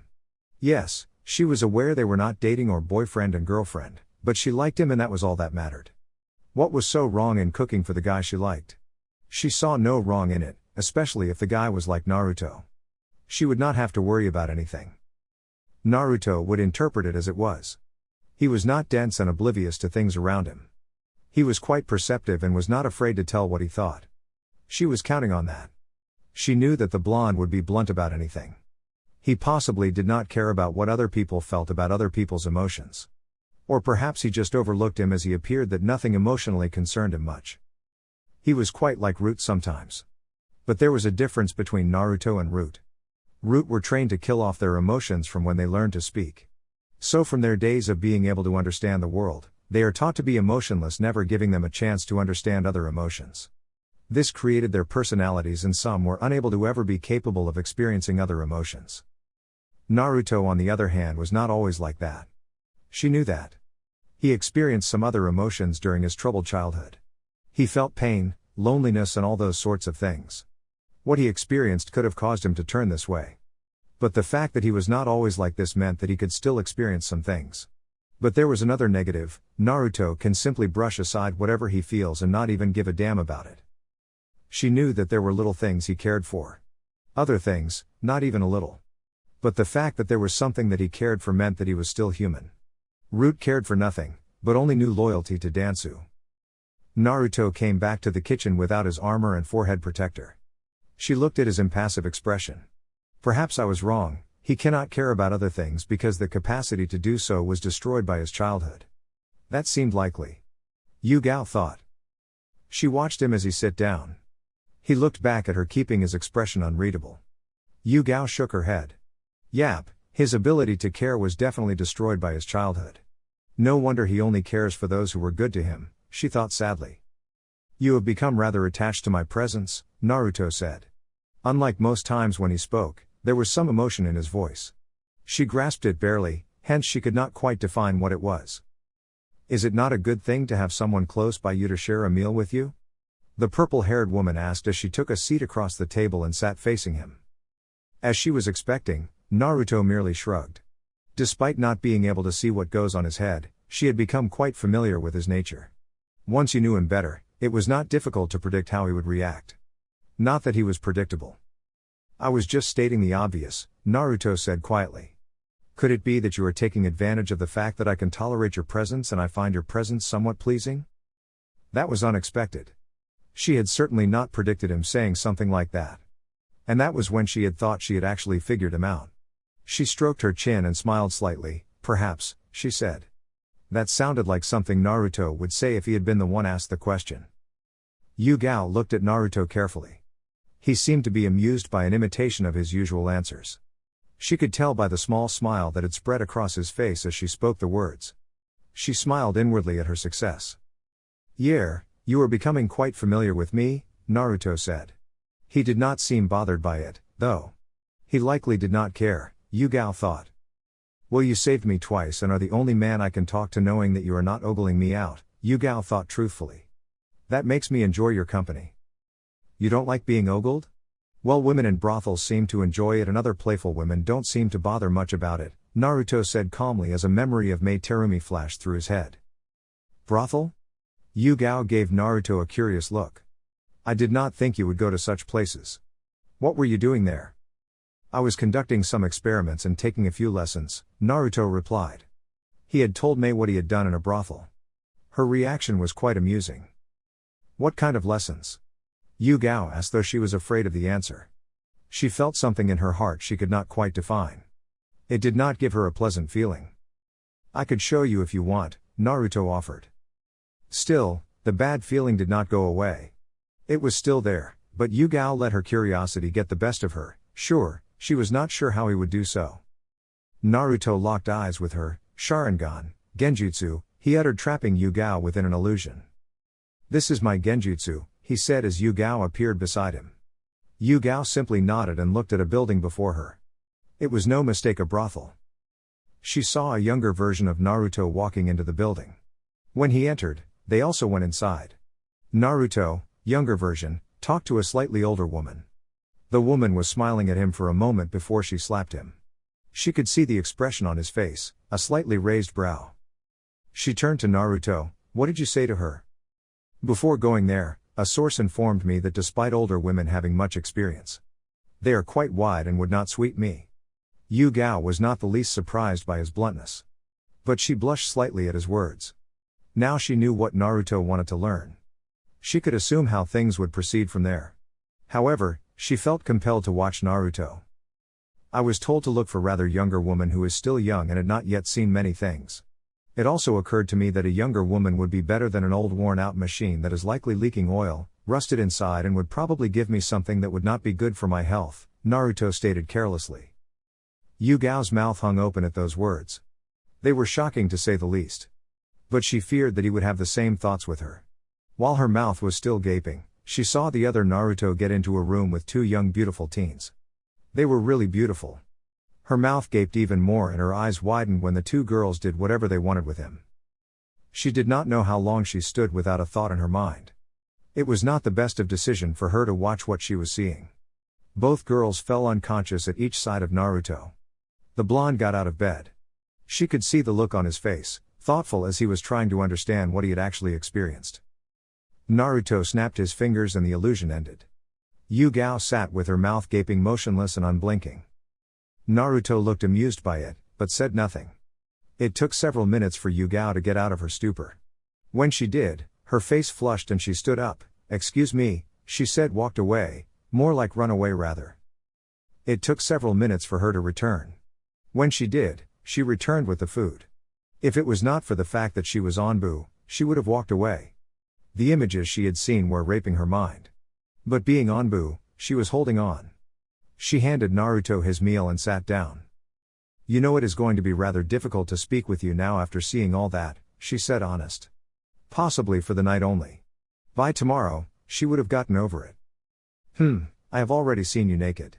More importantly, I cleaned you while you were nude, Naruto said, guessing where she was taking it. He had no difficulty in speaking to her even after that. Well, that was months ago, Yugao said. Surprisingly, she was not even the slightest bothered by the fact that he had seen her naked. So you don't like older women, eh? It would explain why he never showed any interest in Mei. While not surprised by her question, he looked amused. Yeah, you were afraid I might think that you were an old worn-out machine. Yugao cringed at each word, but said nothing. Is it fear of rejection that makes you think that? Again, Yugao said nothing. Comfortable silence fell as Naruto chewed his food. You are a rather good cook, he said. Thank you, Yugao smiled. You should have no fears, Yugao, Naruto said, going back to the main topic. There is no one else that is more suitable to be my mate and be the subject of my affections if they are there. He paused, letting the words sink in, before he continued. You hold the keys, you have not answered my question after all. Yugao felt her hopes return in full force. She smiled a pure, genuine smile, but did not say anything. The comfortable silence was soothing and not ruining anything. In fact, she thought that if she were to say anything, it would ruin things. 2 days later, Otto. From what the village used to be like, these days it has become much lively. People smiled as they went on about their everyday activities. The rebuilding of the village was progressing smoothly. Villagers were actually happy about it. They never stopped to help with the construction of buildings. Everyone put on his or her efforts to see the process through. The kind of unity that was within the village had never been seen before, not when Orochimaru still led the village. People mostly lived in fear of the man. He was evil and quite scary. However, right now, the man was dead and the village was looking on forward to a brighter future. Guren smiled looking over the village from the Crystal Palace. She was looking through the window on the highest floor of the palace. Seeing all these made her proud to say that she had made the right decision to come here and start afresh. It was indeed a new start. She was no longer obsessed with pleasing Orochimaru, but focused on ensuring that her home was rebuilt. Things did not always go well, but she had managed. Some people tried to usurp her, thinking that she was not worthy of the leadership of the village. Some had believed that she should not have been wasting time trying to rebuild, but rather, she should spend her efforts trying to find the killer of their former leader. She no longer cared for the man. Even if he were to miraculously come back to life, she would never go back to him. She was happy with her life now. She had made an example of people who tried to defy her by killing them mercilessly in front of everyone. She had been told that Naruto wanted the project to be completed as quickly as possible. Also, he did not appreciate anyone standing in the way of his goals. It was also a personal thing for her because she was also doing this for her and Yukimaru.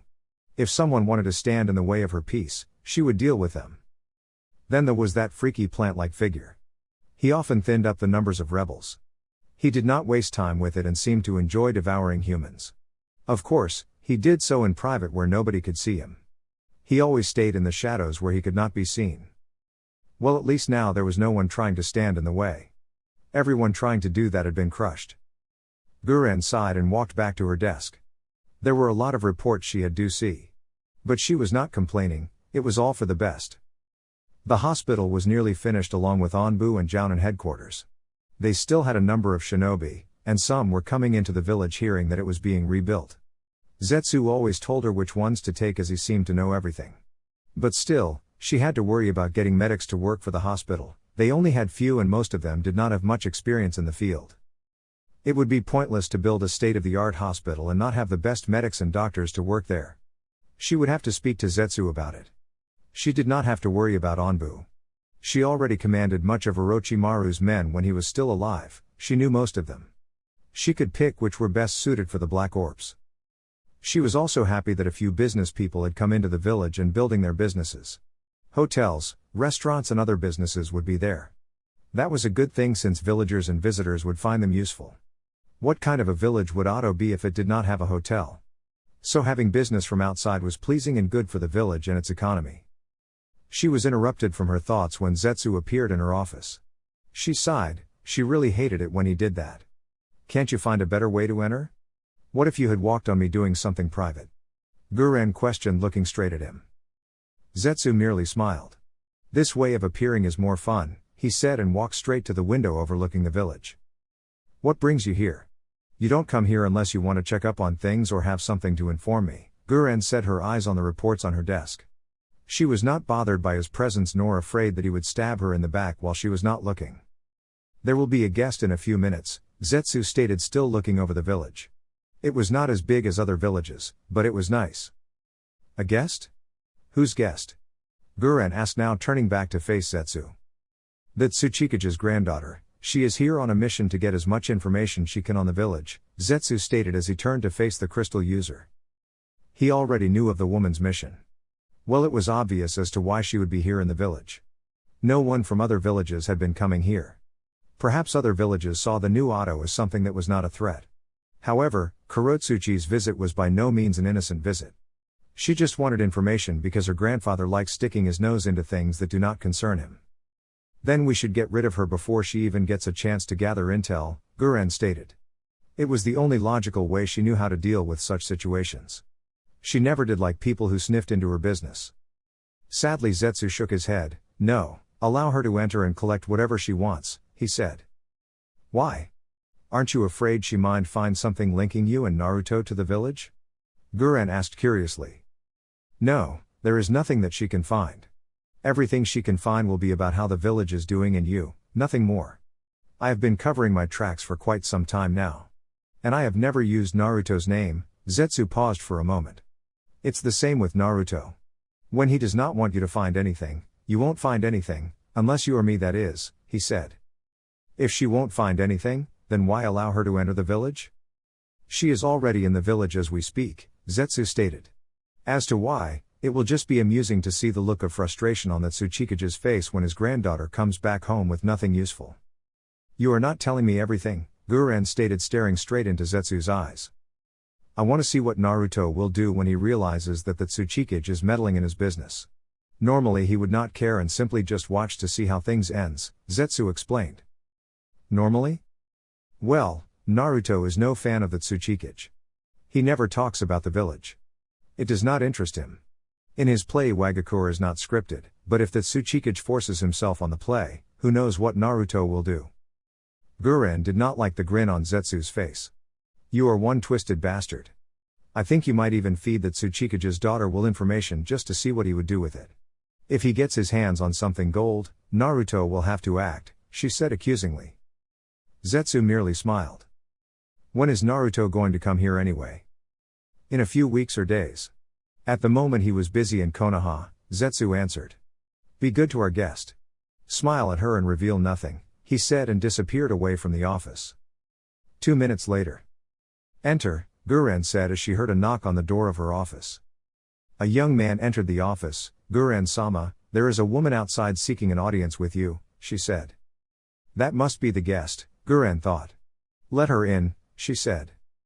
Hi, the young man said before turning around to walk away. Kurotsuchi walked inside Guren's office with a smile. It was not her mission to be looking over the structures of the village, but damn. It was hard for her not to. The designs were beautiful in this tower, it was just crystal. She certainly would not mind having one at Iwa. This village was a beauty. She could not deny that. I have to say, you have done wonders with this village, Kurotsuchi stated in all honesty. Guren smiled. Thank you. I am glad, someone from outside likes our style, she said professionally. She chose to as to would give one multiple conclusions as to who she meant by it. You are the leader. Please call me Guren. Kurotsuchi nodded. Well Guren-san, I was sent by my grandfather here. He is very much interested in being aligned with the great work you have started here. Guren suppressed the urge to roll her eyes. I would like to take a tour around the village so I could report to him if he would be making a good decision to ally with Otto. Guren smiled. That is good, she said. It will certainly be good for Otto to have a strong ally such as Iwagakure. Come on, I will show you around. Chapter 20. Konohagakure. It has been some time since she last came here. The last time she came here was when she was looking for help during the civil war in her homeland. The Sandaime Hokage was still alive by that time. She had come happy knowing that the man was peaceful and would help them. But she had gone back home with a gloomy and angry face. The old senile bastard had refused to offer her help. Even if the man had given her a signing to help them, it would have been something. But he gave away nothing. She may never like the old man for what he did. He had just stood and watched in the sidelines while its citizens bathed Kiri in blood. Moreover, he, Hiruzen, who proclaimed to be a peaceful man, merely stood far away and watched. The village had enough military power to help, but he did not, and yet he continued to call himself a man peace. Well, that was the past now, she had returned. Only because of a certain blonde-haired Uchiha. He saved her village. He may have had his reasons, but that did not change the fact that he had saved them. His taking part in their civil war saved many of her men who would have died during the war. He had managed some incredible feats that she never thought anyone could reach. His power was something else. It just saddened her that he chose not to use his power for bringing the world together. If she had his power, she would have used it to bring peace to the world. The blonde did not seem to care about peace. He seemed to be only interested in dancing, that is what his power was used for. Well, at least he was not running around the world forcing other villages to bow before the might of Konoha. She had a question though, how long would he stay low? He was still young, he could still grow stronger than he was now. What would happen if he became stronger than he is now? Would he simply sit down and watch the world? The problem with being powerful is that you sometimes get bored with lack of challenges. That is when many start to lose it. With no challengers, it is easy to start trouble just to look for a challenge. She only hoped that something like that did not happen. It would be a shame if it did. She was happy, though, to be here. She could get to see Naruto. She had been longing to see him again. True to his word, he never did return to Kiri. He was not afraid to tell her that. Well, according to reports, he was still cooped inside Konohagakure. This meant that she would get the chance to see him inside his home. A smile slipped through her face at the thought. There also the fact that should everything go her way, Kiri would have a strong ally. Konoha was still the strongest amongst the hidden villages. If she gets Konoha to ally with her, she could also get Sunagakur. The sand and the hidden leaf were allies, and since the installation of a new Kazekage, the relationship between the two villages has been nothing but good. Mei-sama, Ao said, snapping Mei out of her thoughts. We should move ahead, he said. Mei was in her Mizukage robes. It was the preferred choice since she was going to a meeting like this one. She had also to dress as Mizukage, that way she could look professional. Let's go, she said with a nod. She looked at Kujuro. The young shinobi had become nervous. It's all right, Kujuro, everything will be all right, she said confidently. I hope so, Mizukage-sama, Kujuro said as they began to walk towards the Hokage Tower. Their presence of course brought whispers around everyone who saw them. But they did not mind them, they merely continued towards the Hokage Tower. This place has not changed at all, Mei stated as she looked around the village. It still looked the same as it did when she had come here a few years ago. Yes, it has not, Ao said in agreement. It is surprising though, given the invasion that occurred 3 years ago, the sound/sand invasion had done some damage to the village. He would have thought that while recovering from the damage, they would have changed some things. There was not much damage done though, Mei pointed out. According to reports, the only buildings that suffered damage were the ones located near the walls where Orochimaru's summon started their attack. It is still a surprise though, Ao said. He was not disagreeing with Mei. It was just a surprise that the village did not change after an invasion by 2 villages had occurred in this village. The three continued to walk in silence towards the Hokage Tower. The Onbu Tsunade-sen had already gone to report of the safe arrival of the Mizukage. Another squad of Onbu was watching from the shadows to ensure that nothing happened to Mei.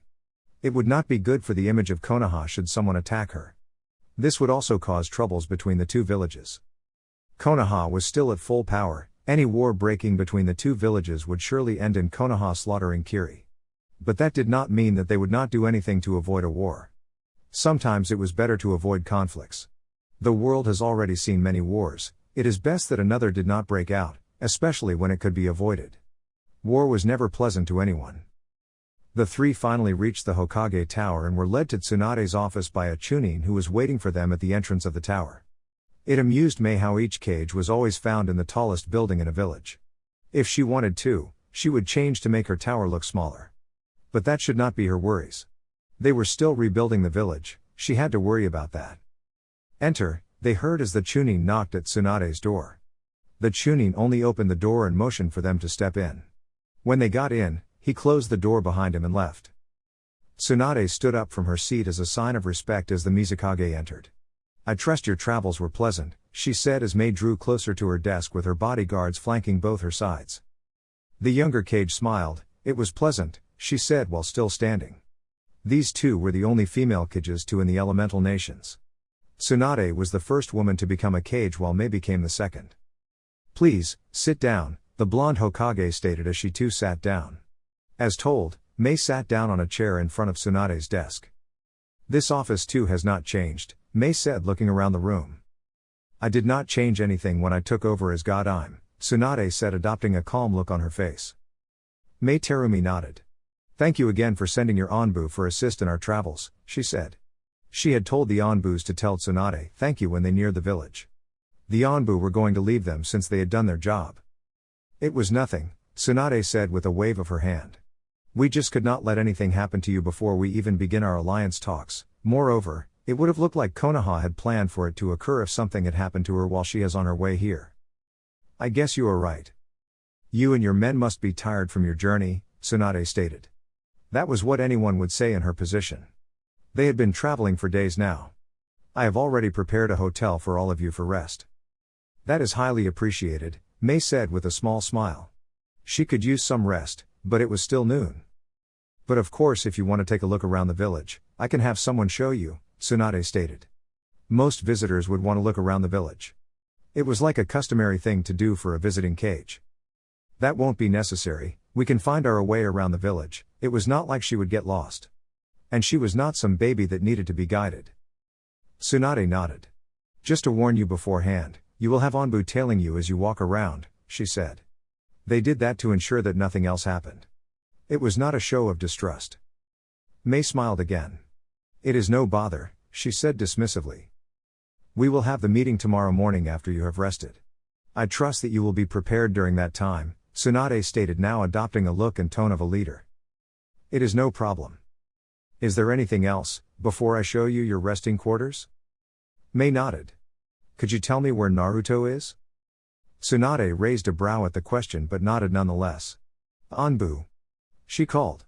An Anbu dropped beside her desk. Find me the location of Naruto. Hi. It was noon. Naruto was mostly at the Uchiha compound by this time. He always was there unless he was at his father's house. Those two places and the Hokage monument were the places one would look for Naruto. But he never went to the Hokage monument during day. As they waited for the Anbu to return, Tsunade spoke. Are you familiar with him? She asked quietly. Naruto had spent a few weeks in Kiri, she could guess that Mei had become familiar with him. But then again, this was Naruto. You could say that, Mei replied with a small smile. So I guess he was also impassive during his time at your village, Tsunade said after Mei had responded. She only said that because of the nature of Mei's answer. If she had become familiar with him, then she would have just said yes. The Mizukage chuckled at Tsunade's words. He was, she said. Is he always like that even here? Yes, Tsunade replied. Well, that is unless he is tormenting the elders. Sometimes I just want to punch him in the face because of it. Again, Mei chuckled, but Tsunade joined her. It's a little unnerving, especially when you smile at him and he just stares at you with an unreadable expression on his face. Tsunade nodded wholeheartedly. It was not pleasant when he did it. If she did not know any better, she could say that he belonged to Root. The blonde never showed emotions. It was like doing that was a sign of weakness to him. The only time I saw him with a happy look on his face was before the battle. He seemed really excited about it, Mei added. That was indeed true, and after the battle, all the happiness was gone like it had never been there before. You mean like smiling like everyone else? Tsunade asked, wanting to make sure she was hearing it correctly. Yes, Mei gave short answer to the question. So the only thing that excites him is a good fight. Is it just me or is there something wrong with that? Normal people became excited when something good and healthy happened. But Naruto was happy when he was going to slaughter hundreds of men. Mei shrugged. Well, his attitude is what makes him Naruto, she said. Before Tsunade could reply, the Anbu came back. Unlike last time, he did not kneel beside her desk. He went straight to her and whispered something to her before disappearing. The Godime sighed. Naruto is currently busy right now, she said. I guess you will see him tomorrow at the meeting or later on. A look flashed through Mei's face for a second, Tsunade noticed. Fine, the Godime Mizukage said. Come with me, I will show you your hotel. I need to get something to eat anyway, Tsunade mumbled the last part. Mei nodded to her guards and they followed Tsunade out of the office. Meanwhile, for some reason, Naruto agreed to have lunch with Yugao. He would have preferred to continue with his training, but he found himself agreeing to the idea of lunch when the woman came to him while he was at the training ground. It was lunch anyway and he was bound to leave his training and get some food. His body needed all the energy he could give it. He never did miss a meal. But still. He had talked to her after their dinner 2 days ago before this. She had just appeared and offered to buy him lunch. She seemed happy about the idea of having lunch with him. Not that he actually bothered to look into that. It was just obvious by the look she had on her face. There was also the fact that for some reason he could not deny her. He liked her presence, it was not annoying. He could tolerate speaking with her. And for some reason, he enjoyed each time he had with her. He liked her for being a strong woman, he did not think there was anything more to that. Perhaps there were possibilities, but he did not bother to entertain them. He allowed mysteries to be mysteries, for now. Is it so bad? Yugao asked, referring to the food they were eating. She had said they should get some dengo, but Naruto did not seem to enjoy it. In fact, he only put one stick on his mouth and never put another one. Yes, Naruto replied flatly. This also does not satisfy my stomach. When I say lunch I want something that will please my stomach, he stated, looking at the dengo in disdain. How did someone call that food? He could not understand it. Perhaps he should not have even bothered to try to understand it. He needed something that would make his stomach happy. He needed strong food. At home, he would have prepared himself that something that was worthy of his time. You know, You could have at least pretended to enjoy it, Yugao said with a sigh. Most people would say it was good even though they did not think so, just to be polite. I could have, but I chose not to and never will pretend, Naruto said, breaking any hope that Yugao had that he might actually one day pretend to like something when he did not. Just when I wanted to treat you with something you never experienced, Yugao said. Well, she was not sad though. Fine, if it makes you happy we can go to Ikaraku, you used to love that place, she stated in a defeated tone. Naruto actually smiled at her. Finish up, he said. Yugao shook her head. If I'm going to have ramen, I might as well leave this, she said. Naruto stood up and waited for her to do the same so they could leave to Ikaraku. He had not eaten ramen in some time. He did find the food enjoyable. The eating there would be like returning the favor to the Ikaraku. They had done much for him. Let's walk, Yugao said, earning a blank look from Naruto.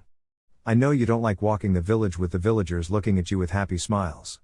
But I have never walked with you. I want to experience what it feels like to take a walk with you. What more requests do you have, Yugao? Naruto asked as if he was ready to deliver any request she might have. Yugao smiled. Can we hold hands while we walk? She found herself surprised when she said that. She realized what people would say if they saw them walking together like that, but she did not care. No, Naruto replied, turning away from her. Well, yeah, he could refuse her. And the look on her face was somewhat priceless. I am becoming much more comfortable with her, Naruto thought, placing his right hand on his chest. Is it the heart? Have I developed some sort of feelings? He shook his head. The answers were for another time. Now was not the right time to be asking himself those questions. Son of a bitch. Yugao cursed within her head.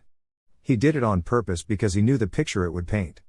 But that would not be a big deal because Naruto had already made it clear that he liked her. She also had already made it clear by her actions. Naruto knew that, but he was not going to work on hints. He would be patient until she can finally say it. He did not seem to be in a hurry to be in a relationship. She could guess that was the reason he had not pointed out that her actions mean that she likes him. That was cruel of him. But either way worked out for him. Perhaps she had made it too obvious too soon. She never hid that she liked him and Naruto did not hide it. But he was vocal about it, while she had not been. And unless she becomes vocal about it, Naruto would just continue to torture her by playing ignorant of her feelings. Cruel bastard. Sighing, Yugao looked up to Naruto and followed him closely from behind. She walked beside him and looked around the villagers. Do you not like walking around here because you think of murdering them all for what they did to you? Yugao was even more surprised, again, that she had asked such a question. Perhaps it was because of her mental turmoil. Luckily for her, two things happened. Naruto simply looked at her with her raised brow. Anko called her name. She was relieved when Anko called her. That meant that she would have to forget about the question, and Naruto did not seem like he was going to answer her anyway. Yugao-chan. Naruto turned to look at Anko and another woman, he recognized as Yuhi Kurenai. The latter was having a wide mischievous grin. Why did I have to meet her here with you? Yugao asked, more to herself than to Naruto. Is there a problem? Well, Anko acts. How could she put it in a way Naruto would understand? You will see, she said. Hello, Anko, Kurenai, Yugao greeted the two as Naruto remained quiet, not even seeming the slightest interested in joining the friendly meeting. So this is your boy toy, Anko said with a grin. She then walked closely to Naruto and stared him to the eyes. It was as if she was trying to scare him with a sick grin and narrowed eyes. The blonde though simply stared at her with a blank look. I remember you, Naruto said, breaking the stalemate. Chunin exams 3 years ago. You were a proctor for the second test. Your methods of installing fear are quite pathetic though. The blonde noticed that Kurenai seemed to cringe at the mention of Chunin exams. Yugao decided to step in to avoid anything from happening. Okay, she said. Naruto, you have met Anko. This is Kurenai, I am sure you know her as well. These two are my friends. Kurenai nodded a bit nervously at him. Chunin exams, preliminary rounds. I gave Kiba quite a beat down and you came to give me your peace of mind. Unfortunately I was not interested in it, Naruto stated, reminding Kurenai of their past encounter. Something so trivial should not concern you, he said. Anko decided to take the spotlight again. So where are you going? Are you coming from a date?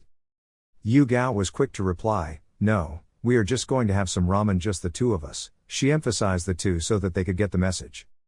Anko waved her hand dismissively. You don't have to hide the fact that you don't want us on your little date, she said. Anko, let's go, Kurenai said a bit forcibly. Fine, the snake mistress said. I will see you tonight guys, Yugao said as she and Naruto prepared to live. Naruto spoke before they walked away. Anko, next time don't come to me so close while reeking of snakes. They remind me of Orochimaru and I dislike him, very much. Next time you come so close to me with that scent, you might end up not okay, he said turning around to leave. Is that a threat? Naruto merely gave Anko a blank look and walked away with Yugao. He was not going to answer such a question. He did not do threats. Anko was not someone he could trouble himself with. The scent of snakes reminded him of that cursed snakes, it made his blood boil. They finally arrived at the ramen bar. It was not much trouble. The villagers were looking at Naruto carefully though. He never did walk around them even when they lived inside the same village. It was a rare sight to see him walking, especially with a woman beside him. No one was making trouble though. They all stayed out of his way, but did so smiling at him. Well, not everyone was smiling. Not that Naruto cared about it anyway. Ah Naruto, it has been long, Tucci said as the blonde Uchiha took a seat along with Yugao. Naruto smiled slightly. Yes it had been, he answered. How have you been? You don't come here anymore, Tucci stated looking straight at Naruto. Sure the blonde has changed, but it did not hurt if he came more often than he did. I have been well, just a lot of work to do, the blonde answered calmly. How has business been? Good, Tucci replied with a small smile. If it was not good, then I would have closed, now wouldn't have I? I guess not. Tucci then turned to Yugao and smiled at her. So I guess you are the one who dragged him here, he said with a wink. Yugao smiled. Yes, she said. Naruto may have wanted the ramen, but if she had not dragged him from his home, he would never have come here. She could take all the credit. It was just sad that Naruto did not react to it. Thank you for doing it. Naruto never comes here anymore, the old man stated. What can I get you? Yugao looked at Naruto like she wanted to see what he would order. But the blonde never looked at her back. She sighed. 1 bowl of pork ramen, she said. Tucci nodded and walked away. She was not surprised that he did not take Naruto's order. She could say since he once was a regular then he already knew what the blonde was going to eat. How long are you going to play this game? Naruto suddenly asked. Yugao knew what he was referring to. However, since he knew the answer, and was not doing anything about it, she would play along. She could be just as cruel as him. You are in no hurry so am I, she said like she did not care at all. Interesting, Naruto said seemingly amused by her answer. You are proving to be quite a woman Uzuki Yugao, he said. That was the first time if she was not mistaken that Naruto said her family name. She liked it though that his view of her was increasing to a new light. As long as she played her cards right, she had him in her hands. Naruto would not bother to be looking for another woman, she knew that and was counting on it to be that way. But so far it was good. She had no competition in Naruto. She could go on to say that she was the only girl in his life. Just then, Ayame came back from the kitchen instead of Tucci. She gave Yugao her ramen while smiling. When she went to Naruto, she kept a blank expression. Hello Naruto, unlike most days, her tone was flat. Ayame, Naruto said with a raised brow at the tone of her voice and the blank expression she had. She stared at him unblinking for a few moments. Naruto was not willing to say anything because he knew that eventually she would say it was in her mind. Before you graduated from the academy, you spent more than 3 months away from us. When you finally decided to come, you promised something. That I would not disappear for some time without saying something to you, Naruto said remembering the promise. I thought you had forgotten, she said. Since you came back from your training, you don't come here anymore. Before Naruto could say anything, Yugao intervened. Naruto almost never leaves the Uchiha compound, she said. It was obvious that she was not done. Don't worry, Ayame, I will drag him here once in a week when he is inside the village. Ayame's expression changed in a flash. She smiled happily. Thank you, she said bowing her head towards Yugao. Then again turned to Naruto. It was nice seeing you again, Naruto. Likewise, Naruto responded digging in his bowl of miso ramen. The two then ate their ramen in comfortable silence. Neither were in a hurry to finish up the ramen. They savored it in the silence. Yugao then decided to speak. You understand how women think, But yet you choose not follow that understanding, why? Is that rhetorical? No, Yugao replied in a firm tone. Because I choose to do things my way. Abiding by my understanding of women would need me to change. And I cannot do that. Yugao looked back as she saw heard a couple of voices. Your former friends, Yugao stated looking at Naruto. I have already noticed them, Naruto responded without even looking at the group. He was surprised to see Sasuke with them though. So what are you going to do? Yugao asked, knowing had no relations with anyone in the group except for Sasuke, as far as knew that is. Naruto simply gave her a look she knew had a raised brow. Are you going to just disappear? Do you have such a low opinion of me? Yugao gave Naruto a blank stare. Naruto, she begun calmly. The only time I have seen you excited is when you were going to slaughter hundreds of shinobi. From you past, you never enjoyed those people's company. To you they are like flies yapping this and that, and you have no interest in them nor hearing what they want to say. You are getting good at this, Naruto stated. However, I care not for what you have just said. I am who I am. When I questioned if you have a low opinion of me, I was referring to the fact that you were asking if I was going to run away from them. Who do you think I am? I am eating my ramen here. If I do not want them, I will tell them go away, not run away. Oh, the purple-haired Onbu mouthed and kept quiet. Yo Naruto, a lazy voice of Nara Shikamaru called as the group of the Konoha 1, whatever they call themselves, arrived at the ramen bar. Naruto turned around and looked at Shikamaru, Kuji and then Sasuke. Hello Shikamaru, I see you are still hanging out with children. That comment was referred to someone like Kiba who did not know when to grow up. The comment though was not well received as some felt offended. Who are you calling children? You, Naruto responded blankly, then ignored Kiba. Then looked at Neji. At least some have grown, he said. Ah Rock Lee, I must spar with you sometimes and see how far you have grown. Last time you impressed me with your taijutsu skills. Lee could never be left speechless by the praise. He beamed up brightly. Who would not like to be praised by Uchiha Naruto after hearing his exploits in Kiri? But the blonde was not waiting to hear Lee yell his youth nonsense. He simply turned to Sasuke. He was beside Ino. I wanted to speak with Shikamaru about the training program for the military force. I wanted him to change a few things on the files you gave me. But they forced me to join them, Sasuke answered the unasked question. He could see that Naruto had asked the question by the look he was giving them.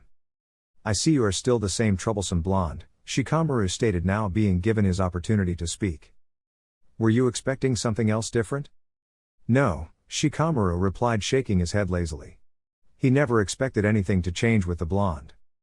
Hey Naruto, why don't you come with us? We are going to hang out together and catch up, Sakura suggested with a small smile. No, there was no reason given why. It was a firm reply that left Sakura mute. Oh, now because you are the Uchiha head clan and hero of Kiri, and are on a date, you think you are all better than us. An angry voice of Kiba yelled as Hinata tried to calm him down.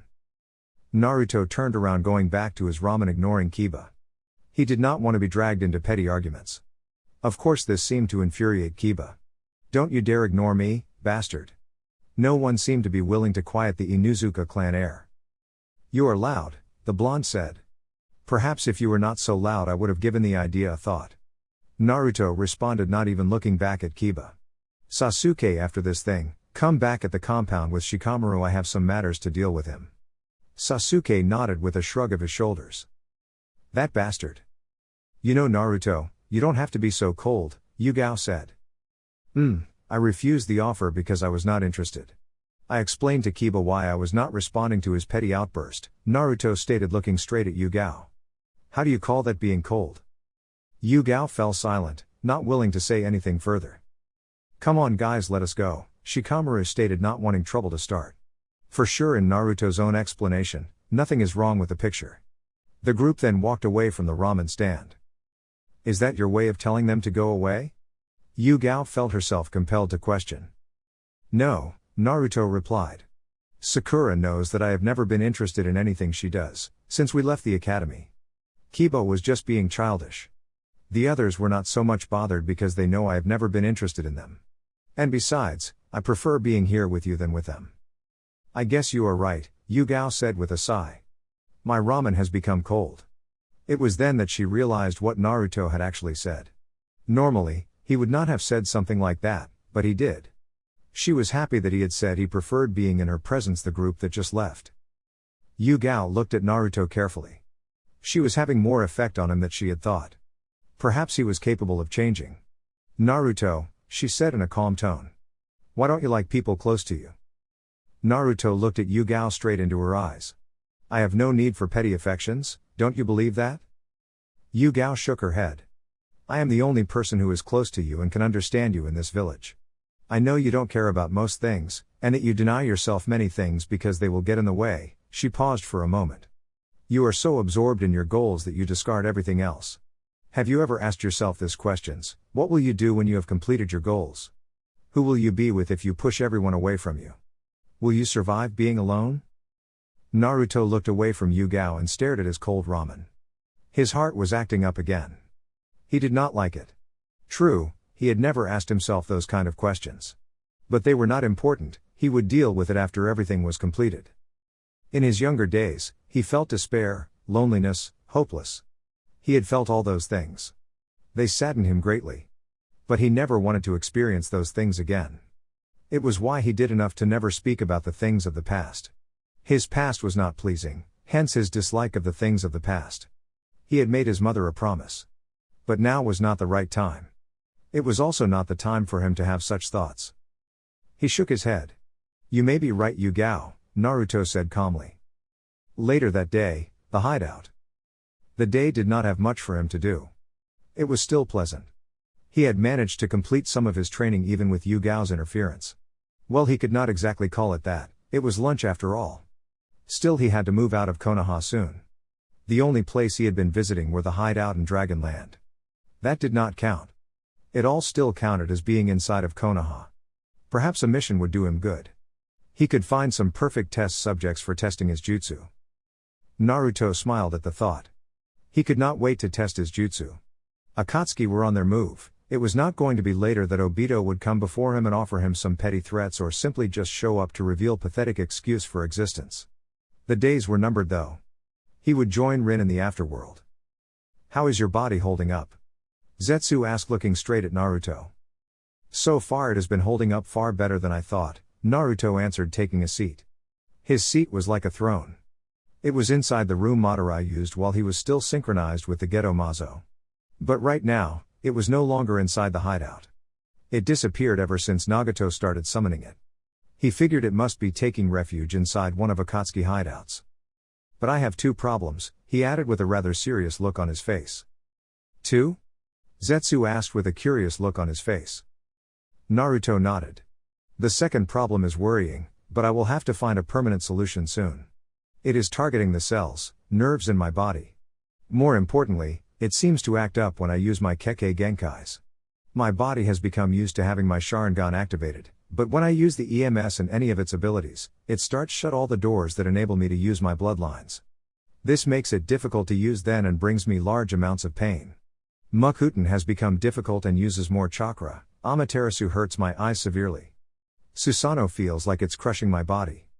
And I can no longer maintain it for longer periods. Should these problems continue unsolved, I will lose all my bloodlines. The first problem is not so much worrying since I know I can solve it. At first, when I used much more chakra for S-rank jutsus, my chakra system seemed to take some damage.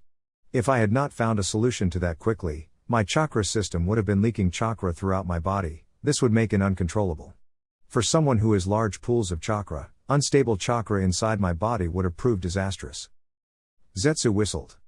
Do you think he planned it all? Yes, Naruto responded with a nod. I think that the purpose of the poison or virus was to destroy my chakra system so that I would not be able to use it. But because of the secrets of my body, that purpose was altered. For someone like you who is proud of his power, if you were to lose it all, you would never be able to survive, Zetsu stated. But because the destruction of my chakra system has been delayed, the virus seemed to have another target, making sure I never use my bloodlines. It seems like it was created that way. So if you dealt with the first problem, if the virus would attack something. Either way you are screwed. It appears so, Naruto stated. He had this calm look on his face as if this not a serious matter. Anyone would be definitely freaked out by this. So how long do you have? I don't know, it's unpredictable. The medicine I am using now is fighting, but it seems to be losing strength. It is like the virus is adapting to it, Naruto sighed, placing his hand under his chin. Should anything happen, you will have to kill me. That is if I don't die immaturely. Zetsu was silent, trying to decipher what Naruto was saying to him. The blonde then decided to explain. Although I would not do this, my existence has to continue until I complete my objectives. You will have to make Nagato use the Rin Tensei to revive me. I don't care how you make him do it. But I still want him alive. My body should be rejuvenated in my rebirth. Zetsu nodded with a grin. Why do you want Nagato alive? I want to fight against the so-called god of Ame. And I want to see the power of the Rinnegan. It is only a matter of time before I awaken my own eyes. I want to see what they can do. But in his current state, Nagato won't be much of a challenge. Nagato was immobile and Naruto would not like to fight with puppets. Not really, Naruto said, earning a look from Zetsu. Obito will think of something to return Nagato to the state he was before synchronizing with the Geto Mazo. Do you think Obito would give Nagato more power than he is now, even when he plans to take your grandfather's Rinnegan from him? He will, because it works better for him. If Nagato is given his mobility back, he will prove more of a challenge to me. Either he loses or defeats me, it works better for him. But in his current state, it cannot work better for him, Naruto explained. If both you and Nagato fight in an even battle, you will both tire each other out. Obito can then come and finish things because both of you will be weak. If you do defeat Nagato, he will come and take advantage of your weakened state. If it is Nagato who is victorious, he will do the same, Zetsu realized. Do you really think he will do it? Obito will do anything to make sure that the plan succeeds so he can live with Rin. Everything is because of Rin. Why does he not just get Nagato to bring her back with the Rinnegan? That would complicate things. Even he knows that she will not be happy. Also, Obito is technically no longer human because how he survived. Rin would not want that. He also hates this world and sees it as a fake. He refuses reality and chooses to believe in the world of dreams he wants to create, a world he will be the supreme ruler, where everything will go his way. Zetsu nodded. So those matters are all solved, he said. Yes, Naruto agreed. How are things at Oto? They are going well. Your palace is completed, and a few buildings only remain. That woman is doing things well, Zetsu reported with a smile. I was right to choose her, Naruto said. She has told me that there will be a lack of experienced medics. I have thought of that, Naruto replied. Tsunade has been training medics for the past 3 years. But currently Shizune and Sakura do those duties. I cannot send someone to be trained now, there is no time for that. You plan to rob Tsunade of her graduates? There are 2 women at the Konoha hospital who have trained under Tsunade I have been looked at. They are very talented in medical ninjutsu. You are going to consume Guren's chakra and take her form and persuade them to join Oto. How? There is no experienced medic that will refuse to head a hospital, especially like the one built in Oto. You just have to be persuasive. Zetsu nodded. Who are they? You will know them when we are at Konoha. I will inform Guren about it so that she is not surprised when they arrive. He paused for a moment. That Tsuchikage has sent his granddaughter to Oto. Naruto smiled. The old fool is entering the play? He was amused by this. Let us allow him to dance around for now. I have to brutally murder Obito first. Aren't you just going to kill him? No, it has to be painful, Naruto said. But he was not going to elaborate any further. Zetsu, don't do anything I would not do. Let the Tsuchikage play for now, I do not want him knowing anything. Zetsu sighed in disappointment. Well, he would get his fun after Obito is murdered. He would just have to be patient. He did good by telling Guren to reveal nothing to Kurotsuchi. Is there anything else? Deidara and Sasori should be arriving at Suna by tomorrow night. So Sunagakure will be attacked by N tomorrow, and if someone does not intervene, they will capture Gaara, Naruto stated, rubbing his head. This was troublesome. Tomorrow was a council meeting he had to attend. Sure, he would rather fight than sit at the council meetings, but in this case he would sit down. You are not going to save the Kazekage? Zetsu asked with a curious expression on his face. No, Naruto responded shortly. That was a surprise. Naruto seemed to value of the life of a Jinchuriki, and he had spared Gaara's life during the invasion. He could have killed him like he did to anyone he fights with seriously. But chose not to because the Kazekage was a Jinchuriki like he had been, like his mother. As far as he knew, Naruto would save a Jinchurikis if he could or if he had nothing against the human sacrifice. But the blonde had nothing with Gaara nor Tsunade. "You surprise me," Zetsu stated, but then something clicked inside his head. "Oh," he mouthed. "I dislike the desert," the blonde said. "I refuse to fight a man who fights with puppets. Datara also only does fireworks, something like that does not interest me." "So you are just going to leave it as it is?" It would be a surprise if he said he was going to leave it as it was. "No," Naruto said, shaking his head slightly. He activated his EMS. "I have to spend much time with my EMS activated now. For the next days, I will have it activated always so my body can adapt." Now the blonde had gone out of topic. "To answer your question, this gives a chance to test Suna's strength. If they cannot repel a fireworks user and a puppeteer, then they are weaker than I believe them to be. You do realize that there is a high probability that they can succeed in capturing Gaara?" "Yes, that is why, to be on the safe side, you will absorb some of my chakra and go to Suna to give Gaara a copy of the file we have on Datara and Sasori." "I thought you gave Jiraiya that file? Should he not have already given it to him?" Zetsu questioned. "The file I gave Jiraiya did not contain everything, it only had abilities. But the one we have has abilities and how to counter them. I actually thought you gave Jiraiya everything." Naruto shook his head. "If they fail given all that, then Suna should be stripped of its position as one of the 5 great hidden villages." "I will go and see Gaara tomorrow," Zetsu stated. "Good," Naruto said, standing up from his seat. "I will have to retreat back to the compound. Record the battle that is to take place tomorrow in Suna. I am interested in how strong Gaara has become." Without saying another word or waiting for Zetsu to respond, Naruto walked away. The following day, Council Chambers. It was still early in the morning, but Tsunade had decided to first start with the meeting so that she could look ahead to other things during the day. She did not think that the meeting would take much time. They had already discussed much in the proposal for an alliance. She was not going to make things difficult for the Mizukage. She was happy that everyone had come in all good moods. Naruto had not made a fuss when being called for the meeting. In fact, Haranbu informed her that he seemed to have been already waiting for it. She looked at him for a moment. He was wearing black, as always. She noticed that he did not often wear his forehead protector. He was not wearing it even now. He also looked calm and only smiled once when Mei greeted him. His eyes were also different. Everyone seemed to notice it. She could say that it was his Mangekyo. It was a surprise to see him with it activated. He always had the sharingan activated, not the Mangekyo. Thinking of it, she had never seen his real eyes before. Ever since she came back to the village, he had always had his sharingan activated. She would not say that he was just showing off. He seemed to be comfortable with it activated. He was also not making much noise. Tsunade sighed. She just hoped that Koharu did not start her nonsense even today.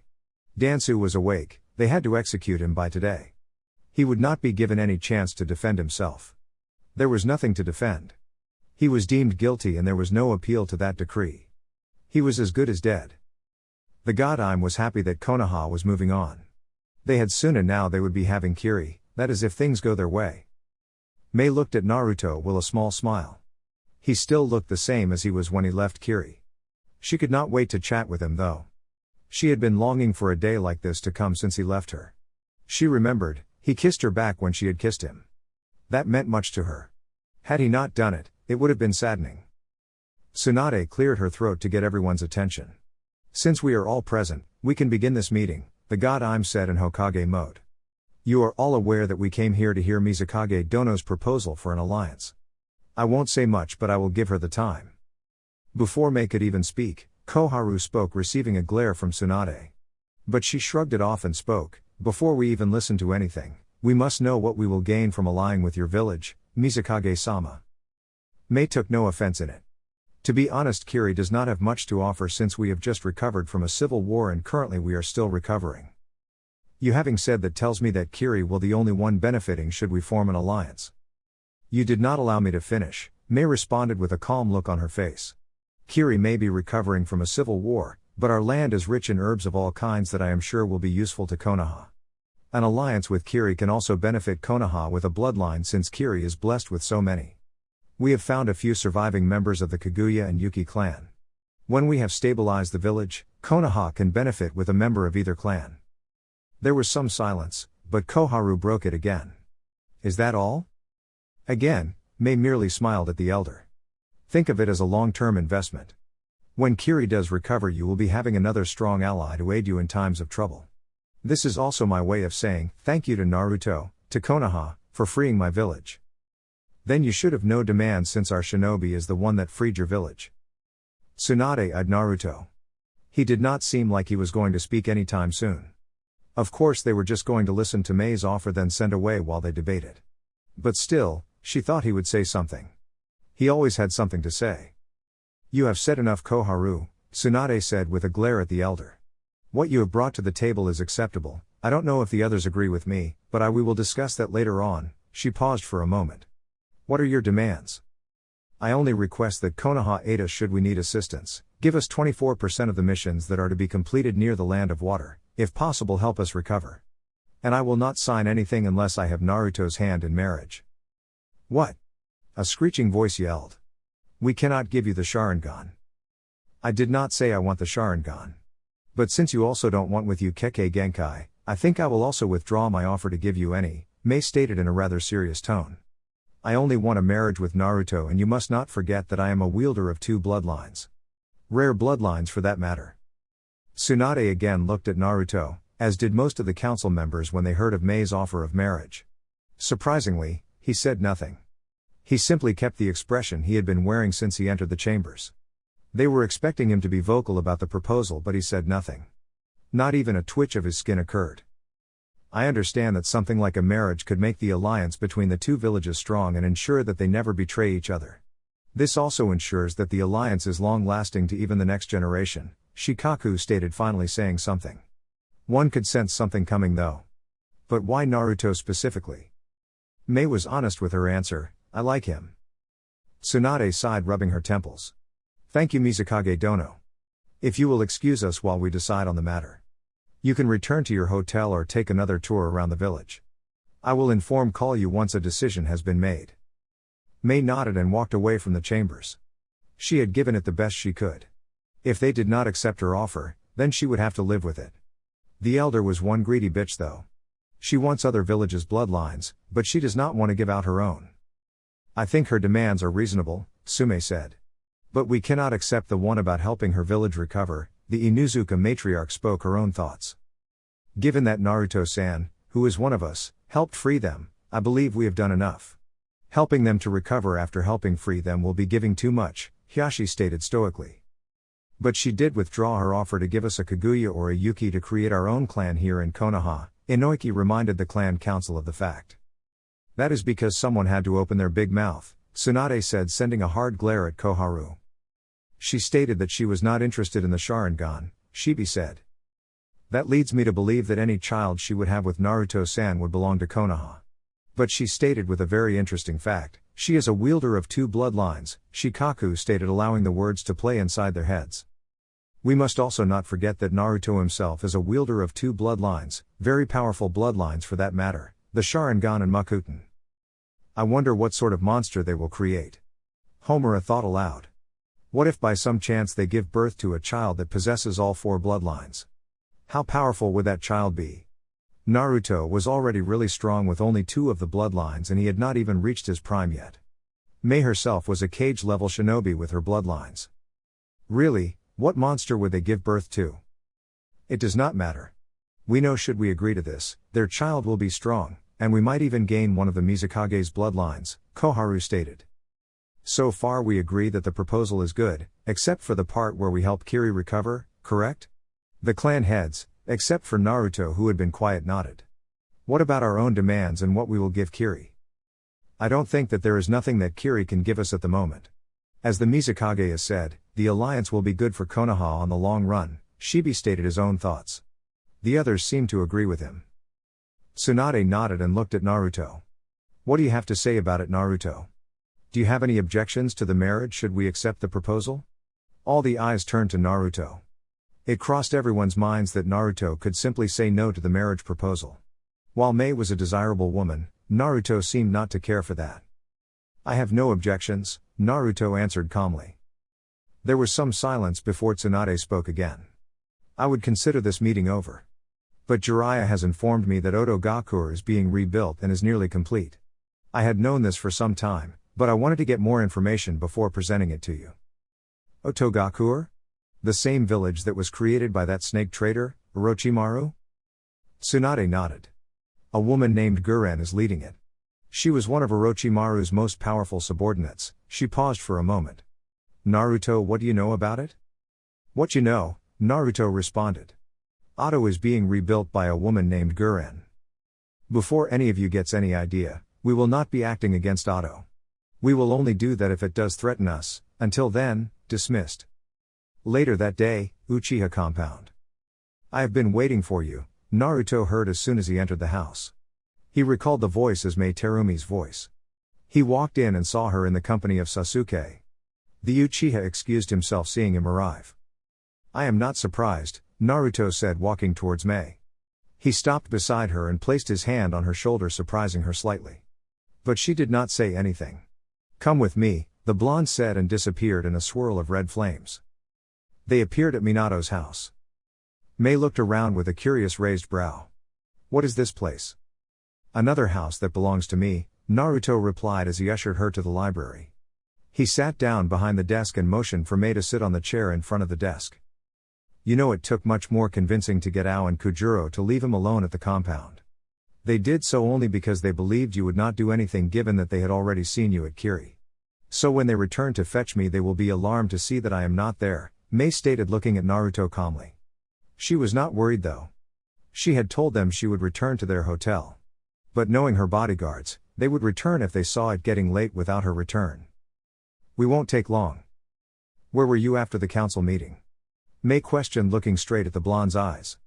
Sasuke did not want to tell me. He is quite handsome, by the way. I was busy here training someone, Naruto answered. He had been training Karen here at the training ground behind the house while the clones did some final additions on his own jutsu. Who? That is of no importance to you, Naruto answered. I trust Tsunade has informed you of Konoha's decision. Mei frowned slightly. Yes, she said in a rather low tone. I was hoping that they would offer support in helping me with the recovery of Akiri. We really need help for the recovery. Have you signed anything? No, I was given some time to think things over, Mei smiled slightly. Well, I am happy that you did not oppose to my marriage proposal. Sign it, Naruto said. It will be good on the long run. As for helping with the recovery, I might help with that. Mei noticed that Naruto brushed aside her comment on the marriage thing. How are you going to do it? And why? Technically, I will not help you with that. That is your business to deal with, no mine. But I like to expand my power to other lands, have more influence in the shinobi world in the years to come. Nonetheless, I have someone who can help you with what she can. It will be good for both you and her. What are you talking about? Oto, by now you must have heard that the village is being rebuilt. It's nearly finished by now. There are just doing some finishing touches left. I started that project as means to expand my power. After leaving here, you will go to Oto and speak with its leader about an alliance. Tell her that you were sent by me. Both of you can fix something, Naruto explained. You are behind Oto? Naruto did not admit to it nor deny it. So I am guessing Konoha does not know about it. That is true. Why tell me though? Aren't you afraid I might tell the Hokage about this? Naruto smiled slightly. Would you betray the man who freed your village? Would you betray the man who you want to marry? You are telling me this because you know I won't tell anyone. He was sure she would not tell a soul because she owed him and she liked him. He was much more sneaky than she thought. She did not think he would pull something like this off. Naruto did not respond, he simply looked straight into her eyes. You are expanding your power? For what purpose really? Do you want to take over the world? You basically own Kiri, I'm guessing Konoha will follow soon. You now have Oto, for what purpose? She did not want to think that he wanted to take over the world and be a supreme ruler.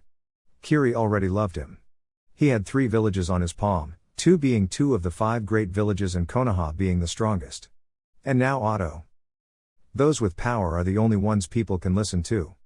When you have more power, your impact on the world becomes greater. I already have power, but it will be greater with villages behind me. It seems to me like you plan on controlling the elemental nations. Not at all, Naruto said. If I wanted that, I would have told you would be taking orders from me, as I was the one who freed Kiri. If you had refused, you could have been killed by remaining Yagura's forces. And I would have become Mizukage, I would have gone to Kumo, used my Makuten to subdue their Jinchurikis and summon the Kyuubi and allow it to destroy everything until the Raikage gets on his knees. The same could be said for any other village. That was possible, very much possible. Mei knew that. The Kyuubi was the strongest of the Baijuo, and if Naruto could subdue the other village's Jinchuriki, the Kyuubi would destroy anything on its path. It nearly did that to Konoha. It can still be sealed, Mei said. It's possible, but to seal it you have to stop it from moving, hence the question, can you stop it from moving? Naruto questioned, not expecting Mei to answer. Many villages tried to take the Kyuubi for their own long ago, but neither succeeded. The Kyuubi is by far superior to any other Baijuo. So far it has been sealed thrice. The first time Hashirama used Makuten to subdue it, the second time it was just transferred to another host. The third time, it was a mixture of a special ability and Fuinjutsu to hold it back. Are you saying that no one can hold it back now? Someone can do it. Shinobi are full of surprises. But notice each time the Kyuubi was alone when it was sealed. This time I would be there to ensure that no one attempts to do that. So you don't want to control the world. What do you plan? Let us leave it at that, Naruto stated. It was already late, he soon had to speak with Zetsu to see how things went in Suna. Mei nodded. So let us speak about our marriage. Is it just going to be a political marriage with no real interaction of a husband and a wife? She asked, leaning to the desk. You seem eager about it. Well, yes. I have been alone for a long time now and I am not getting any younger. Some intimacy and being violated by you would be highly appreciated, the Mizukage stated with no shame. We could pick up from where we left before you left Kiri, she said in a sly tone and a charming smile. Conclude the terms of the alliance and sign it. Then you and I will talk. Chapter 21. Hideout. As a king could be, Naruto sat comfortably with his right hand resting on his head, he had his right hand under his chin. His eyes were fixed on a single point. There was nothing much on his mind. The past days had been unique. Never had he thought he would soon find himself questioning his ideals or lifestyle. At least he had not spent much time thinking about it. It would not be pleasant for his goals should he do anything that could delay his plans. Zetsu was standing right in front of him with a look that could be defined as happy. Naruto did not bother to ask why his companion seemed to be happy. He kept his expression as it was, always. He had no interests in indulging Zetsu about what had made his day. But he could guess that it had to do with what he had watched in Suna. Fireworks were surely ignited at the village. He had been lacking action recently. All that has been done was talk and train. Nothing much more interesting. He was now no longer worried about his condition. He had already said everything should anything happen to his body. He wished that he could get some action. It would be good for him to get some fresh air out of the village. A new scenery was always good. The project in Otto was nearly complete, he had to see it soon with his own eyes. It was no better seeing it from Zetsu's recordings. He wanted to see it soon with his own eyes. He would have to do the same with Uzushio-gakure. He had not set a foot in the ancient village of the Uzumaki clan. He would have to soon visit the place and see it with his own eyes. But a place like that would make him go through an ordeal he would rather not deal with at this time. Still, for Uzumaki, he would someday visit the land of whirlpools. How did it go? Naruto finally questioned, looking straight at his companion. He still held his calm look when he asked the question. There were a number of deaths in the village. Deidara had threatened to blow some parts of the village if Suna did not hand over their Kazekage. Surprisingly, the villagers refused to allow Gaara to be taken. They were able to deal with his explosions.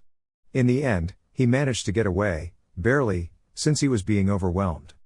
Gaara had dealt some serious trouble though. He did not last long before losing unconsciousness due to blood loss and severe pain. He had his right leg crushed and right hand cut off, Zetsu explained slowly so Naruto could not miss a thing. It was not that Naruto would have missed anything if he had spoken at a faster pace. I assume you dealt with him after that, Naruto stated. Zetsu could not have left Deidara to wake up and continue with his life. He had to have finished him while he was still down. Of course, that was something Zetsu could do, not him. Yes, I took his head to Guren so she could have his bounty, Zetsu stated. The money was needed for the running of the village. He knew that. Naruto may not have much use for money, but for someone like Guren, money was needed to run Otto. Excellent, Naruto said. And what of Gaara? He is fine, he only fought with Deidara while his top shinobi fought with Sasori. A messenger should be arriving at Konoha soon to look for help. Sasori poisoned a few of Suna shinobi who were fighting with him. But they were prepared for him due to the intel you supplied. In the end, they managed to kill him. Everything seems to have worked well, Naruto stated. Zetsu nodded. The battle was surprisingly worth watching. Even Gaara seemed to have gotten a lot stronger than before. His control over sand is impressive. His defense has gotten better. I don't think it can be bypassed easily by speed anymore. That is pleasing. He did not look pleased the slightest. Tsunade is still standing after the attack. Obito will probably be seething at the failure. But it matters not. Do you think he will come and visit soon? Naruto shrugged. Maybe, he said. Gaara will be very grateful for your assistance. He would have probably been taken if it were not for you. This ensures that you have another ally. I am sure he will someday personally come to you and thank you himself. This also lessens the tensions between you and Tsunade. Zetsu explained the benefits of taking part in the event that has occurred. Tsunade, Kirigakure, Konohagakure, and Otogakure, they all close to me. Perhaps I should take control over Amigakure after I have battled with Nagato, Naruto said with a thoughtful look on his face. Zetsu recounted the villages again. 3 of these villages are part of the Great Five Nations. Soon you will have Konoha and Kiri. Well, it is basically in your hands. Zetsu paused for a moment. What do you plan to do with all that? You will have direct control over Konoha, Otogakure, and Amigakure, and Kiri and Suna will be supporting you along the way? Naruto responded by questioning Zetsu. Do you think I am worse than Madara? He wanted peace in the world, in his own way. I simply watch and allow things to take shape without putting an end to it. Zetsu did not respond to the question. Naruto asked another question. Do you think my mother would be proud if she saw me walking about without care in the world? Again, Zetsu failed to initiate a response. Naruto stood up from his seat. I find myself asking these kind of questions these days.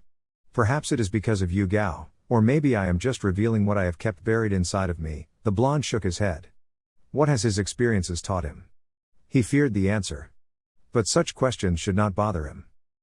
What are you going to do now? I will continue with my current plans. Nothing has changed, as of yet. Perhaps we might take a different route once I have murdered Obito, Naruto answered, walking closer to Zetsu. Just because he had questions did not mean that he would stop being him. Nothing had changed, he was still him. I am retiring for the night. Before you go, Zetsu said, stopping Naruto from his tracks. That Tsuchikage has sent 2 spies at Otogakure. They will be assisting Kurotsuchi in her search for answers. I received this information from one of the clones stationed there, he said. Naruto ran his hand on his face before brushing aside the hair that covered the right side of his face. One could clearly see his whole face now. He had not thought that Tsuchikage would go this far. And he wanted him to keep playing. But this was pushing it. Sighing, Naruto spoke, deal with them and then drop them in Onoki's office, dead. This would of course cause the Tsuchikage to become infuriated. If his spies get killed and then dropped into his office without him realizing it, it would cause him panic. That would mean that whoever was in charge of Otto was not to be toyed with. He or she could get into his village, his office without being noticed. Something like that would cause the old man to act fast. Even more, it would cause him to act cautiously. Zetsu watched Naruto walk away with nothing on his face to read. He was fine with everything. He just did not want Naruto to burden himself with unnecessary questions. Still, even though he was questioning himself, his focus remained on his cause. That was good for both of them. As long as the blonde continued on his path, he would be all right. Life won't be boring for him. The following day, Hokage's office. Tsunade looked between Mei and Naruto with a thoughtful look on her face. The blonde was keeping his calm and his expression as always, but it felt different. It was not the same impassive that reflected nothing. She could not quite place what it was. Mei on the other hand was also calm, but with a small smile on her face. Well, she seemed to have those kinds of smiles, always. Naruto, Tsunade started in her Hokage tone. Mei-san and I have finalized the alliance between Konoha and Kiri. What is left is for you and Mei to discuss the other terms, the godime stated. She did not want to actually say marriage. Naruto said nothing. He kept his silence for some time before finally speaking. Okay, he said simply. That was a response Tsunade had not been expecting from the blonde. She had expected him to say something else. But he surprised her. What is wrong with him these days? She thought inwardly. He was very quiet and well kept his distance. Be a little happy about this, Naruto. It is not like this is a punishment, Mei stated, trying to get the blonde to cheer up. Mei, Naruto said. Do you want me to dance in front of you with a large smile on my face? It would be amusing if you could, the Mizukage replied with a grin. Certainly, the impassive Uchiha Naruto dancing before her with a wide grin across his face would be amusing to see. If that happened, she would engrave the memory in her heart just so she could not forget it. Will you do it? I won't tell anyone. No, Naruto gave a firm response and then looked back at Tsunade. The Godime now had an amused look across her face. Is there anything else? Tsunade nodded. Mei-san, you will have to excuse us. Naruto and I have some matters to discuss. The Godime Mizukage nodded as she stood up from her seat. I will be waiting for you, she said to Naruto. She then looked back at Tsunade. It is possible that I will take my leave today. I have already completed my business here and Kiri is waiting for my return. Tsunade nodded. She could understand that clearly. Inform me when you choose to leave so I can give you a proper farewell, she said with a small smile. I will, Mei said before walking away from the office. As soon as she was gone, Tsunade sighed and leaned back to her chair. She stared at the ceiling for a few moments. I received word from Sunagakure during the night, a messenger bird brought it. Akatsuki had attacked Suna, but they managed to kill one while the other escaped. She paused for a moment. The Kazekage said he was grateful for your help. The scroll I received did not entail what you did exactly, but Gaara was thankful. It said that had it not been for your help, he would have been captured, the Godime said. She still had sent her best students to deal with the poisoned shinobi in the village, but all was well. She had no doubt that they would be able to heal the Suna shinobi. Naruto gave a slight nod. Tsunade looked straight at Naruto. She figured that if she was going to be honest with him, she should look him in the eye. During the sound/sand invasion, you fought well for this village. You did better than most Jounin did. Even so at that time, no one trusted you. But you still fought for this village. Our relations with Suna will only get better. We already have a trade agreement with the Wave Country because of you. Now we have Kirigakure as our ally, and it is all thanks to you. What you did in Kiri has not only cemented Konoha's power as the strongest. It has also ensured that we have healthy relations with the Water Daimyo. Even smaller villages see the light in Konoha for helping out another village in need. What I am trying to say is that, as Godime Hokage, I am truly grateful for your efforts. Despite the lack of trust, you have not done anything to tarnish this village's image or anything to harm it. So far, you have done things that have benefited Konoha greatly. And for that I thank you. Now I am truly positive that you have nothing against Konoha. And I don't believe that you plan on betraying this village. Naruto looked at Tsunade with a raised brow. This is unexpected, he said. Tsunade smiled slightly. If you had asked me a few days ago, I would never have thought I would say something like that. You just have done much for this village. I know that our ideas often clash, but I am willing to put that behind us for Konoha's sake.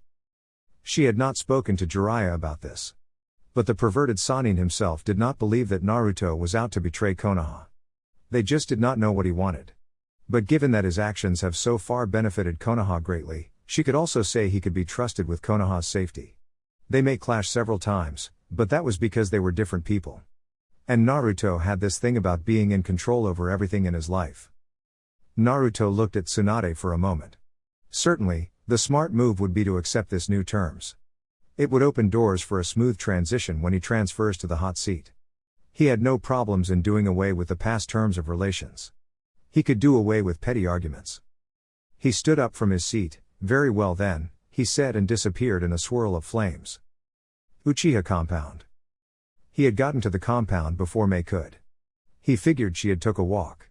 He, on the other hand, he had finished his business with Tsunade and teleported to the compound. He wanted to get the work on the Hiraishin done sooner rather than later. He never did like learning a single jutsu for a long time. He had always been quick to grasp the concepts of jutsus. The Hiraishin was a jutsu like any other. It was just a little more complex than other jutsus. Karen had been waiting for him when he got to the compound. She rarely came to the compound. She spent most of her times at Minato's house where she trained. Perhaps it had been because the day started unlike any other. But the girl could sense him wherever he was inside the village. She would know if he was coming or not for their training session. Right now they were discussing about another matter. Karen had not yet found the life in Konoha worthwhile. Except for the training she constantly did with him, there was nothing else she could do. She was just lonely, with no one to talk to. They had already spoke about this, and he had told her he would ship her to Otto. Taking her there would cause problems though. Karen was associated with him. If she were to suddenly disappear to Otogakure without any word, it would give him headaches. Otto was not an ally of Konoha, and as it stand not an enemy either, despite the village being founded by Orochimaru, a traitor to Konoha. Well, the man was dead by now, and the village was thriving under new leadership. So far, it had not made contact with any other major villages, it had been minding its own business. Things with Konoha leaders had smoothed up, getting Karen to Otto without raising any suspicion was necessary. He could say that she was not adapting to the village and he had only brought her to train her. She had been living in Otogakure before, and wanted to go back since the village was thriving well. Still, that would not shake away all the suspicions. Well, this was a suspicion he would have to live with. There was no other way. He was not the one to go around manipulating people. But he could report to Tsunade. If he did that, it would give an image of that he was not hiding anything from her or anyone. He was returning Karen to the village since it had been her home. Someone like Tsunade would understand that. Yes, the Godheim would understand Karen's position. How far are you in Fuinjutsu? Naruto asked quietly. He had not been training her in that department. He was only building her physical prowess so she could fight. She could not fight before. At least now she could throw a punch like a shinobi. But she still had a long way to go. Getting there, Karen replied. She was not going to tell him how far she was. Getting there was enough to drive him off her so he would not question her anymore about it. Can you at least make explosives tags? Anyone who studied had to go through this stage. Explosive tags were simple to do. They were not complex unlike any other seals. Yes, but they don't do much damage, Karen replied a little bit down. Truthfully, she had been happy when she had finally made a working tag. But was left disappointed when its range of explosion was rather small. Naruto was silent for a moment. He did not condemn her or anything. Your physical skills are also improving slowly, he said. Now that was the truth. She could throw a punch like a genin, but her punches lacked power. He did not want her to be built like a man. She was a kunoichi. Kunoichis did not depend much on strength. But that did not mean that they could be excused for throwing weak punches. Yes, you have already told me that, Karen replied with a sigh. Really, he did not have to remind her repeatedly of her lack of physical strength. Sure, she had a lot of stamina, but that was useless if she could manage power behind her punches. I have, Naruto conceded. Are you positive that you will find something to do in Otto? I don't want to be running around in circles. If he did take her there and after a few days she says she is bored in Otto, he would have to go back again and bring her back to Konoha. Yes, she replied with confidence. There was no way that she would not find something to do in Otogakure. There were bound to be many things to do there. And unlike here, she would not be restricted by anything else. In here, her movements were limited. But in Otto she could do all she pleased. Naruto owned the village. Fine, Naruto said. I will take you there in the next days. I will also have to move the library in Minato's house to the Crystal Palace. Once everyone knows that I am Otto's true leader, I will use the palace more than anything else, he stated. That did not mean that he would abandon his goal to be Hokage. The goal was still alive, but Otto would be his base of operations. The village was the center of it all. He would use the village as his main offices. It would be where he could operate, controlling all that he owned. He had invested much on the village because of it. Konoha was fine as it was. But it could never function like how Otto could. There was no mistake that the village was a powerhouse. That is why he was not going to run his business within the village. It lacked nothing. But Otto was seen as nothing, but yet it could be something. Someone is coming, Karen stated looking behind them. It must be Mei, Naruto said. He was not expecting anyone other than Mei to come here. His clones were still busy on the other side of the ground with the Hiraishin. He was not being disturbed because he had been expecting her to come. The Mizukage? Naruto nodded. Go back to your house. I will come by later to inform you of when we will leave, he said. Karen nodded, stood up. She walked away from the training ground without any further word. She could use some time to relax. Naruto had given her that time. It seemed that today he would be busy with other things. She did like spending some time away from all the training Naruto puts her through. Sometimes the blonde worked her like a slave. Naruto also stood up and began to walk towards the house. He came across just the person he had been expecting. She was walking with her 2 bodyguards. The woman smiled at him. "Ow, Kujuro, you can leave. Naruto and I have some important matters to deal with." The smile on her face did not spell anything important. But her bodyguards knew better than to question their god. A nod to Naruto, and Ao along with Kujuro walked away. Since Mei was still in the village and Naruto would be her future husband, they could trust him with her safety. But they would not be going too far from the compound. They would hang about close looking around the village as they wait for Mei to conclude her business with her future husband. "Let us go inside," Naruto said to the Mizukage. "I am sure there is a garden somewhere in this place, why don't we go there?" Mei suggested. It was day and she wanted to sit still in peace breathing the healthy air a garden brought. Naruto shrugged his shoulders and walked towards the garden at the back of the house he and Sasuke lived within. He had used this place once or twice. Once was when he was with Sasuke after he had returned to the village. He was mostly at the training ground or indoors. The garden was nice if he could say. It was peaceful. He sat down while Mei did the same. She still had the same smile she had. "I have finalized everything with Tsunade," Mei said. Naruto already knew that, hence his answer, lack of rather. "You said to finalize the deal with Tsunade and then we could talk," she stated looking straight at Naruto. But the blonde was not looking at her. His eyes were off somewhere. "I did," Naruto said in a low tone. "What do you want?" Mei smiled. "I have already said it, I like you. I want to be with you. I don't want this to be just a political marriage. It may be so, but I want to love, I want to experience what it means to be loved. With this marriage, I won't get any other chance of having that with anyone else other than you." Naruto then turned to look at Mei. She was being honest, that much he could tell. "A chance of happiness, huh? I feel that this is one chance that I cannot waste. I am not getting any younger. I can still enjoy my life at this stage. Over the past years, all that I have ever been doing was fight to survive. But that is all over, I want to enjoy my life now as I lead Kiri to a path of peace," Mei explained, taking her eyes off Naruto. She looked at the small stream of water flowing within the garden.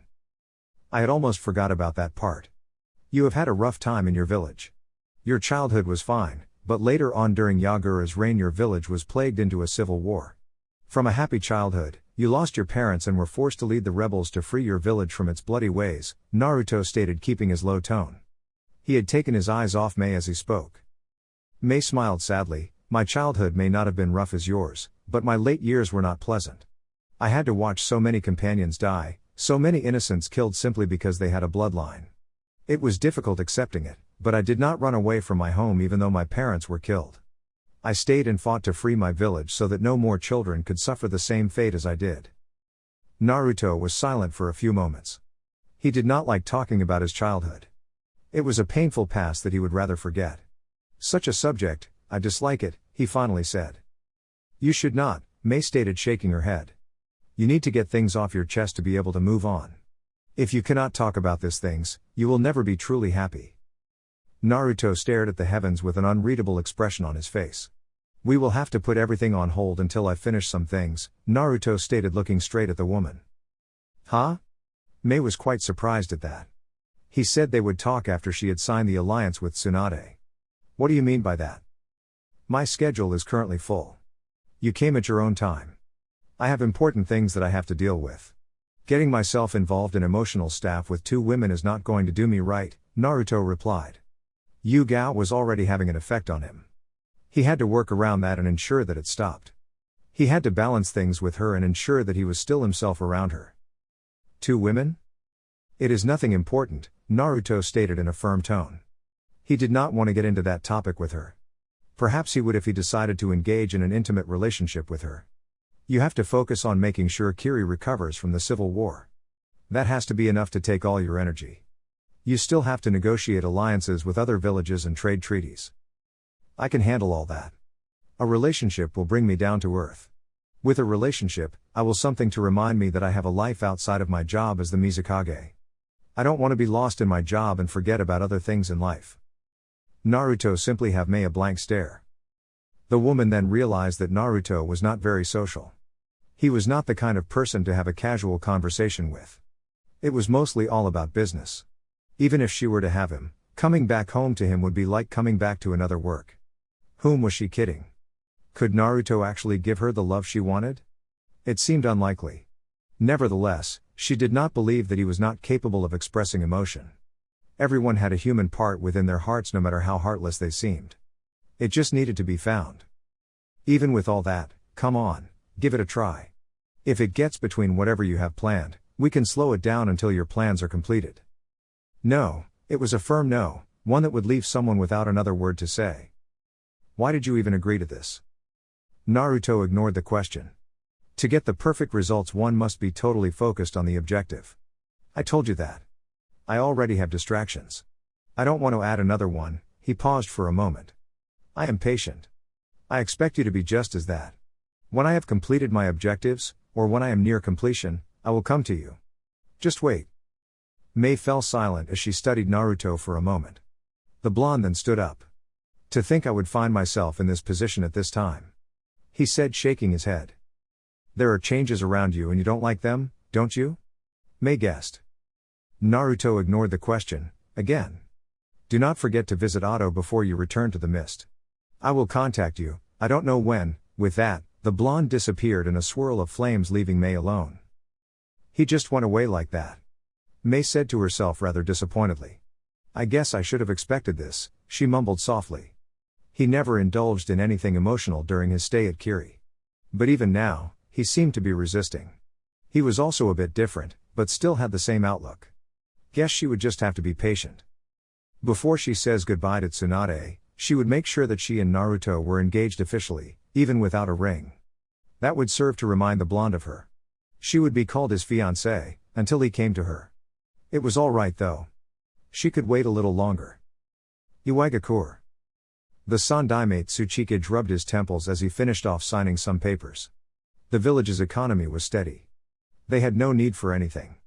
Missions were coming into the village well, and the Earth Country daimyo had not cut off the funding. He was still funding the village well. This was a good thing for his village, as the funds helped recover the village from its lost state. Now they were not in that state. They were looking for the brighter future. He had still been unable to find Kabuto. Not even a trace of the glass-wearing shinobi. He had given up search, thinking that wherever the man might have been, he might be dead. As far as he was concerned, Kabuto was supposed to have been dead some time ago. Had it not been for his Anbu, he would have died.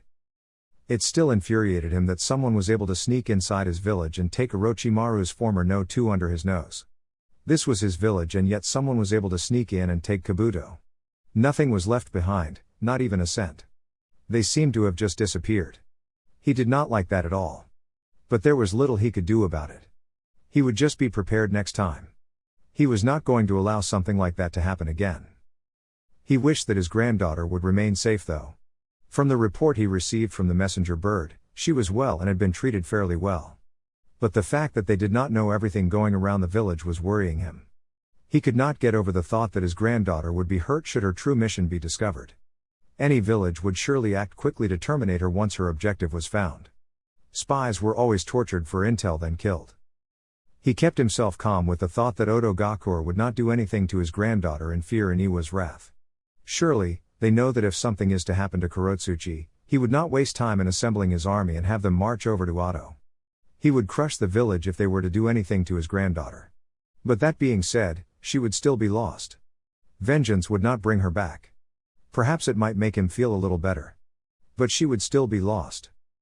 He just hoped that things do not turn out that way. He knew that Otto would do anything to avoid a confrontation with his village. Despite the impressive rebuild, the village was still smaller than his. Its military power cannot be compared to his village's forces. He had amassed a lot of men over the years to fortify village security and restore the many they had lost during the Third Shinobi World War. But to be on the safe side, he had quickly sent 2 of his best Anbu to go undercover, while also protecting Kurotsuchi. They would also be gathering intel just as she was. But their priority was Kurotsuchi's safety. With them by her side in the shadows, they could always make a quick getaway from Otto if anything was to go awry. But he did not think that anything would, it was just a precaution. It never did hurt to be careful, and taking necessary measures to repel trouble should it threaten to arise. Onoki was brought out of his thoughts when he sensed something. His Anbu also sensed it, the Anbu that are always by his side in the shadows. He looked up and saw two bodies dropping down the floor. His Anbu were already on scene to the bodies should it be enemies. But once they were there, they realized that it was just corpses. What is it? Onoki demanded, staring at the bodies surrounded by his guards. They are corpses, sir, one answered in a monotone voice. They are still warm, it appears that they have been only killed recently. Who are they? One of the Anbu took one of the bodies and stood it up facing the Tsuchikage for him to see with his own eyes. Onoki widened his eyes seeing who it was. It was the two Anbu he had sent to Ado. Go out and search for who did this. Whoever brought this bodies has to be near. Hi! The Anbu chorused before disappearing with the two corpses. Onoki gritted his teeth. He would find whomever did this and murder him or her. It took guts to do something like this. They were showing him that they were not afraid of him. If they were not, they would not have done something unforgivable as dropping corpses of his men inside his office. This was just blatant disrespect. He could not believe that Ado could do something like this. It was unforgivable. However, he was not going to do anything rush. He would have to send for Kurotsuchi to return. He did not want her to face the same fate as his Anbu. It would be a great loss for him and Iwagakure. Truly, there was no one he could pass on the hat of Tsuchikage other than Kurotsuchi. He did not want her to die prematurely before he could. Still, this said much about Otogakure's security. If they could detect that his Anbu were spies within a day, this meant that they had someone capable. It was not good at all. His Anbu were trained in infiltration. Yet they were dispatched off easily. He was not going to send any more shinobi into that village. They would only die if he did that. And if something like that continued to happen, he would get mad and wage war on Ado. An Anbu appeared before him. What have you found? Nothing, Tsuchikage-sama, the Anbu replied. There has been no trace of chakra or any foreign scent. The gate guards have also not seen anyone suspicious. We have set up a perimeter around the village. If he is still inside, he cannot escape. Onoki nodded silently. That was good. They would catch him/her, or so he thought. Konoha, later that night. The world was spinning continuously with no ending. Life continued with all its children. There were so many mysterious in the world that people always fought to uncover. He already found so many mysteries in this life. But yet he was still young. The knowledge he had by far surpassed that of many. He knew so many things about the elemental nations. Some nations would kill for the intel he had on his mind. If it were common knowledge, then a hunt would be on to see who would first get to see what was inside of his mind. Any village that would have all the intel would surely be strengthened, they would hold all the cards. A pity no one could get into his head. He was also not going to allow his body to fall into the wrong hands. Should that be, then secrets of his body would be discovered. Naruto sat on his bed, shirtless. His room was dark with no light. The only thing that seemed to have light was his eyes. He was sitting comfortably at the edge of his bed with his hands on the bed. Life had brought him so many things to deal with. So many traumas. But traumas were the past though. He was in a new position now. A future Hokage of Konoha, leader of Ado and possibly a leader to be of Amigakure. He had ties with Kirigakure and Tsunagakure. With all that behind, what kind of path would he take? Surely, his way would be different than that of Madara. But which way would it be? Was it all just emotions giving him these sort of questions? Naruto smiled. It was no happy smile, just bitter. He had mastered the art of discarding his emotions. But here they were surfacing, little by little. It was a lot better when he was away from society. Without other people close to him, he did not have to hear about their ideals or anything. It was all about him and his goals. His eyes flicked towards the door as he sensed someone. Sasuke never came into his room unless there was something. The chakra was familiar. It was not Sasuke, not to say that Sasuke was not familiar. Yugao? He thought. What does she want at this time of the night? And as far as he was concerned, the woman did not know his room. He had never shown it to her. Yugao knocked once at Naruto's door. She waited for him to say something. Finally, she heard a voice. Come in. Without much time wasted, she walked into the room. She was welcomed by darkness as soon as she stepped in. But that did not stop her. She closed the door behind her and looked at the hypnotic eyes. Naruto's right eye was visible as its red gleam reflected under his hair. The sight was somewhat beautiful to look at. She walked towards the blonde who simply looked back at her without uttering a single word. There was so much in her mind. She had taken much time to think things all over during the day. I heard you are getting married to the Mizukage. She started nicely. Is that why you came, Yugao? Naruto questioned in a low tone, different from the impassive one he always uses. Yugao was silent for a moment. She bended down towards Naruto, who was now placing his right hand under his chin. She became level with him and a few inches separated them. When we were in Kiri, you asked me if I liked you and I did not say anything about it.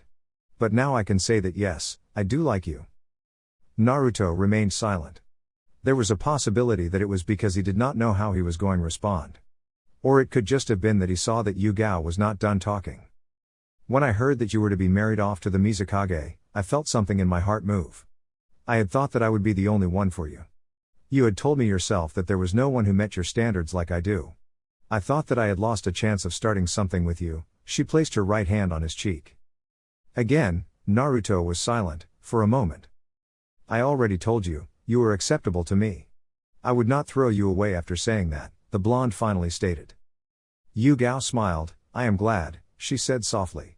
She kissed Naruto softly on the lips, to which the blonde returned. The kiss was not anything magical and lasted for a few seconds. But it was a great start. Can I stay here for the night? Do as you please, Naruto answered with a small shrug of his shoulders. I will take that as a yes, Yugao responded with a small smile. Can you close your eyes so that I can slip off this clothes before getting into bed? I have already seen you naked, Yugao, there is nothing in your body I have not seen. That was months ago. Besides, I was conscious that time. Now I am not, and neither are you. We are also in your bedroom, it would make things awkward, Yugao stated in a quiet tone. Certainly, in most cases it would lead to sexual tenses.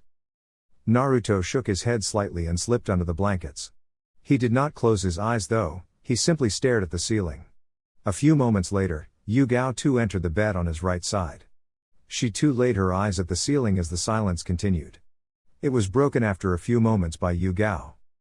A few years ago, I never thought that I would myself in bed with you. The following day. It was the most peaceful sleep Yugao had ever had before. She quite enjoyed the comfortable sleep. Naruto was a quiet sleeper. He never danced around the bed while he was sleeping. He only slept quietly. He was also peaceful and somewhat cute when he was asleep. You could not say that a sleeping Naruto is the same as the one who is always cold and heartless and mostly uncaring. It would have been funny if he had gotten a nightmare. It would have been gold to finally see that there is something that scares him. She was happy that she had come here for the night though. It was most surprising that they only slept in the same bed and nothing occurred. She did not think that a guy would allow a girl to sleep in his bed without having to taste the goods. But then again, Naruto was different. The fact that nothing happened did not make her love him any more less. In fact, she longed for him even more. She wanted him to be close to her. She was his girl. A pity that she was going to have to share him with Mei. She did not want to dwell on the thought. But she would have to speak with Naruto about someday.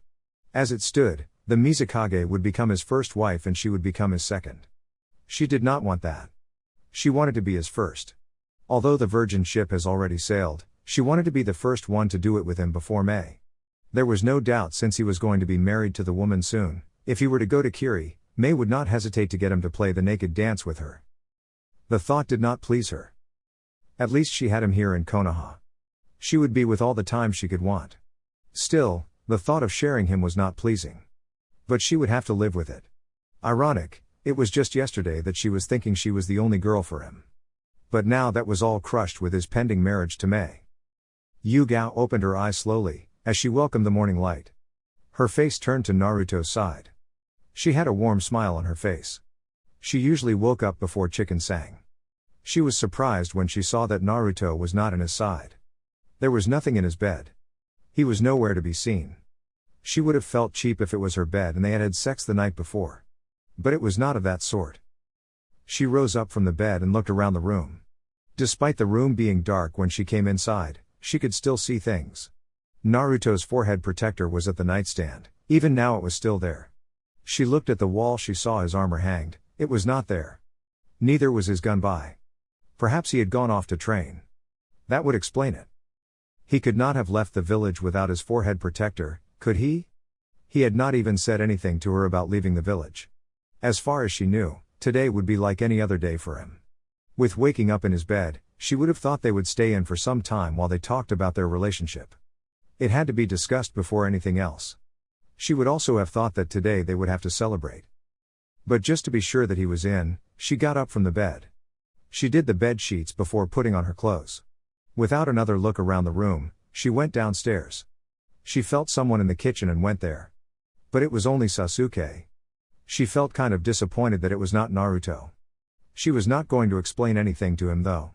He was Naruto's clansman and her senpai's student, but that did not mean that she could tell him anything. "Morning Sasuke," Yugao greeted with a warm smile. Her hair was still messy. A bath was needed sooner rather than later. "Good morning, Yugao. Sleep well?" "Yes," Yugao replied. That was indeed the truth. She had slept well, better than she had thought she would. "Where is Naruto?"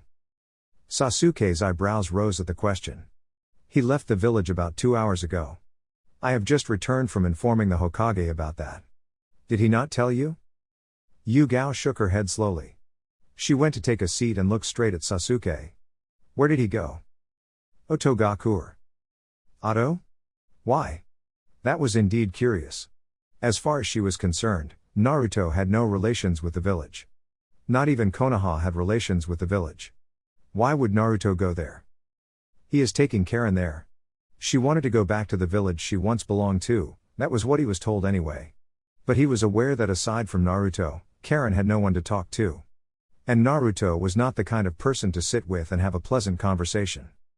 "Oh," Yugao breathed out. She sighed. It was like Naruto had run away from her. She did not expect him to have gone without even telling her about it. He could have told her before he left in the morning. But he just left without saying anything. This was bothersome. She would have to talk to him about it. "Did he say when he will return?" Yugao asked quietly. "In about 2 or 3 days. He was just going to drop off Karen and make sure she was safe. He also said he had to do some cleaning." "What?" He did not specify, Sasuke answered. Yugao nodded and stood up. She was stopped from leaving when Sasuke spoke. "Yugao-san, give it some time. He has not had relationships of this kind before. There is a difference between having a knowledge and experience about something." Yugao smiled slightly. She understood what Sasuke was trying to say to her. She nodded to him and walked away. She had to return to her house to take a shower, change clothes and prepare herself for another day of work.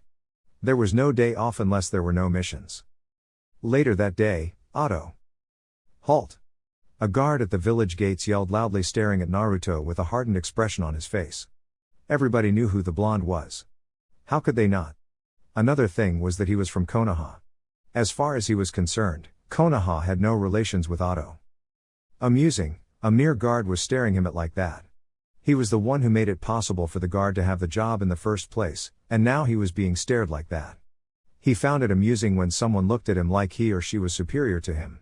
Well, the man knew no better. He had not even told Guren he would be coming to the village.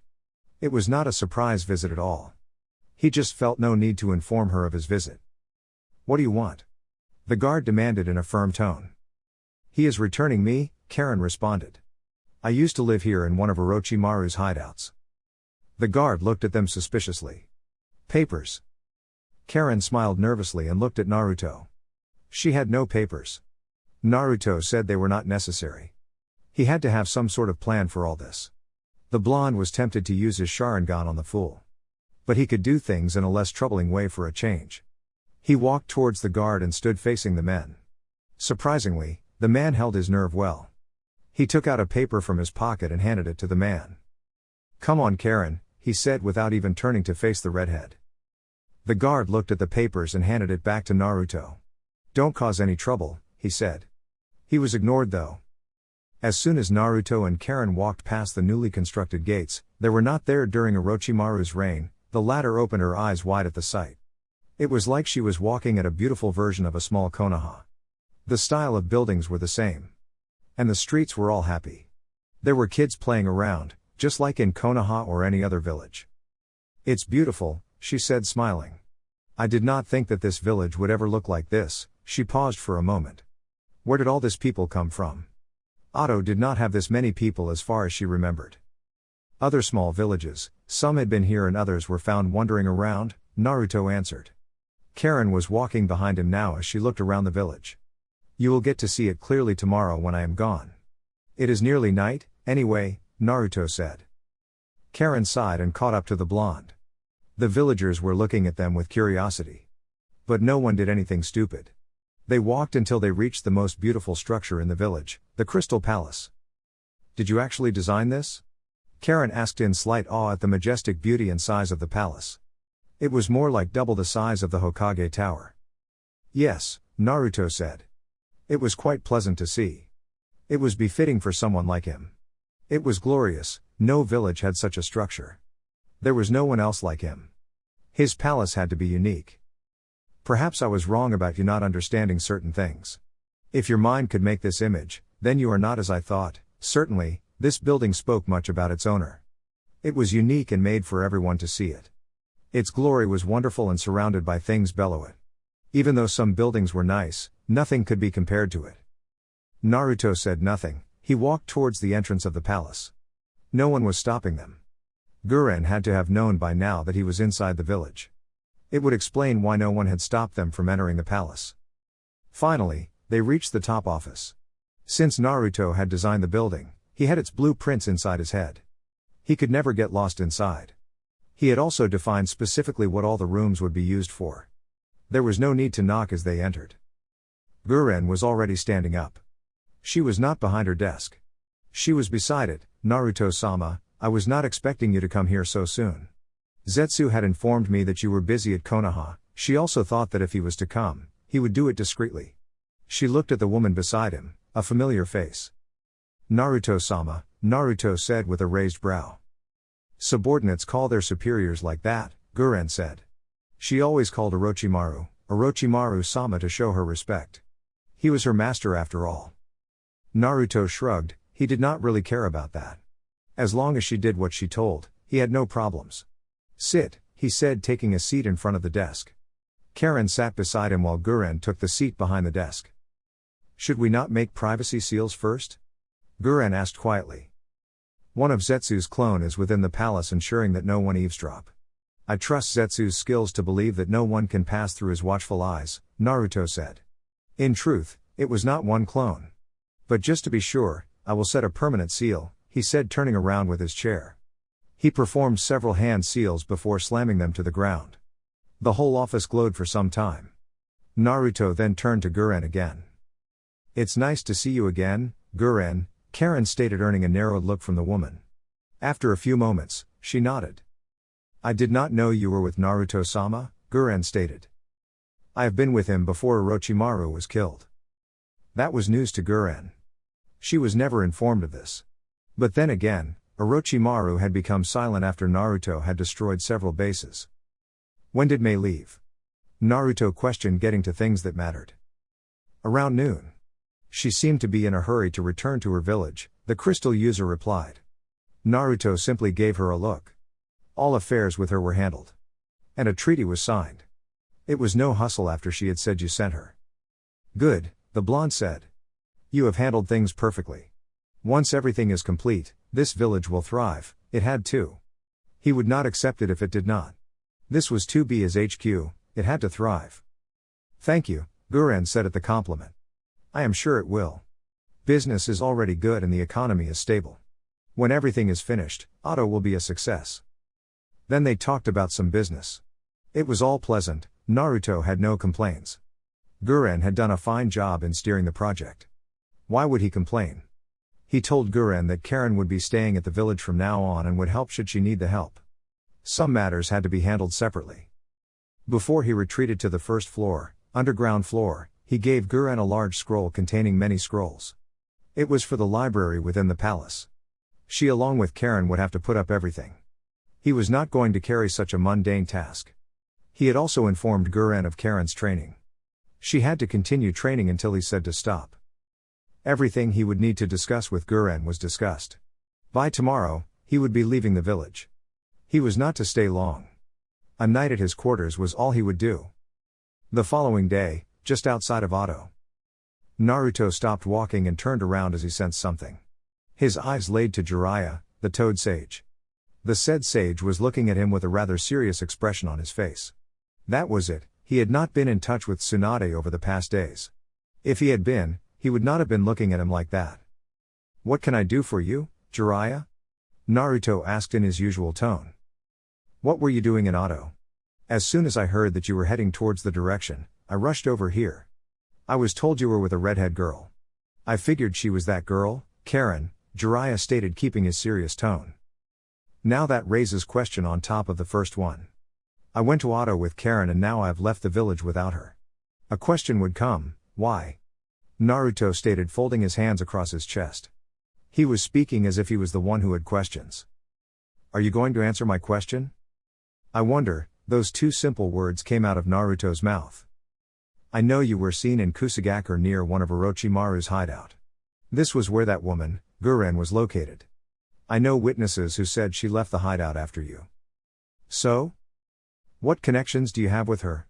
"It was not just a coincidence that after you visited that hideout, she then chose to go and rebuild Otogakure," Jiraiya stated in a stern tone. "Ho? You have been digging." "Well, I never did hide my visit to Auto. If I wanted to go unseen, I would have," Naruto stated. "As for my connections with Guren, perhaps I was interested in taking her as a mate. She is a lovely woman with some unique abilities, don't you agree?" Inwardly, Jiraiya nodded. Outwardly, he glared at Naruto. Wondering what the blonde would do, Jiraiya began to gather chakra on his right palm. A large Rasengan formed on his hand and he sped towards Naruto in his Sannin speed. Naruto quickly unstrapped his gunbai and positioned it in front of him as a shield just as Jiraiya was about to hit him. "Odama Rasengan!" Jiraiya yelled as he crashed his giant Rasengan on Naruto's gunbai. He was surprised when nothing seemed to happen. His Rasengan seemed to have just been absorbed by the gunbai. No, that was not it, the force of his jutsu was obvious by the scene around. But nothing was happening to the gunbai or Naruto. He looked the weapon curiously as it glowed. Uchiha returned, before Jiraiya could comprehend anything. He was blown away by his own jutsu. The technique sent him crashing away from Naruto. It was a Rasengan reflected. And it hit him head on. But he did not suffer in real damage. Naruto put away his gunbai and walked closer to Jiraiya. The Sannin merely glared at him as he rose up. A part of his mind was still trying to wrap around what Naruto had actually done. He had not seen anything like that. Gunbais were rare these days. In fact, there is no one else he knew to have used the weapon other than Uchiha Madara and now Naruto. Naruto had become like Madara, in appearance. The fact disturbed him greatly. It was certain that his jutsu had been reflected. How? He could not answer. Naruto stopped walking and looked at Jiraiya calmly. "You should not attack me like that. I might retaliate. If you do that again, you might not upend okay." Jiraiya's glare did not disappear. He still held it. "Why did you not do it now?" "I have not time to engage in a petty dance with you," Naruto answered. He then turned around, giving Jiraiya his back. "I will indulge your curiosity just this once. I was returning Karen to her home. Konoha was not doing it for her despite my insistence that she stay close to me." "Is Haim aware of this?" "Yes," Naruto answered, walking away from the Sannin. Before Jiraiya could say anything more, Naruto was already gone in a burst of speed. Jiraiya sighed. Well, Naruto did not make it a secret that he was coming into the village. He had entered through the gate. With what he has seen so far, Naruto could have found a way to enter the village other than the gate if he did not want anyone to find out. Perhaps he had done it just so that they could think that way. But he could not question that Karen had been living in Auto before Naruto took her. Everyone in the higher-ups were aware of that. He had also noticed that she had no one other than Naruto. If she had been Orochimaru's scientist, then she had to have known Guren. The woman was one of Orochimaru's most powerful subordinates, second only to Kabuto. Perhaps they were evenly matched, or she was stronger than the glass-wearing ninja. What if Naruto had not done it in secret because he wanted them to think that there was nothing he was hiding? Questioning that would make him question a lot of things. He could also question if Naruto had been working with the Mizukage and getting Kiri allied with Konoha. If he could question that, then he was surely becoming paranoid. Perhaps he should stop looking for anything wrong that Naruto might be doing and give the blonde the benefit of the doubt. Later, Valley of End. Naruto stood on top of Madara's head, looking at Hashirama's statue. These two men had grown up together despite being of enemy clans. They were so different from each other. The other represented darkness while the other represented light. Which side was he in? The dark side? No. The light side? No. For now, he was in between. He was neither good nor evil. Perhaps some consider him as the latter, but he did not care much for what people thought of him. Once he gets deep into the fire country, he would have to do the cleaning job he was given. Bandits were not worth testing his jutsus. He would just burn their camp with a quick strong fire jutsu. That would do it and his mission would be all done. Tsunade had told him of the camp he was to look for when he had told her he would leave in a day or two. But he ended up leaving the following day. Well, it did not matter anyway. He was brought out of his thoughts when a swirling vortex appeared beside him. Naruto simply narrowed his eyes as the vortex stopped and gave birth to Obito. I was wondering when you would appear before me again, he stated looking down at the streaming water. I have been busy, Obito stated casually. He looked up at the heavens. You have also been busy, he said. I have, Naruto answered. What brings you here today? It was amusing that this man was the man he wanted to murder. And yet he was talking to him so casually. Obito seemed to shrug. Madara trained you differently than me. Even though he attempted to turn you into another copy of him, he never installed the principles he applied when training me. His one and only dream of uniting the world under a single genjutsu was never made into your dream. He paused for a moment. When he trained me, he made me agree to bring him back to life by having Nagato use the Rin rebirth. I do not have time for this, Obito, Naruto said as he prepared to take his leave. But he was stopped when the masked man spoke again. Have you not asked yourself, why did he abandon his dream? A dream that had taken him ages to prepare for. Why did I leave him alive instead of killing him? A man like Madara can never be counted as out unless killed. Why did he not force the same dream to you? Why did he only come to you after I had left him? Surely he knew of you the day you were born. Then if he so cared for you, why did he let you suffer for 6 years? Naruto remained quiet. It would be foolish to believe that Madara would have abandoned his dream because of you and that I betrayed him. It would be a naive thought to believe that a heartless man like Madara could ever be capable of loving you. His dream was why he existed. Thinking that he had a change of heart would be laughable. Obito paused for a moment. But I would not be surprised if you believed everything. You were just a child longing for affection. Anything he had said, you could have easily believed. He saved you from Konoha, gave you power to protect yourself. Obito then begun to suck himself in his kamui. Uchiha Madara, reconsidering his ideals? Laughable. With those last words, Obito disappeared. He was satisfied to have said all that. Naruto looked up at the heavens. His face was as always, unreadable. He walked over to the edge of the statue and then proceeded to jump onto the water. He used his chakra under his feet to keep from drowning. He walked over to the waterfall and looked down. He closed his eyes before jumping down the waterfall.